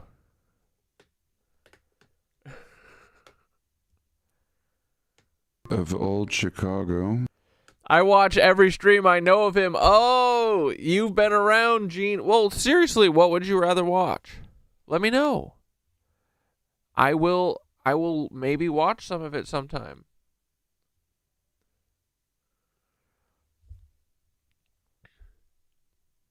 Come on, Gene. I think it would be good to watch some of my older videos on the World's Fairs if you really want to see some proof that adds to this idea proposed in today's video. But for this week, I thank you all for joining me. Do have a blessed day. I love you all. God bless, and I'll... All right, fine. You want to watch some... Wait. Where was the video? Yeah, simp comedian gets humiliated. Yeah. Let's just get some definition. Okay, we're gonna any terms that you might need to know the actual meaning of. Alex is here to break it down. I thought Is this what we want? it was just like dancing, getting dressed up, and maybe that was my mistake. Yeah. So I acknowledge that. Look at this. Big one. Yeah, the act of getting dressed up, looking fly as hell, wearing a minimum of 3-inch heels, preferably higher, and dancing your ass off Urban into the Dictionary wee hours of the morning. That was what I was doing. Yeah, this is white people's definition of it. This is where you learn. Don't go to Urban. Guys, what do you think popping pussy is?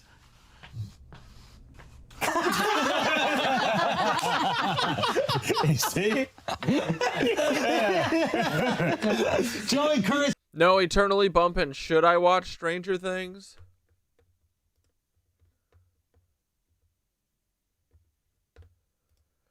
I mean, I should watch it just to tear it apart. Okay, actually, let's watch Robert Seffer.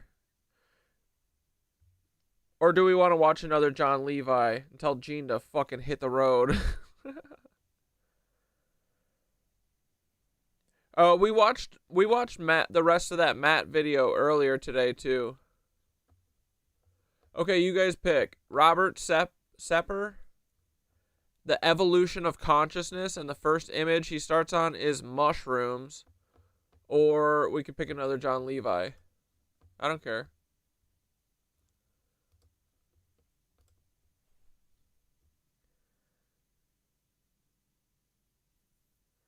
Yeah, it was insanely spiritual. Dude, that Matt LaCroix, we watched a lot of Matt LaCroix. Let's take a little break from him, but maybe tomorrow.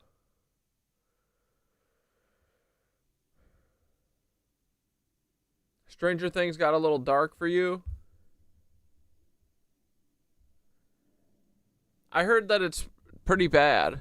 I mean, it's just too long, dude. I don't remember literally anything that happened in it. None of it really seems memorable. Except for, like, the first season. But everything after that, it was like, huh? But I should watch it to tear it down. Criticize it. Look for the truths. closely. Can you see it? These mushrooms are dropping millions of tiny spores which are being carried away by the wind. In the forest, many fungi rely heavily on airflow as their primary method of spore dispersal. Spores are produced in massive numbers, billions per mushroom, typically located on ridges underneath the cap designed to maximize exposure to air. Many mushrooms don't just passively wait for wind, they actively shoot spores into moving air, where the wind current can disseminate the spore for great distances. Even gentle air currents can carry them hundreds of feet to many miles away. But what about environments where there's no wind? Glowing mushrooms in caves and many other fungi in still air environments do not rely on wind for spore dispersal. Bioluminescence plays a fascinating indirect role in this process by attracting specific animals and insects that act as spore carriers in places where passive air movement is almost non-existent. Nocturnal flying and crawling insects are drawn to the light in these otherwise pitch black environments, landing on the glowing mushroom, picking up sticky spores on their bodies, then flying or crawling to another glowing colony elsewhere in the cave system, depositing the spores when they land again. This turns the insects into the functional equivalent of pollinators, but for fungal spores. In forests, wind is reliable, so most mushrooms are dull-colored and release spores into the air currents. In deep caves, wind is negligible. Emitting even a faint green light turns a completely dark environment into a beacon that recruits mobile animals to do the dispersal work that wind would otherwise perform. Studies on New Zealand's glowworm caves and Brazilian caves show dramatically higher insect visitation rates to glowing versus non-glowing fruiting bodies. Bioluminescence doesn't move the spores itself. It lures the insects that do the moving, effectively replacing wind as the primary agent of long-distance spore propagation in cave ecosystems. And the deeper the cave, the less airflow, and the more likely one will run into bioluminescent habitats. That said, entering many deep cave systems is either formally forbidden, heavily restricted, or effectively impossible for the general public. In some cases, one can obtain a permit, but only after rigorous vetting and oftentimes following a strict quota of only a few entries per year. Fuck them rules. Some caves in the Caucasus, Crimea, or near borders are inside restricted areas. Certain caves in China and North Korea are state secrets or inside closed military zones. In Mexico, the US Southwest, Australia, and Papua New Guinea, the deepest or most significant caves are on private ranches or indigenous territory, and entry is denied. Of the roughly 100 cave systems deeper than 1,000 meters, and thousands of significant unexplored wild caves, fewer than 10 or 15 are openly accessible to experienced recreational cavers without special permits.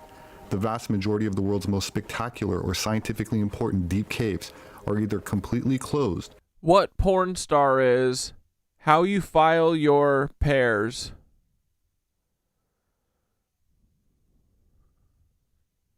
How do you file your pairs?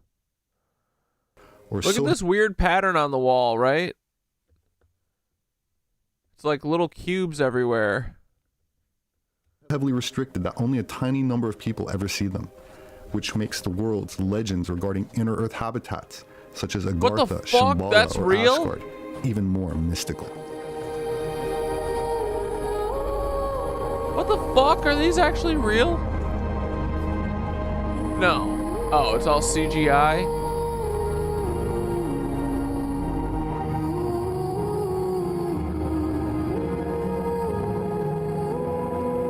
Okay, this rules.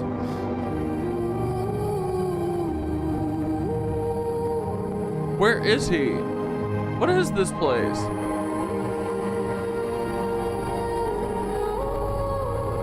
Is this just AI?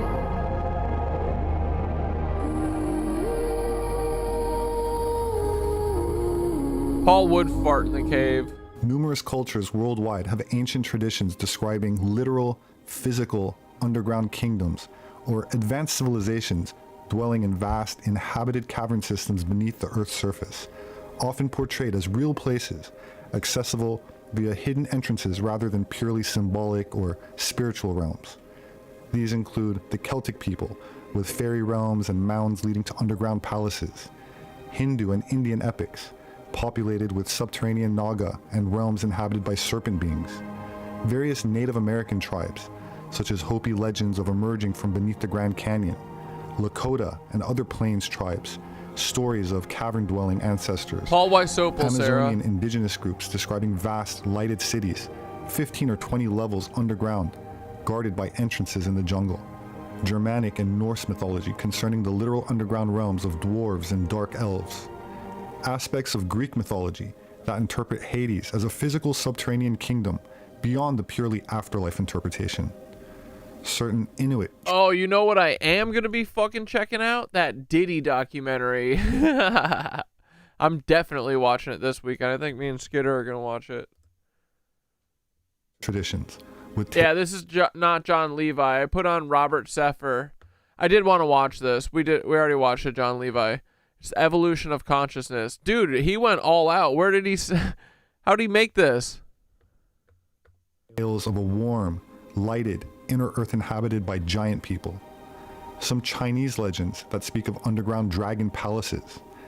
Andean and pre-Columbian South American cultures with tales of inner earth refuges during cataclysms in subterranean cities of the Chimu.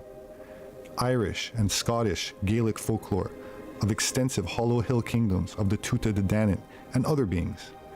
And then Mongolian and Central Asian steppe people, as well as Tibetan and Buddhist traditions regarding the hidden kingdoms of Shambhala and Agartha, located inside of the earth.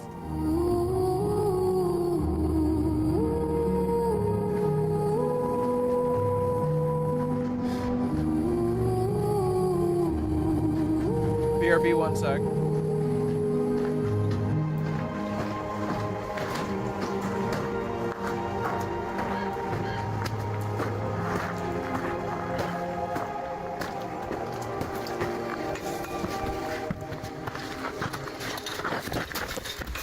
Published in 1871, one of the most influential occult books that explicitly postulates detailed parallels between the inner earth, or inhabited subterranean worlds, and inner spiritual, or astral realms, is called Vril, The Power of the Coming Race, by Edward Buehler Lytton.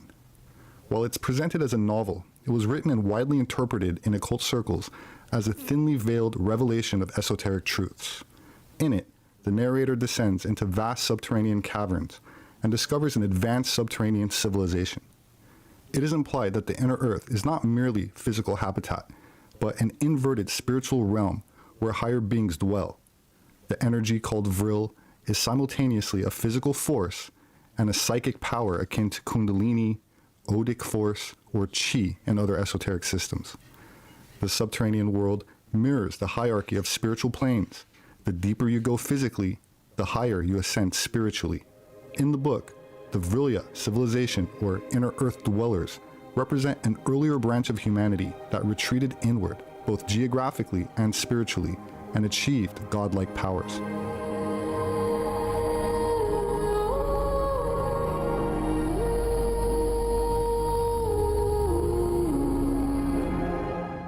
This theme of going inward to attain higher states of conscious awareness was also mirrored by the author of the book Stalking the Wild Pendulum by Itzhak Bentov, a Czechoslovakian-born scientist, inventor, and mystic. That said, I'd like to play a short clip of an interview with Mr. Bentov from 1978 regarding the evolution of consciousness. What is it that is evolving? Now, you talked about the nervous system evolving, right? But is there something else that is evolving that is able to be sensitive to this higher level of reality? We have this notion of the soul. Most people, talking about the soul, it's a kind of non-physical thing, highly theoretical. And so when you go to church, you take this soul out of the closet and polish it up a little bit, and then you go to church and you are one with your soul. Then you come back and put it back in the closet till next week. So that's about the idea of a normal person, the soul. But actually, that's not the case. I mean, we don't have souls, but it's just the other way around. The soul has us. So that is that thing that evolves, the permanent, eternal thing is the soul, and the body is a kind of disposable thing. As you know, you use a body like a car for 80,000 miles, 100,000 miles, and you junk it, and that's it, you get another one. So it's the driver is the soul who uses the body for a while, and then he runs it into the ground, and he gets another one sooner or later. And so it's the soul which is experiencing evolution, and not our personality, not our physical existences. That is, the soul is the repository of information that we gather during a lifetime. Well, okay, maybe we should draw another diagram. Physical bodies are here, another physical body, and this is Joe, and this is Jim, and this is Sarah, etc. Now, clearly, on this is the physical level, yeah? Now, on this physical level, we're all separate. You sit there, and I sit here, and we're all separate. Now, let's do another level. This level is slightly higher, and let's call this the level of the soul, yeah? Well, there will be some mingling here. Let's draw this person as extending to practically infinity this way. Now look what happens. At the physical level, we're separate, and there's this much distance between us. Let's say that on the soul level, this person extends this much, and the other person gets slightly mixed in with him. That is, the souls are, in a way, in touch with each other. Okay, they overlap, these two lines. Now let's go now to a higher level, and let's call this, say, the level of the higher self, which is kind of the boss of that soul. There, what we find is that this fellow's higher self extends this much, and the other fellow's extends this much. There is more overlap between them. Right. On the very highest level, which is the high spiritual level, we are basically overlapping completely. Everybody is overlapping everybody else. In other words, everything and everyone is everywhere. In other words, we've become omnipresent. This is a state of highly spiritual, perfected beings, or gods, you may call them.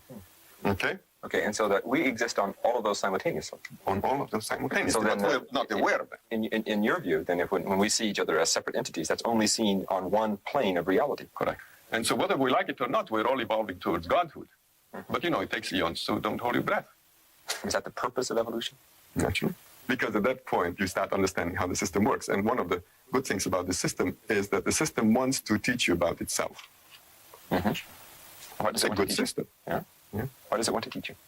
Well, if you are omnipresent and you're all-knowing, that is the state which the system wants you to be in. Because the system is an intelligence or information-gathering system. And it's also freely distributing that information. In your view, we all started off somewhere a long time ago in which there was sort of undifferentiated matter, which slowly, millions and millions and millions of eons, evolved until a very complex organism that we now call a human being. And it has a nervous system which we at this particular point in time understand as being sensitive to certain levels of reality, through our eyes, our ears, our nose, other sensory perception. And that's sort of what we call material, ordinary reality that enables us to drive cars and do our work every day. Sorry about that. However, there is an evolutionary movement that will continue just wanted to put my dinner in the push us oven. beyond where we are today. And the thing which is going to be pushed is our soul. And that at some point, we will have these experiences of elevated Wait. We watched this guy. That's fucking, consciousness, in which higher realities are not only seen, but lived. And ultimately, we come into perfection. Whether we like it or not. Yeah? Can we speed that up by doing it? Yeah. Well, you use the... Oh, this is the guy that wrote the pendulum of... Right? What the fuck's it called? Meditative techniques which push the nervous system a lot faster than the normal evolutionary rate. Those techniques are available. Itzhak Bentov discusses Itzhak various Bentov, techniques in his work, including Tantra and methods of exciting the central nervous system, which facilitate access to heightened perceptions of spiritual realms. He describes the mechanics of Kundalini awakening, where the chakras or energetic channels are accessed by raising one's life force energy up the spine. He approaches these topics from a scientific and engineering rather than traditionally religious perspective, describing the Kundalini force as a measurable bioenergetic and mechanical phenomenon involving cerebrospinal fluid pressure, piezoelectric effects in the spine, and standing waves in the aorta and ventricles, using tantric terminology, but translating it into physics and physiology. Bentov explicitly mentions tantric practices and Tibetan Tantra when discussing accelerated methods of raising Kundalini energy safely, utilizing breath, visualization, and transmuted sexual energy. Bentov describes sex energy as the raw, lower frequency manifestation of the same life force that, when refined and raised through the chakras, leads to higher states of consciousness and spiritual awakening. In his model, the primal urge is nature's way of ensuring reproduction, but the same energy can be consciously redirected upward and inward for spiritual evolution. In his book, Bentov explains that during intense arousal, large amounts of bioelectro energy are generated in the pelvic area. In ordinary orgasm, this energy is discharged outward. However, in advanced meditative or tantric practices, this energy can be circulated upward. Eventually, Robert Seffer's like, I want you to know that I be circulating my ejaculate upwards through my cerebral spinal column. Eventually reaching the I love brain, this guy. or pineal and pituitary glands. Dude, is he just like low-key a like VFX dude that he just likes making VFX? This rules. He's got fucking chemtrails in his sky. Higher centers of awareness. Bentov humorously noted that orgasm is a brief glimpse of samadhi, or cosmic Oh, this is soul gooning. consciousness, a momentary dissolution of the ego, which is why people chase it. He called it nature's bait, to make us interested in the far greater potential of the same energy when it is raised consciously. It's how do I pronounce it? It's Zico. Zico, don't come in here talking shit about Arby's tonight, okay? Play nice. Play nice. Don't start none, won't be none. Bentov stresses that the goal is not celibacy or repression, which he considered unhealthy and likely to cause psychological problems, but conscious transmutation. The sexual drive is natural and powerful. The spiritual path uses it as a rocket fuel use it. rather than wasting or suppressing it. He viewed sexual energy not as something to be ashamed of or merely indulged in, but as the biologically built-in propulsion system for human spiritual evolution, the same force that, properly harnessed, propels consciousness from the root chakra all the way to cosmic awareness. The nervous system is that thing that gives us that picture of our realities. That is, our realities, that reality which you see all around you, the flowers and the chairs and the microphones and the teacup, is given to us by our senses. Yeah. We don't see light which is beyond UV and beyond infrared. We hear only a limited scale of... You've seen a glowing figure 8 during a simultaneous orgasm with a partner before? Did the partner see it too? That's pretty tight, dude. Ouroboros life. Hell yeah. One with the all. So is Source is just fucking itself all the time? I guess. Vibrations, like for instance, we hear anywhere from 52 to 20,000 maximum. In other words, all our senses are limited. So, with these limited senses, we naturally are seeing through a very narrow kind of tube or very narrow slit in the total reality there is. Now, as you're evolving, what happens is that slit opens up more and more and more. So you see more and more of that reality, and we assume that we see different realities. They're not very different realities, but rather a very extended, broad view of one very large reality. The senses are an extension of our nervous system. Our eyes, our ears, etc., are an extension of our brain. So to speak. Okay, so now, before you were talking about the people who were the mutants, either being in the mental hospitals or being geniuses. These are people who have expanded perception, and hence they can see a reality which ordinary people at this stage of evolution are not able. Aunt Deb's so funny sometimes. The Ouroboros is just a constant cycle of self-sucking. To see. What is the nature of that? Dude, I should rewatch Dark, right? Oh man, Dark rules. That reality which they're able to see. Well, that is classified as a non-physical reality sometimes. We can take an example. Say, well, let's take a simple example. The family sitting at dinner table, and say there's a kid, maybe 15 years old, 16 years old, and he looks up and suddenly he says to his mother, "Hey, Ma, look at there's our dead grandmother is standing in the corner." Mother looks around and says, "No, there's no grandmother there." And she says, "Well, kiddo, there's something wrong with you. You need help. You're crazy." So you're crazy. So she takes him up to the friendly neighborhood psychiatrist, and same thing happens. The psychiatrist will ask him, "Well, kiddo, what do you see?" Well, you'll see, well, don't you see Doctor over there in the corner? Don't you see this person standing there? The psychiatrist turns around, no, there's no such thing. Well, and then psychiatrist says, oh, young fella, you're in troubles, and then he writes out a little prescription for a little thorazine or electroshock or whatever, and pretty soon, in a matter of 2 weeks, kid is back in shape, very normal. No longer sees No longer sees anything. Yeah. So the process has been reversed. This is called a psychotic episode, or acute schizophrenic break, or whatever it is. And what you would say is that there's a good chance that that kid is seen. Very good chance that the kid has a spontaneous opening of his senses. Don't worry, I'm absolutely not going to watch Akira instead. So that the evolution... Dude, I promise, I'm going to surprise you one day. ...has been rushed up, or hurried up. Yeah. Now, this actually happens. There are techniques to do this. But the Eastern people, the yogis, have developed systems to do this, to push the nervous system rapidly. But it happens very often spontaneously without someone trying to do anything about it, and just happens. And then, naturally, in the olden days, these kinds of things used to be called miracles. Yeah. And nowadays, there's no more miracles. Well, let's take this. And that's interesting, isn't it? Because you think of, what you call the spontaneous opening of expanded awareness. Correct. Right? I mean, that's sort of a lot of words to say something. But in an earlier time, it was called a miraculous occurrence. Yeah. Elevated consciousness. A time of great revelation, of God speaking to you. Itzhak Bentov died on May 25, 1979, as a passenger on American Airlines Flight 191, which crashed shortly after takeoff from Chicago. I didn't know that, dude. Oh my god. He was 55 years old and was traveling to present his research on science and mysticism to Japanese scientists in California.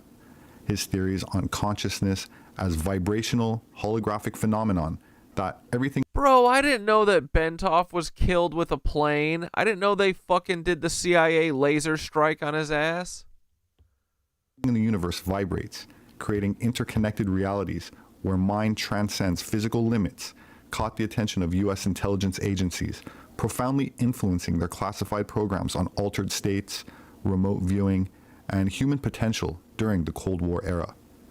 Bentov's ideas provided a scientific framework for exploring phenomena like out-of-body experiences, astral projection, and non-local consciousness, which the CIA investigated as potential tools for espionage and psychological operations. Bentov's model posited that consciousness isn't brain-bound, but holographic. Each part contains the whole universe, allowing for each consciousness to have glimpses of non-physical realms.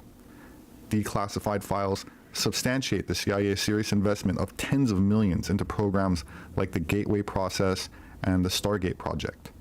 Bentov's biomedical model explained how meditation could tune the body like an antenna to access higher dimensions, enabling out-of-body experiences and remote viewing as a mechanism for transcending space-time, and weaponizing psychic abilities for intelligence gathering and mind-over-matter effects. While Bentov's death was officially ruled an accident, rumors persist of CIA foul play to suppress his expected presentation regarding his God formula, a vibrational equation allegedly proving that reality is malleable. Dude. My name is Robert Sepper. I'm an anthropologist. My published work is available on Amazon and through all other major book outlets. If you'd like to support my work, you can do that through patreon.com. There should be a link in the description. You can also click on the thanks tab below the video to leave a donation as part of a comment, or if you'd like to ask a question, and I will try my best to reply in a timely manner. I also appreciate any constructive feedback or suggestions on a future video topic, or if you'd just like to share your thoughts with the community. Please remember to subscribe, hit the notification bell, and check back often. Stay safe, and I hope to see you again soon. All right, boys. That's it for tonight. Everybody's got an early bedtime.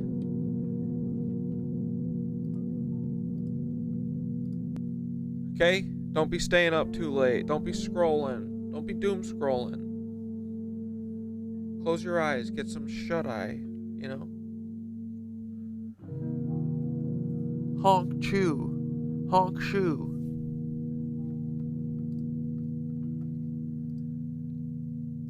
Another little spin on this flat plane, right, boys?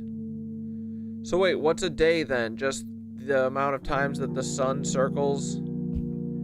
Is it literally like, not Silo. What's the other bunker show that's on Apple TV? With, the guy from Lost? Walt! Michael... Wait, is that him? Is he the same guy? No, he's from fucking This Is Us, right? Is that the same guy? No, that's not. Different guy. I don't know. What's that freaking show? Where they live underground? No, they live inside of a mountain. Because the military collapsed the world or something. Did nukes. Anyway, what are we talking about? Breathe in.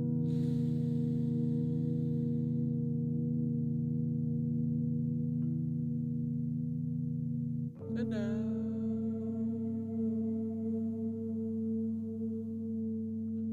No, I've watched Stranger Things. I just haven't watched the new season. Breathe in.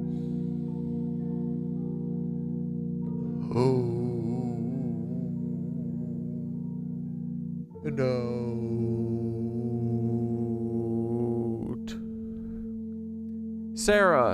Sarah Thorne, please, what is going on? You're always like, it's fine, just meme me. It's okay, you can meme me. Don't take me, please don't take me seriously. What's going on with you, Sarah? Do we need to call your parents? Last one, breathe in.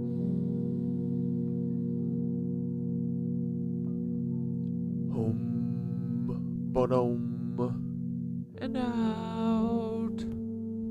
Buckle in, boys. Here we go. You are the current. Take a deep breath in, and as you exhale, let yourself land. Feel your body in gravity. Feel your weight as a gift.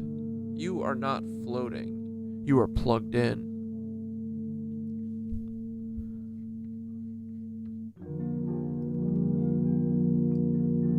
You are not a spirit trying to escape. You are a circuit trying to conduct. I feel that, dude. I feel like a little ball of electricity. I gotta charge up with vitamin C from clementines. Now imagine you are seated on a great plane. Not an aircraft, a plane of existence. The body of Gaia stretches beneath you like an ancient vessel, and like all vessels, she hums with systems. Her rivers are veins, her mountains pressure points, her mycelium the neural net, and you, dear spark, are a necessary impulse within her body. An auxiliary power unit waiting to kickstart the whole. As you breathe, feel yourself powering up.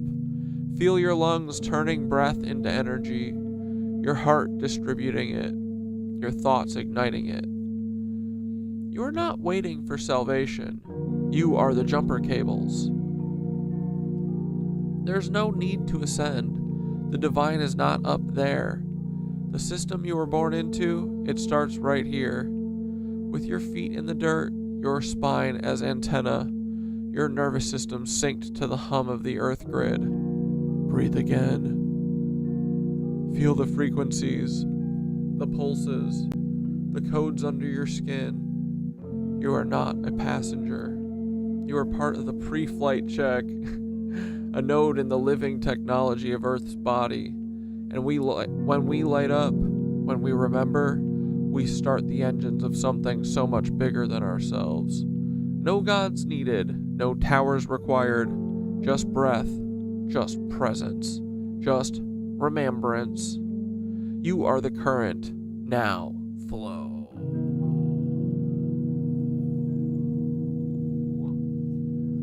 Heck yeah, dude. You want me to speak?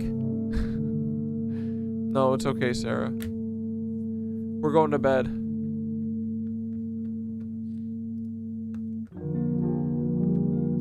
Good night, Paul. Good night, Thoth. Good night, Nitwitchlings. Take your loss, Paul. You can't go back to Tim.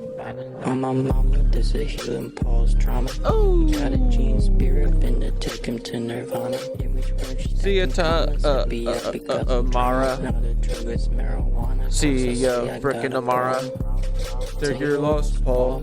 You can't come back from this. Till you lost Paul. Goofy idiot. Till you lost Paul. Bells showing all your little skin. Take your loss, Paul.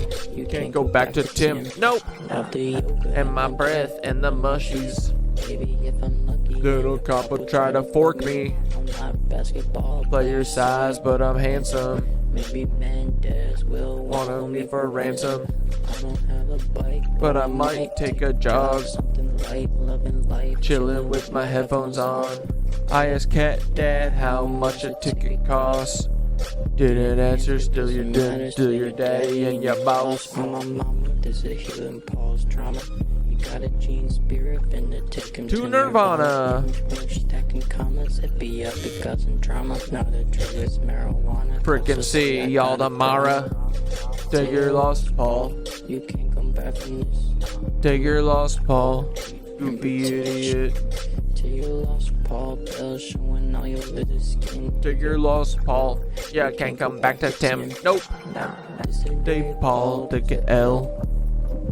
Yesterday, Paul, go to hell.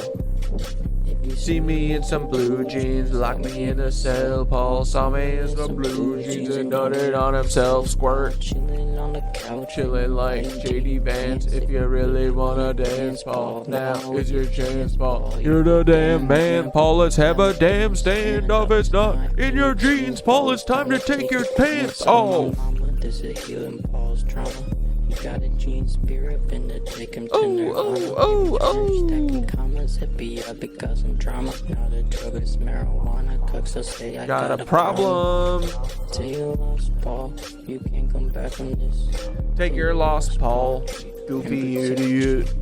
Till you lost Paul. Bells showing all your little skin. Take your loss, Paul. You can't go back to Tim. Nope. Good night, dudes. I hope you also have peppermint ice cream waiting for you.